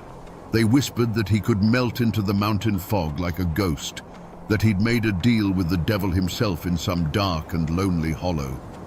For years, the name Jacko Fraser was enough to make a child stop crying and a grown man bolt his door at night. The law called him a murderer. But the people who lived and died in these hills had another name for him, the White Devil. But how does a man become a monster? How does flesh and blood turn into a legend that haunts a landscape for 100 years? Today, we hunt for the truth behind the ghost story. To understand a man like Jacko Fraser, you first have to understand the world that made him. Imagine the Cumberland Mountains in the late 1800s on the jagged border of Virginia and Kentucky. This was a land forgotten by God and the government, a place of stunning beauty and breathtaking cruelty. The mists that clung to the hollows hid deep secrets, and the ancient hills had seen more than their share of blood and tears. The Civil War had ripped through these communities, leaving behind not just poverty, but a generation of men who had been taught that the fastest way to solve a problem was with a rifle. They came home to find their farms in ruins, and their futures uncertain. The law, in this part of the world, was a distant rumor. A county sheriff might hold authority in the dusty courthouse square, but out in the winding creeks and isolated cabins, his power faded to nothing. Here, a different law held sway, the law of the clan. Family was everything. Your name was your flag, your cousins were your army. An insult to one was an insult to all, and debts of honor were paid in blood. This was the era of the great feuds, like the Hatfields and McCoys, where violence was not just an outburst of anger, but a structured part of life, a grim inheritance passed down from father to son. This fierce loyalty was born of isolation. The dense forests and impassable ridges didn't just separate families from the outside world, they separated them from each other. Every farmstead was its own small kingdom, every cabin a fortress. Strangers were viewed with suspicion, and a man representing the government was seen as the biggest stranger of all. People here learned to rely on themselves, their kin, and their own judgment. But self-reliance couldn't always put food on the table. This was a world of grinding poverty. Families survived on what they could scratch from the rocky soil, what they could hunt in the deep woods, and what they could distill in a hidden still under the light of the moon. For a man with a quick trigger finger and no conscience, the desperation hanging in the air smelled like opportunity. It was into this boiling cauldron of pride, poverty, and clan justice that Jacko Fraser was born. The world he saw was not a place of laws and morals, but a battlefield for survival. The mountains were poised on a knife's edge, holding a fragile, violent peace. But that peace was about to be shattered, not by an invading army, but by a monster it had created in its own image. Long before the massacre that made him a legend, Jacko Fraser's name was already a poison whispered on the mountain wind. He didn't exist in a vacuum. His terror was fed by a network of lesser evils and silent supporters. Men like Henley Cox, his most notorious accomplice, were drawn to him like moths to a flame, lesser predators orbiting a greater one. And there were others, the small-time crooks who bought his stolen goods, the informants who'd trade a neighbor's whereabouts for a silver dollar or just to settle an old score. The Mullins clan, on the other hand, were the opposite of everything Jacko stood for. They were a large, well-respected family, a cornerstone of the community, which made them the perfect target for a man who wanted to prove that no one and nothing was safe. The deepest wounds in these mountains were often the oldest. Jacko himself was said to be a veteran of the Confederacy, a man who had seen the world burn and decided he liked the heat. He didn't come back from the war looking for peace. He came back carrying the war inside him, a personal battle against a world he felt had failed him. His grudge wasn't over a single plot of land or a stolen horse. His grudge was with humanity itself. He saw society as a sham, and he aimed to tear its mask off with violence. Of course, smaller, more personal grudges festered in every hollow. A card game that ended in a bitter accusation, a dispute over a property line that had been argued for generations, a family that got a little too prosperous for a neighbor's liking. These were the hidden fault lines running beneath the community. Jacko was a master at exploiting them. He understood the dark currents of envy and resentment that flowed beneath the surface of daily life, and he knew how to use them to his advantage, turning the quiet suspicions between neighbors into open fear. And so, the rumors began to spread, moving from cabin to cabin like a sickness in the air. At first, they were just unsettling stories. A peddler who was supposed to be heading through Pound Gap simply vanished. A farmer found his best mule gone, his tack shed emptied.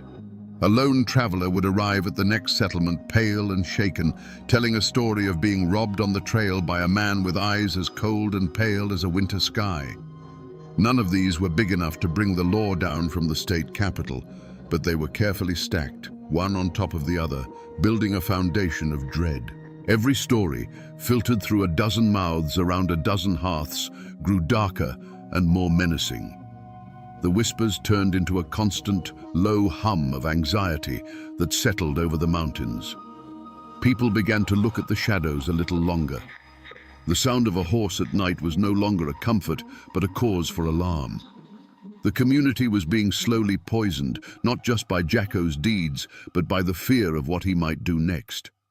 The stage was being set for an act of violence so brutal it would turn whispered rumors into terrified screams. The year was 1892. For the Mullins clan, it was a day of prosperity. Several members of the family, including Ira Mullins, his wife, and other kinsmen, had made the long journey by wagon to the nearest town. They were returning home, their carts laden with goods, and more importantly, their pockets heavy with cash from a successful day of trading. We're talking several $100s, a staggering fortune in those mountains, enough money to set a family up for a year, or to make a desperate man do the unthinkable. Imagine the scene. A narrow mountain path, barely wide enough for their wagons, snaking its way through the dense, dark woods of Pound Gap. The late afternoon sun was beginning to fail, casting long, distorted shadows that clawed at the edges of the trail. The air grew cooler, carrying the scent of damp earth and decaying leaves. The steady creak of the wagon wheels and the soft plod of the horses were the only sounds in a world that was growing unnaturally quiet. The birds had stopped singing. The woods were holding their breath. It was a feeling every mountain person knows in their bones. The difference between a peaceful silence and a waiting one. Perhaps one of the men glanced nervously into the darkening trees. Perhaps a child in the wagon pulled a blanket a little tighter around their shoulders, sensing a shift in the air. They were on their own land, just miles from the safety of their homes. But that feeling of safety was beginning to fray like an old rope. They were being watched. Suddenly, from the deep shadows of the forest, a command rang out, a harsh voice slicing through the quiet, telling them to halt. But this wasn't a warning. It was a declaration. Before the echo had even died, the trees erupted in a blaze of rifle fire. The led horse screamed and reared, falling in its traces. The quiet evening was shattered by the roar of guns, the splintering of wood, and the first cries of shock and pain. The judge pronounced the sentence, 1 year in the county jail. A dead silence fell over the packed Virginia courthouse. Then, the patriarch of the most powerful clan in these mountains, Floyd Allen, rose to his feet. His eyes blazed as he uttered the words that would become a signal for slaughter. "Gentlemen, I ain't a-goin'." A split second later, the courtroom exploded in a firestorm of bullets. When the gun smoke cleared, the judge, the sheriff, and the prosecutor lay dead. The newspapers called it an act of savage barbarism. But was it a cold-blooded ambush, or the last desperate stand of a man defending his honor? Today, we will try to find the truth behind the 90 seconds of hell that forever scarred these mountains. To understand the blood that was spilled, you first have to understand the world that was about to be lost. This was Hillsville, Virginia, at the dawn of the 20th century. Tucked deep in the Blue Ridge Mountains, this wasn't just a town, it was a fortress of tradition, a kingdom unto itself. Here, the hollows held the morning mist like secrets, and the rugged peaks stood as silent guardians against a world that was changing too fast. This was a land governed not by laws written on paper in some distant capital, but by the unwritten code of the mountains. The people here were cut from a different cloth. They were the descendants of Scottish-Irish settlers, a folk as hard and unyielding as the rock beneath their feet. They were fiercely independent, deeply suspicious of outsiders, especially the Flatlanders and their government. For them, the ultimate authority wasn't a judge or a sheriff, it was the family, the clan. Loyalty was the highest virtue, and honor was a currency more valuable than gold. An insult to one was an insult to all, and a man was expected to defend his name with a steady hand and a loaded gun. And in this world of shadow and stone, no clan cast a longer shadow than the Allens.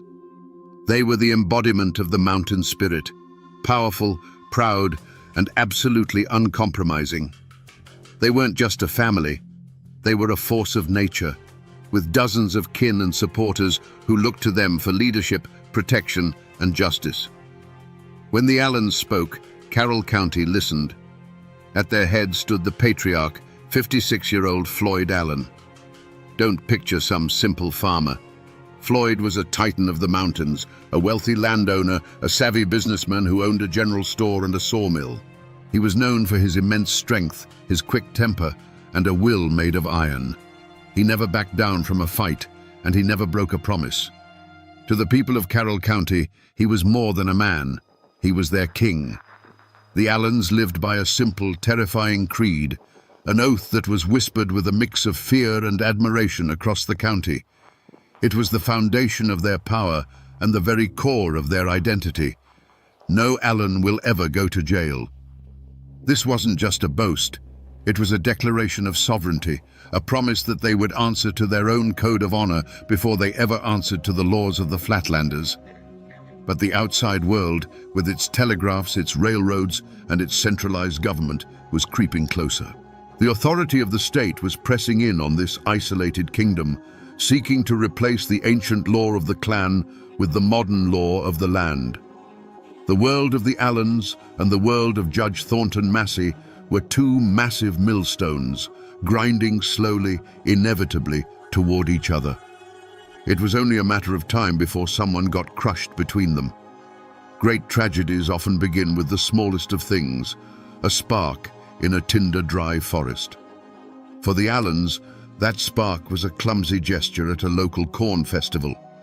Floyd's young nephew, Wesley Edwards, tried to kiss a girl.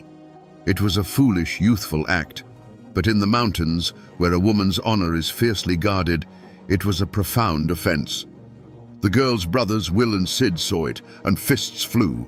News of the fight traveled fast, echoing through the hollows until it reached the ears of Floyd Allen. His nephew had been challenged, his kin had been disrespected. This was not a simple brawl to him, it was a stain on the honor of the entire Allen clan. He didn't wait for the law, he dispensed his own. He met the Edwards brothers on a dusty road, and the conversation was short. According to witnesses, Floyd, a man of formidable strength, beat one of the brothers so severely with the butt of his pistol that he left him bleeding and broken in the dirt. Now the outside world was forced to act. The beating was too public, too brutal to ignore. A warrant was issued for the arrest of Floyd Allen. Sheriff Lewis Webb and his deputy, men who knew exactly who they were dealing with, rode out to Floyd's home. They were met on the porch by the patriarch himself, not with his hands up, but with a rifle cradled in his arms. In a tense standoff, Floyd made his position clear. He had been insulted, he said, and he would not be dragged from his home like a common criminal. This was the moment the line was truly crossed. Floyd Allen looked the law in the eye and did not blink. He told the sheriff that he would come to court, but he would come on his own time, on his own terms. And incredibly, that's exactly what happened. The sheriff and his deputy retreated, empty-handed.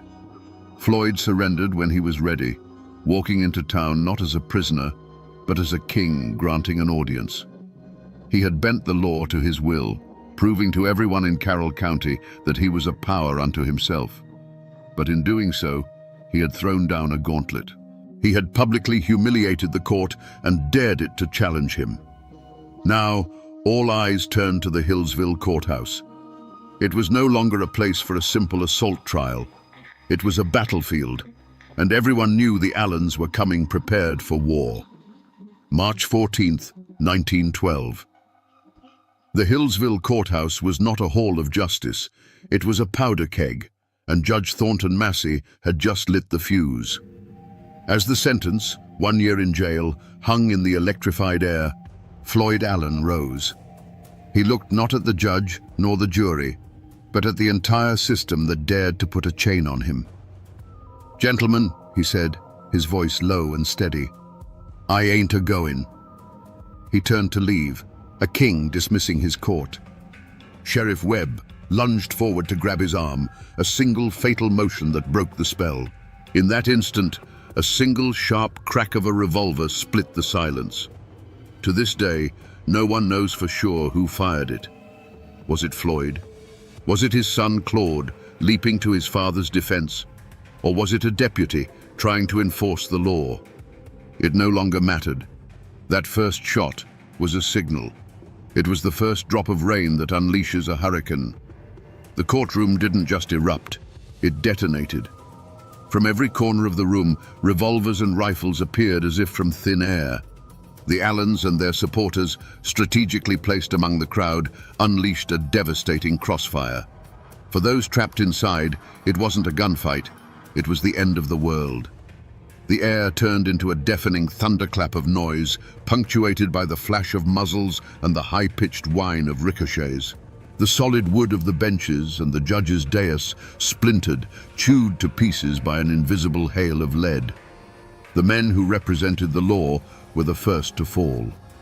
Judge Massey, who had just sealed Floyd's fate, sought cover behind his bench. A moment later, his gavel fell silent forever. Sheriff Webb, the man who had taken that fateful step forward, crumpled to the floor. His last act on this earth was to pull his own revolver and send a bullet tearing into Floyd Allen's thigh, a final defiant gesture of the law he served. Prosecutor William Foster fell nearby, and a juror, a farmer named Augustus Fowler, was trying to scramble for the door when his escape was cut tragically short. Panic turned the crowd into a human stampede. People screamed, clawing their way towards the doors, trampling one another in a desperate bid for survival. A thick, choking cloud of gunpowder smoke filled the room, turning the scene into a blind, suffocating hell. Witnesses said it felt like an eternity, but the storm of bullets lasted no more than 90 seconds. When the last echo of gunfire faded, a ringing silence descended. The smoke began to clear, revealing a tableau of silent horror. Dark, ugly pockmarks scarred the courthouse walls, 57 of them, each one a testament to the madness that had just passed. Through the haze, figures moved with purpose. Floyd Allen, wounded but alive, was lifted by his kinsmen and carried from the building. The Allen clan mounted their horses and vanished back into the mountains, leaving a blood-soaked courthouse and a nation in shock. When the last of the Allen clan galloped out of sight, a profound, ringing silence fell over the Hillsville courthouse. It was a silence heavier than any sound, broken only by the whimpers of the wounded and the terrified gasps of the survivors. The air, thick with the acrid stench of gunpowder, now carried a new, coppery smell. On the blood-soaked floorboards, the law of the Commonwealth of Virginia lay dead. The judge, the sheriff, the prosecutor, the very symbols of the state's authority, had been executed in their own sanctuary. The news of the massacre didn't just spread, it shot out of Hillsville like a bullet, hitting the telegraph wires and exploding across the nation. Newspapers from Richmond to New York screamed with headlines that painted a picture of a savage war against civilization itself. They called the Allens mountain degenerates, barbaric clansmen who had risen up against the rule of law. The story tapped into a deep-seated fear of Appalachia as a wild, untamed frontier. There was no room for nuance in these reports. There was only shock, horror, and a thunderous call for vengeance. The response from the state was swift and absolute. Governor William Hodges Mann declared that the assassins would be hunted down if it took all the resources of the Commonwealth. He mobilized the state militia, but he also called in a force more feared and perhaps more suited to the task, the Baldwin Felts Detective Agency. These were not ordinary lawmen. They were ruthless, efficient bounty hunters, veterans of the brutal coalfield wars, known for their willingness to meet violence with greater violence. They were the modern world's answer to the Mountain Clan, a hired army that understood the language of the gun. The great hunt began. The mountains, which had always been the Allens' fortress, had now become their cage. The Baldwin Felts detectives, methodical and relentless, swarmed into Carroll County. They brought with them the tools of the modern age, photographs of the wanted men, a network of informants, and the promise of a hefty reward that could turn a neighbor into a betrayer. They combed every hollow, searched every cabin, and squeezed the community with a grip of fear. For the Allens, there was nowhere left to run. One by one, the fugitives were captured or surrendered. The net tightened until finally, acting on a tip, detectives found their ultimate prize. Hiding in a lumberjack's shack, wounded and exhausted, were Floyd Allen and his son, Claude. The king of Carroll County, the man who swore he would never see the inside of a jail, was now in shackles. The wolf hunt was over. The wolves were caged. And now they would face the victor's justice. The trial of the Allen clan was never going to be held in Hillsville. The influence of their name was too strong, the memory of the massacre too raw. To ensure a conviction, the state moved the proceedings to the city of Wytheville. But this change of venue did more than just move the trial. It ripped the Allens out of their world and placed them in the heart of their enemies. It wasn't a trial, it was a reckoning. The courthouse was surrounded by armed militia. Reporters from across the country filled the press benches, eager to send back sensational stories of the Appalachian savages. The court of law had become a theater of vengeance, and the public demanded a bloody final act. In the center of this storm sat Floyd and Claude Allen. They were not the wild-eyed murderers the newspapers described. Witnesses from the trial remembered them as composed, stoic, and utterly unbowed. They sat like fallen kings, their faces carved from mountain stone, showing no fear and no remorse. They listened to the testimony against them with a quiet dignity that was, in its own way, a final act of defiance. They had lived by the code of the mountains, and they would not grovel before the code of the Flatlanders, even with their lives hanging in the balance. The prosecution painted a picture of a cold, calculated conspiracy, an ambush designed to assassinate the law itself. Their lawyers argued that it was a spontaneous eruption of violence, a tragic misunderstanding that spiraled out of control. But in a courtroom filled with rage and grief against the testimony of dozens of terrified survivors, their words were meaningless. The verdict was a foregone conclusion before the first witness was even called. The jury, drawn from a world that neither knew nor understood the Allens' way of life, deliberated for only a short time. The verdict came back. Guilty. Guilty of murder in the first degree. The judge, his voice heavy with the weight of the state's authority, sentenced Floyd Allen and his son Claude to die. Not by the gun, the weapon of their world, but by the electric chair. A cold, scientific answer to the hot-blooded code of the mountains. The other clan members involved were handed sentences that would see them waste away for decades behind bars, their power broken, their families scattered. The sentence was met with applause in the courtroom and celebrated in newspaper headlines as a triumph for civilization. The law had been challenged, and the law had won. But back in the misty hollows of Carroll County, the whispers told a different story. To many, this wasn't justice. It was an execution carried out by a foreign power. The state had not just punished murderers, it had made an example of men who dared to live by their own rules.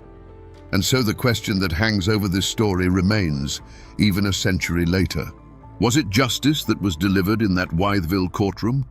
Or was it simply the final brutal act of a war between two worlds, where the victor got to write the law and call it by whatever name they chose?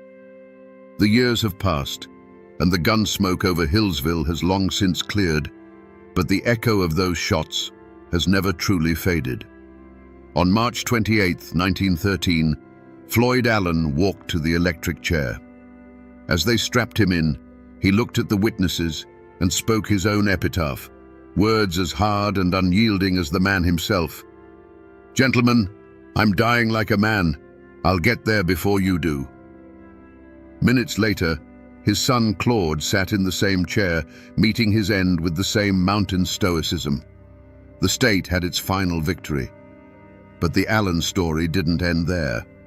Floyd's brother, Sidner, became a legend of survival.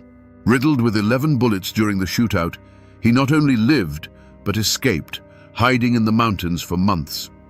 When he was finally caught, He was sentenced to 35 years in prison, but he outlasted the outrage. He was eventually pardoned, a man who stared death in the face and walked away. The other clan members served their long sentences, returning to a world that had moved on, forever branded by those 90 seconds of violence. If you go to Hillsville today, you won't see the original courthouse. It was torn down decades ago, but for years its replacement stood on the same ground, and the old-timers would tell you that the spirit of that day lingered. They said that for a long time you could still trace the bullet holes in the old building's walls, silent mouths speaking of the chaos. The graves of Floyd and Claude Allen can still be found in a family cemetery, their stones a quiet, somber testament to the clan's vow. They are not just graves, they are a landmark, a place where the past feels close enough to touch. The rest of the world has largely forgotten the Carroll County Courthouse massacre. It's become a dusty footnote in the history books. But here, in these mountains, it is not forgotten. It has seeped into the soil and become folklore. The story is told not as history, but as a cautionary tale about pride, honor, and the terrible price of defiance.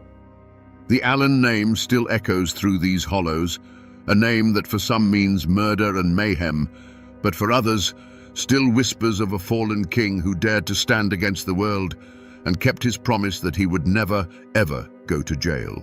The mountains remember. So we come back to the question that hung in the gunsmoke of that Virginia courthouse. Were the Allens cold-blooded killers who planned a massacre from the start? Or were they defenders of an ancient code, pushed to a final desperate act? The truth, like most things in these mountains, is not so simple. They came to that courthouse armed because in their world, power was respected only when it was backed by the threat of force. They didn't see themselves as criminals defying the law. They saw themselves as sovereigns of their own kingdom, defending its honor against a foreign invasion. The Hillsville massacre was more than just a crime. It was the bloody, violent end of an era. It was the moment the modern world, with its courts and its electric chairs, finally broke the back of the old world, with its clans and its code of blood honor.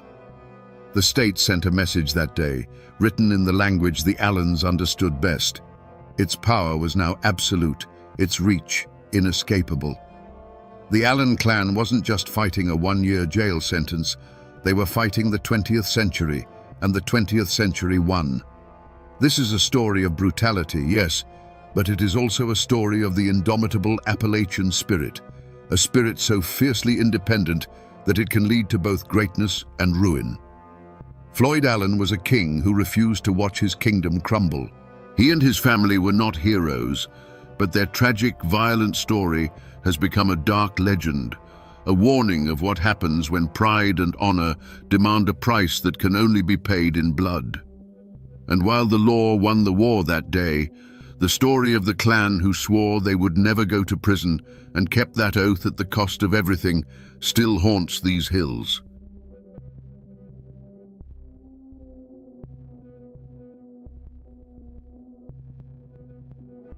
Out here, deep in a West Virginia hollow, where the road turns to gravel and the fog clings to the hillsides, the modern world gets quiet. You can find places like this all over the mountains. A forgotten family cemetery, nearly swallowed by ivy and time. These aren't grand monuments. They're simple weathered stones, leaning like old men tired of telling the same story. But it's the names and the dates etched upon them that pull you in. Earl Gibson died 1921. Silas Blackwood died 1923. These men didn't die in the mines. They didn't fall to the fever that swept through these camps so often. They shared one thing, and one thing only. A wife. A woman named Zoe Wilkins. To the law that condemned her, she was a monster. To her few defenders, she was just the unluckiest woman in the state. But to everyone else, she had a different name, the Black Widow of Appalachia. Today, we stand among these silent stones to listen to their whispers and piece together a story this land has tried its best to forget. Let's wind the clock back 100 years. The air here wasn't clean and silent then. It was thick with the grit of coal dust, a fine black powder that settled on windowsills, in your lungs, and in the lines of every face. This hollow was alive with the rumble of coal cars on the tracks and the distant rhythmic clang of pickaxes against the mountain's bones. Life was dictated by the shriek of the company whistle, a sound that sent men like Earl Gibson into the dark belly of the earth before sunrise, and a sound that wives like Zeo Zoe prayed to hear again at the end of the day. Earl was a young man, strong and full of the quiet hope that marks so many who work a dangerous trade. He believed his back was broad enough to carve out a decent life for him and his new wife. He'd come home each evening, his face caked in black, and wash up in a basin on the porch of their small two-room cabin. It wasn't much, but it was theirs, a tiny speck of warmth against the vast, indifferent mountains. Zeo Zoe was different from the other miners' wives. While they gathered on their porches to trade gossip and remedies, she often kept to herself. She wasn't unfriendly, just reserved. She had a sharp mind and a gaze that seemed to take in everything, a calm that felt out of place in a world built on noise and struggle. Some saw it as dignity.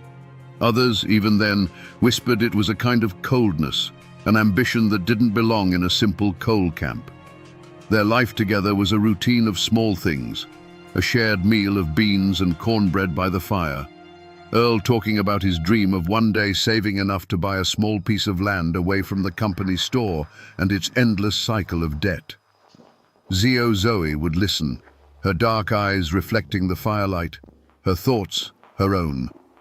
To anyone looking in, they were just another young couple trying to survive in a place that didn't make survival easy. But in these mountains, death was a constant neighbor. It came suddenly in the form of a rockfall or a gas explosion in the mine. It came slowly in the wheezing cough of black lung. And it came violently in the gut-wrenching sickness they called the flux, a plague that could sweep through a camp and fill a graveyard in a matter of weeks. A doctor was a luxury, and a sudden death was a tragedy, but it was a familiar one. It was a world that had grown used to the sight of fresh-dug graves, a fact that would soon prove very convenient for someone. The stories buried in the ground are one thing. The stories buried in paper and ink are another. In a county courthouse basement, tucked away in a dusty archive box, you can find the documents that give a voice to those silent gravestones. It's amazing what survives.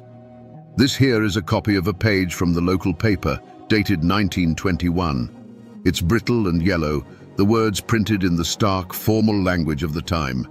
It's a short column nestled between an advertisement for livestock feed and a notice about a church social. It's the obituary for Earl Gibson. It's barely a paragraph long, and it reads just like 100 others from that era. It says he was a fine, hard-working man, taken too soon by a sudden and severe gastric illness. A stomach flux. The kind of thing that could kill a man in 3 days and have the neighbors nodding in sympathy, murmuring about bad water or tainted food. On the surface, it's just another sad, common story. A young wife left all alone. The community pitied her. But it's another piece of paper from that same box that changes the tone completely. This one is a life insurance claim, filed by Zeo Zoe Gibson, just days after her husband was in the ground. It wasn't a huge amount of money, not by today's standards. But in 1921, to a miner's widow with no other prospects, it was a small fortune. It was enough to buy a little plot of land, enough to be free from the company store, enough to breathe for the first time in her life without the weight of debt and dependency. This document right here, this isn't just an insurance policy, it's the first clue. It raises the question that no one dared to ask out loud back then. Was this just a fortunate coincidence in the midst of tragedy?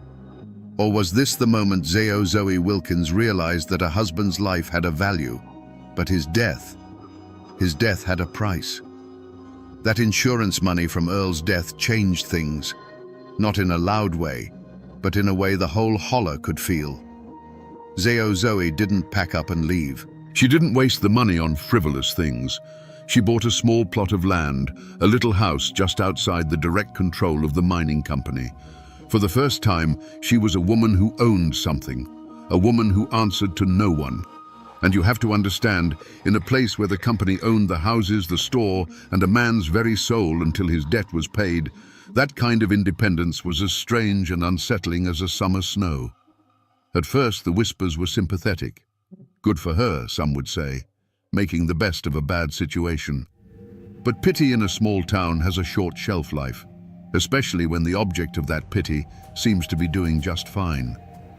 Zoe's grief didn't look like the grief they were used to. It wasn't loud and public. It was a quiet, private thing. She held her head high. She managed her own affairs. And soon, the whispers began to change their tune. She didn't grieve long. They'd murmur over a fence post. Seems that money dried her tears right up. It was then that Silas Blackwood entered the picture. Silas was a mine foreman, older than Zoe, a man with a bit of authority, and more importantly, a healthy savings account. He was a widower himself, known to enjoy his drink, a man whose loneliness was as plain to see as the coal dust on his boots. He saw in Zoe a beautiful, quiet woman, a fine wife to run his home and ease his later years. He was flattered by her attention. And Zoe, well, she saw something in him too. She saw security. She saw a bigger house, more money, another step up and away from the life she was born into. That first insurance policy had been a revelation. It had shown her a way out of the grime and the poverty, a path paved not with a lifetime of back-breaking labor, but with a simple signature on a piece of paper and a well-timed tragedy. Her courtship with Silas Blackwood wasn't a romance. It was a business transaction, and the whole community was watching. They saw the older man, charmed and foolish. They saw the young widow, her eyes not on the man, but on what the man had. The seeds of conflict weren't just being sown in that little house. They were being planted in the minds of every neighbor who watched her, every gossip at the company store. They were just waiting for a reason for their suspicions to take root, and Zoe was about to give them one. History isn't just found in archives. Sometimes it's sitting on a front porch in a rocking chair, waiting for someone to ask the right questions. Down a winding road, I found Elmore Vance. He's an old man now, with hands as gnarled as oak roots and eyes that have seen nearly a century of these mountains. He is the great-nephew of Silas Blackwood, and his grandfather was the man who first tried to sound the alarm. For his family, the story of Zoe Wilkins isn't a folk tale. It's a wound that has never fully healed. He doesn't call her the Black Widow. In the Vance family, she has always been that Wilkins woman. He speaks in a slow, deliberate cadence, the way men do when they're recalling a story they've heard 1,000 times, a story that's become a part of their own blood. My granddaddy, Jasper, he begins, he liked Silas, but he never trusted her, not for a minute. He said she had still eyes, like a snake on a rock, watching but never blinking. According to the story passed down to Elmore, the trouble came to a head just 6 months after the wedding. Silas, puffed up with pride and eager to show what a good provider he was, told his brother Jasper that he'd taken out a brand new, sizable life insurance policy. "Just to make sure my Zio is looked after if anything happens to me," he'd said with a grin. Elmore leans forward in his chair. Granddaddy said when he heard those words, a cold spot formed right in his gut. It was the same story, all over again. Jasper went to Silas that very evening and begged him to see reason. He didn't accuse Zoe directly, not at first. He just pleaded with his brother's common sense.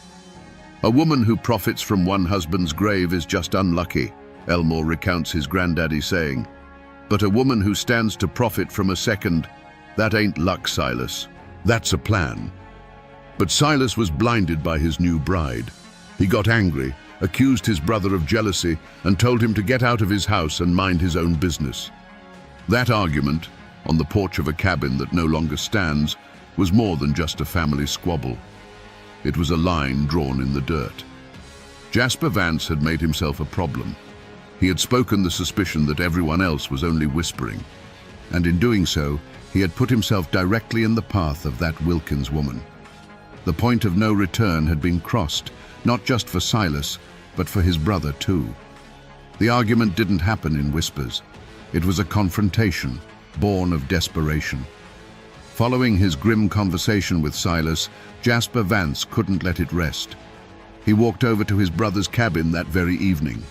The lamp was lit inside, casting a warm, deceptive glow. Zoe herself sat in a rocking chair by the hearth, darning one of Silas' work socks. She moved with a quiet efficiency, a picture of domestic peace. Jasper stood in the doorway, his hat in his hands. He didn't waste time on pleasantries. "Silas," he said, his voice low and urgent, "we need to talk. That new insurance policy, it don't sit right with me." Silas, who had been enjoying the quiet evening, stiffened. He looked from his brother's worried face to his wife, who hadn't even looked up from her sewing. "Now, Jasper, we've been over this." "No, we ain't," Jasper insisted, stepping inside. "Earl Gibson took sick not long after she insured him. Now you do the same, and for twice the money. You're a fool if you don't see the pattern." The accusation hung in the small room, thick and ugly. Zoe's needle stopped its steady rhythm. For a single charged moment, the cabin was utterly silent. Silas's face flushed with anger. It was one thing for the town to whisper, but for his own brother to say it, in his own home, in front of his wife, it was an unbearable insult. "You'll not come into my house and call my wife a ghoul," he roared, getting to his feet. "She's a good woman. She's nursed me when I was sick. She's kept this house better than anyone. You're just jealous." "Jealous of what, Silas? Your own funeral?" Jasper shot back. "That was the final straw." "Get out," Silas snarled, pointing a trembling finger at the door. "Get out of my home, and don't you come back till you're ready to apologize to her." Jasper looked at his brother, his face a mask of sorrow and frustration. Then his eyes met Zoe's across the room. For the first time, she looked directly at him. There was no anger in her eyes, no fear. There was nothing at all. It was a calm, calculating stillness, the look of a woman who had just identified a problem and was already working on the solution. As Jasper backed out into the cold night air, he knew he hadn't just lost a brother. He had made a mortal enemy. The cabin door closed, shutting out not just a brother, but Silas Blackwood's last chance at salvation. You have to push your way through a thicket of rhododendron and climb over a fallen oak to find it now. If you didn't know what you were looking for, you'd walk right past it. But it's here. A collapsed square of foundation stones covered in a thick carpet of moss, and in the center, a jumbled pile of rock and soot-stained clay.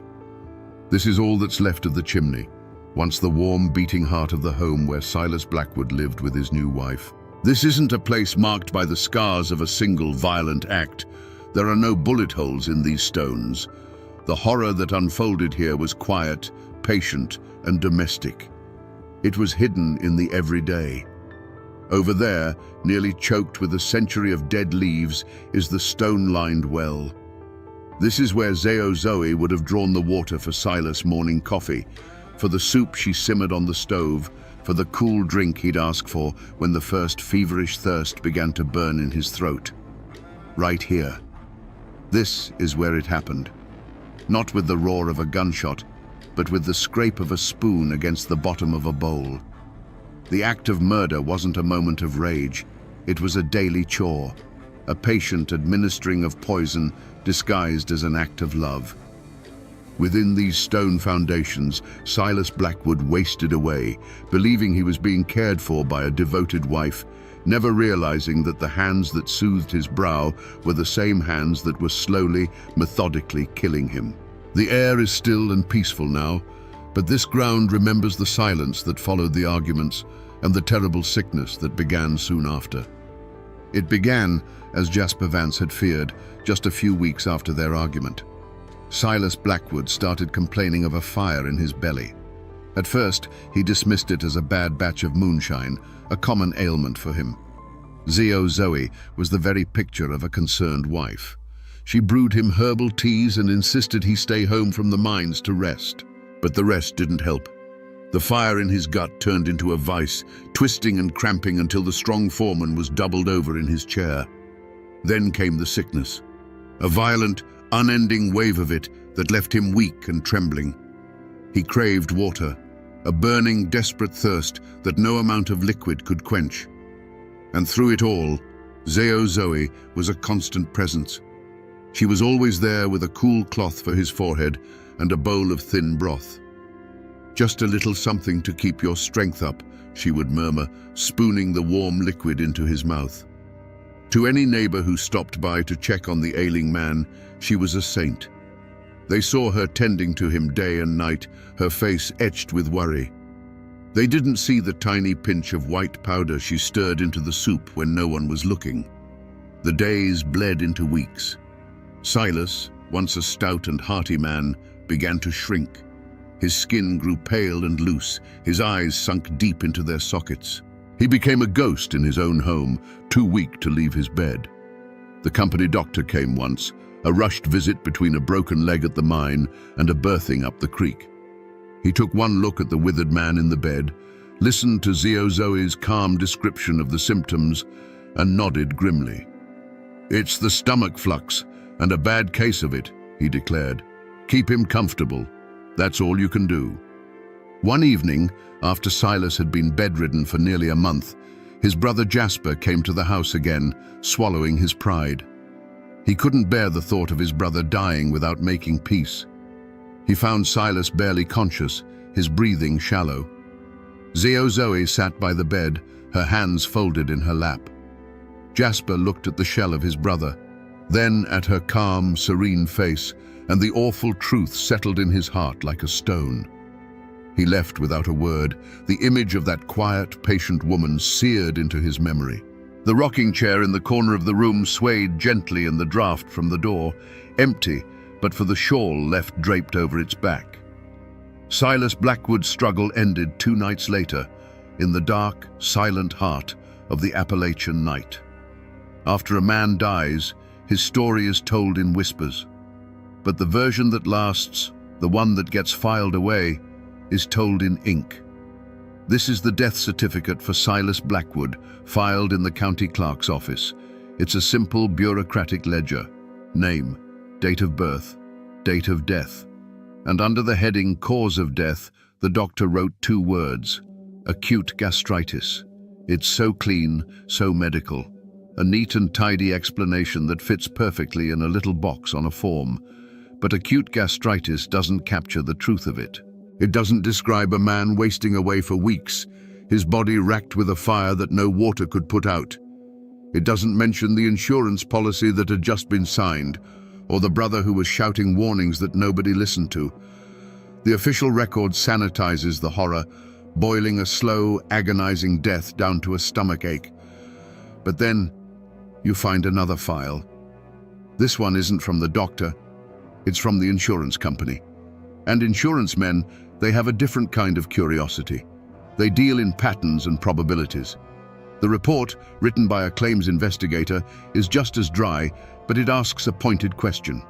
He notes, "This is the second claim filed by Mrs. Wilkins in 3 years, both following the sudden gastric death of a husband.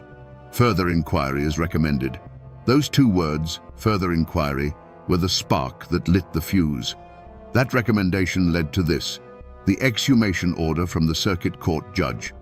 Look at the formal, looping script. It gives law enforcement the authority to go to the quiet churchyard cemetery and disturb a fresh grave. This piece of paper took the whispers of the holler and turned them into the cold, hard action of the law. The official record started with a lie, but it ended with an order to dig up the truth. That exhumation order was not a quiet affair. The news spread through the hollers like a brush fire. On the day the sheriff and his deputies arrived at the cemetery with shovels, a crowd gathered at a respectful distance, their faces a mixture of morbid curiosity and dread. The sound of digging was the only noise that broke the silence. When the caskets of both Earl Gibson and Silas Blackwood were opened, a collective gasp went through the onlookers. The bodies were in an unnervingly well-preserved state, a telltale sign of the preserving qualities of arsenic. The whispers now had physical proof.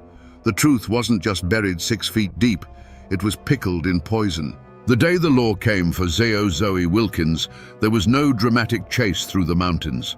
Sheriff Miller and a deputy simply rode their horses up to her little house. She was on the porch, rocking in her chair, as if she were expecting them. They say she didn't flinch when the sheriff showed her the warrant for her arrest. She didn't cry or protest her innocence. She simply stood up, smoothed the front of her black dress, went inside to fetch her bonnet, and walked with them as calmly as if she were heading to the Sunday service. Her silence was more damning than any confession. The trial was a mountain spectacle. The courthouse was packed to the rafters every single day, the air thick with the smell of sweat, dust, and cheap tobacco. Miners took days off from the coalface. Farmers left their fields, all to cram into the sweltering room and get a look at the woman they were now calling the Mountain Borgia. It wasn't just a trial, it was a reckoning. This was the community's chance to finally pass judgment on the woman who had unsettled them for so long. The prosecutor, a fire and brimstone preacher in a lawyer's suit, built his case brick by damning brick. He laid out the pattern of death and the pattern of profit, showing the jury how each untimely death had made Zoe a richer woman. His star witness was the town pharmacist, a nervous little man named Abernathy, who, under oath, pointed a trembling finger directly at the defendant. "That's her," he squeaked. "She's the one who kept buying rough-on-rats poison, said she had a terrible infestation, bought enough to kill every rat in the county." Her defense lawyer fought back, painting a picture of a poor, misunderstood widow being persecuted by superstitious neighbors. He argued that dysentery was common, that arsenic was used in every farmhouse, that this was nothing more than a witch hunt fueled by gossip and jealousy. But his arguments were undone by his own client. Zoe sat through the entire proceeding as still as a stone effigy. When the prosecutor finally turned to her and thundered, "Did you feed these men poison for their insurance money, Mrs. Wilkins?" She looked at him with those unblinking eyes and said, in a voice no louder than a rustling leaf, "No, sir, I did not." She showed no fear, no anger, no grief, nothing.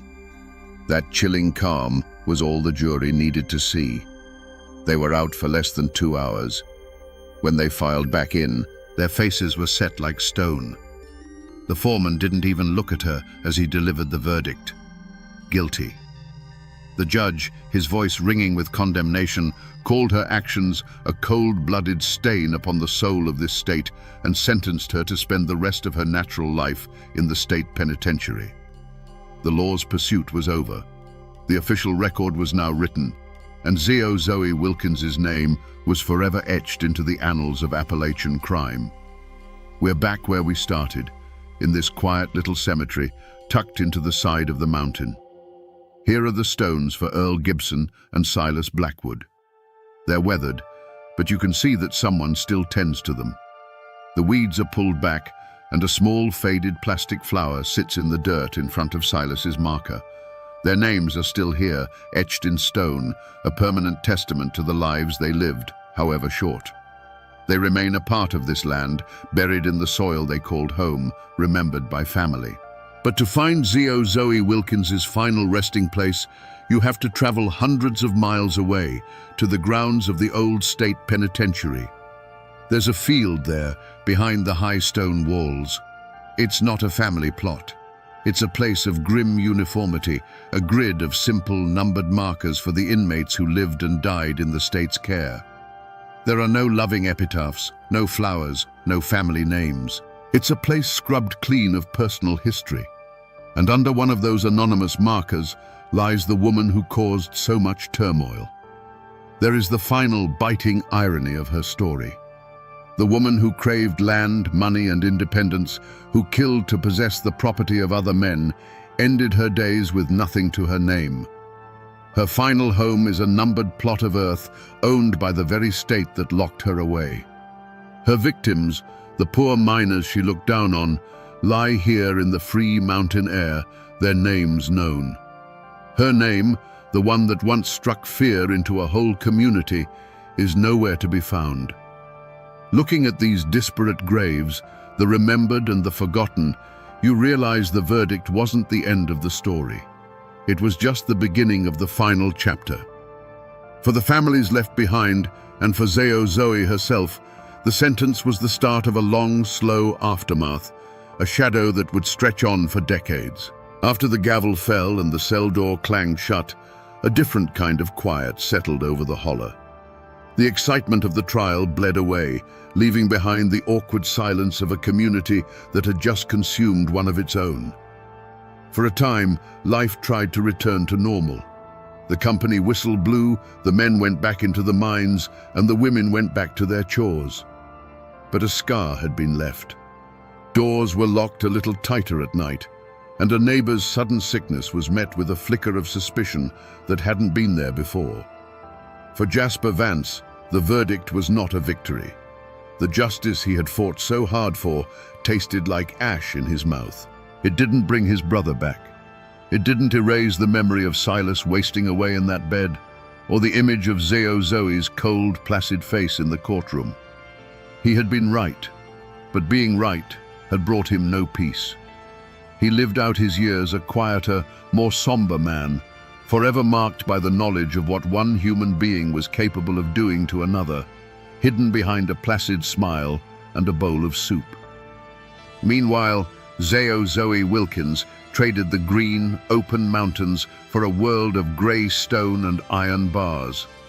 Her reputation preceded her, and the other inmates at the penitentiary gave her a wide berth. They watched the infamous Black Widow, expecting to see a monster. Instead, they saw a quiet, reserved woman who did her work in the prison laundry without complaint, who read books from the meager library, and who never, ever spoke of her past. Her chilling composure, which had condemned her in court, now served as a kind of armor. She was an enigma within the walls, just as she had been in the hollow.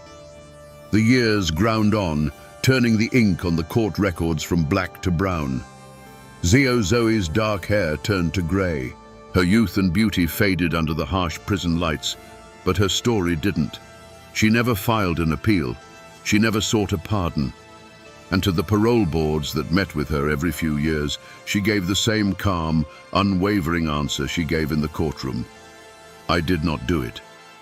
Her silence became her final legacy, a wall of denial that would stand until the day she died, an old woman in a prison infirmary, taking her secrets, whatever they were, with her to a numbered grave. You'd think a guilty verdict and a life sentence would be the end of it. The case closed, the story finished. But in the mountains, stories have a way of living on, of changing shape in the telling. And the story of Zeo Zoe Wilkins is no exception. To this day, the truth of what happened in that little cabin remains a point of contention, a ghost that haunts the family lines.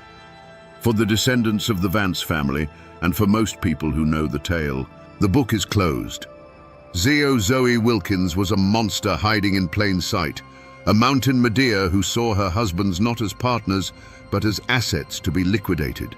They point to the pattern, the insurance money, the pharmacist's testimony, and her chilling lack of emotion in the courtroom. To them, it's an open and shut case, a clear story of greed dressed in a black mourning gown. But Zeo Zoe never confessed.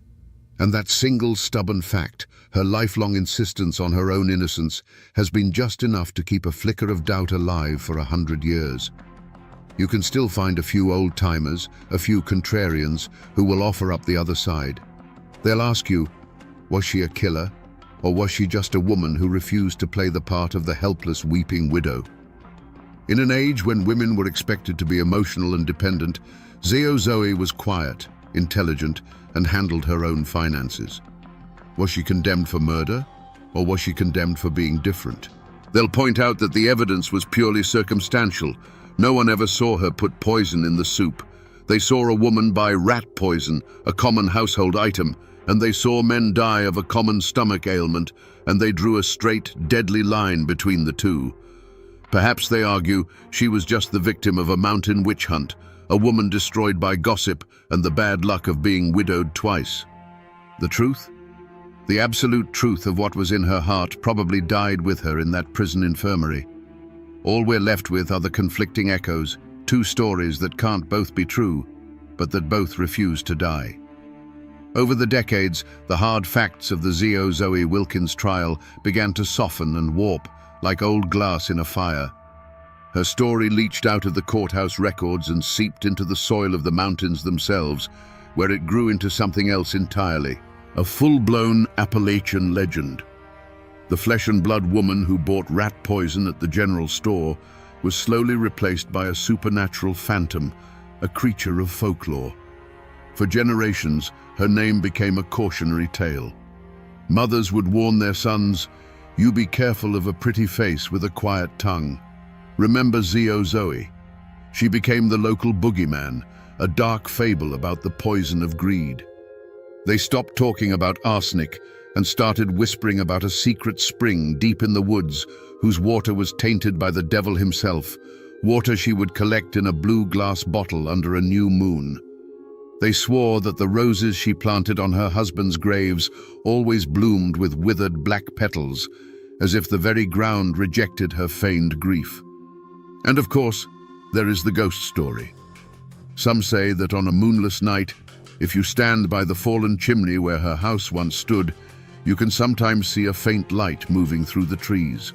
They say it's the ghost of Zio Zoe, forever wandering the land she bought with blood, eternally searching for something she can never truly own. The real woman died in a state prison far from here. But the legend, the dark and terrifying story the mountains created to explain a horror they couldn't comprehend, that story never left. And so we find ourselves back where we began, standing in this quiet patch of ground among the leaning stones. It looks the same. The ivy still crawls over the fence line, and the wind still sighs through the pines. But it feels different now, doesn't it? These aren't just names on weathered rock anymore. They are Earl and Silas, men with hopes and fears, whose lives ended in a bowl of soup. We see the ghost of a small cabin over on that ridge, and we can almost feel the cold, calculating gaze of the woman who watched the world from its porch. We have followed this story from these graves to the dusty pages of the courthouse, from the faded memory of an old man on his porch to the grim reality of a prison ledger. We've seen how a real-life tragedy, born of desperation and greed, can curdle into a ghost story told to frighten children.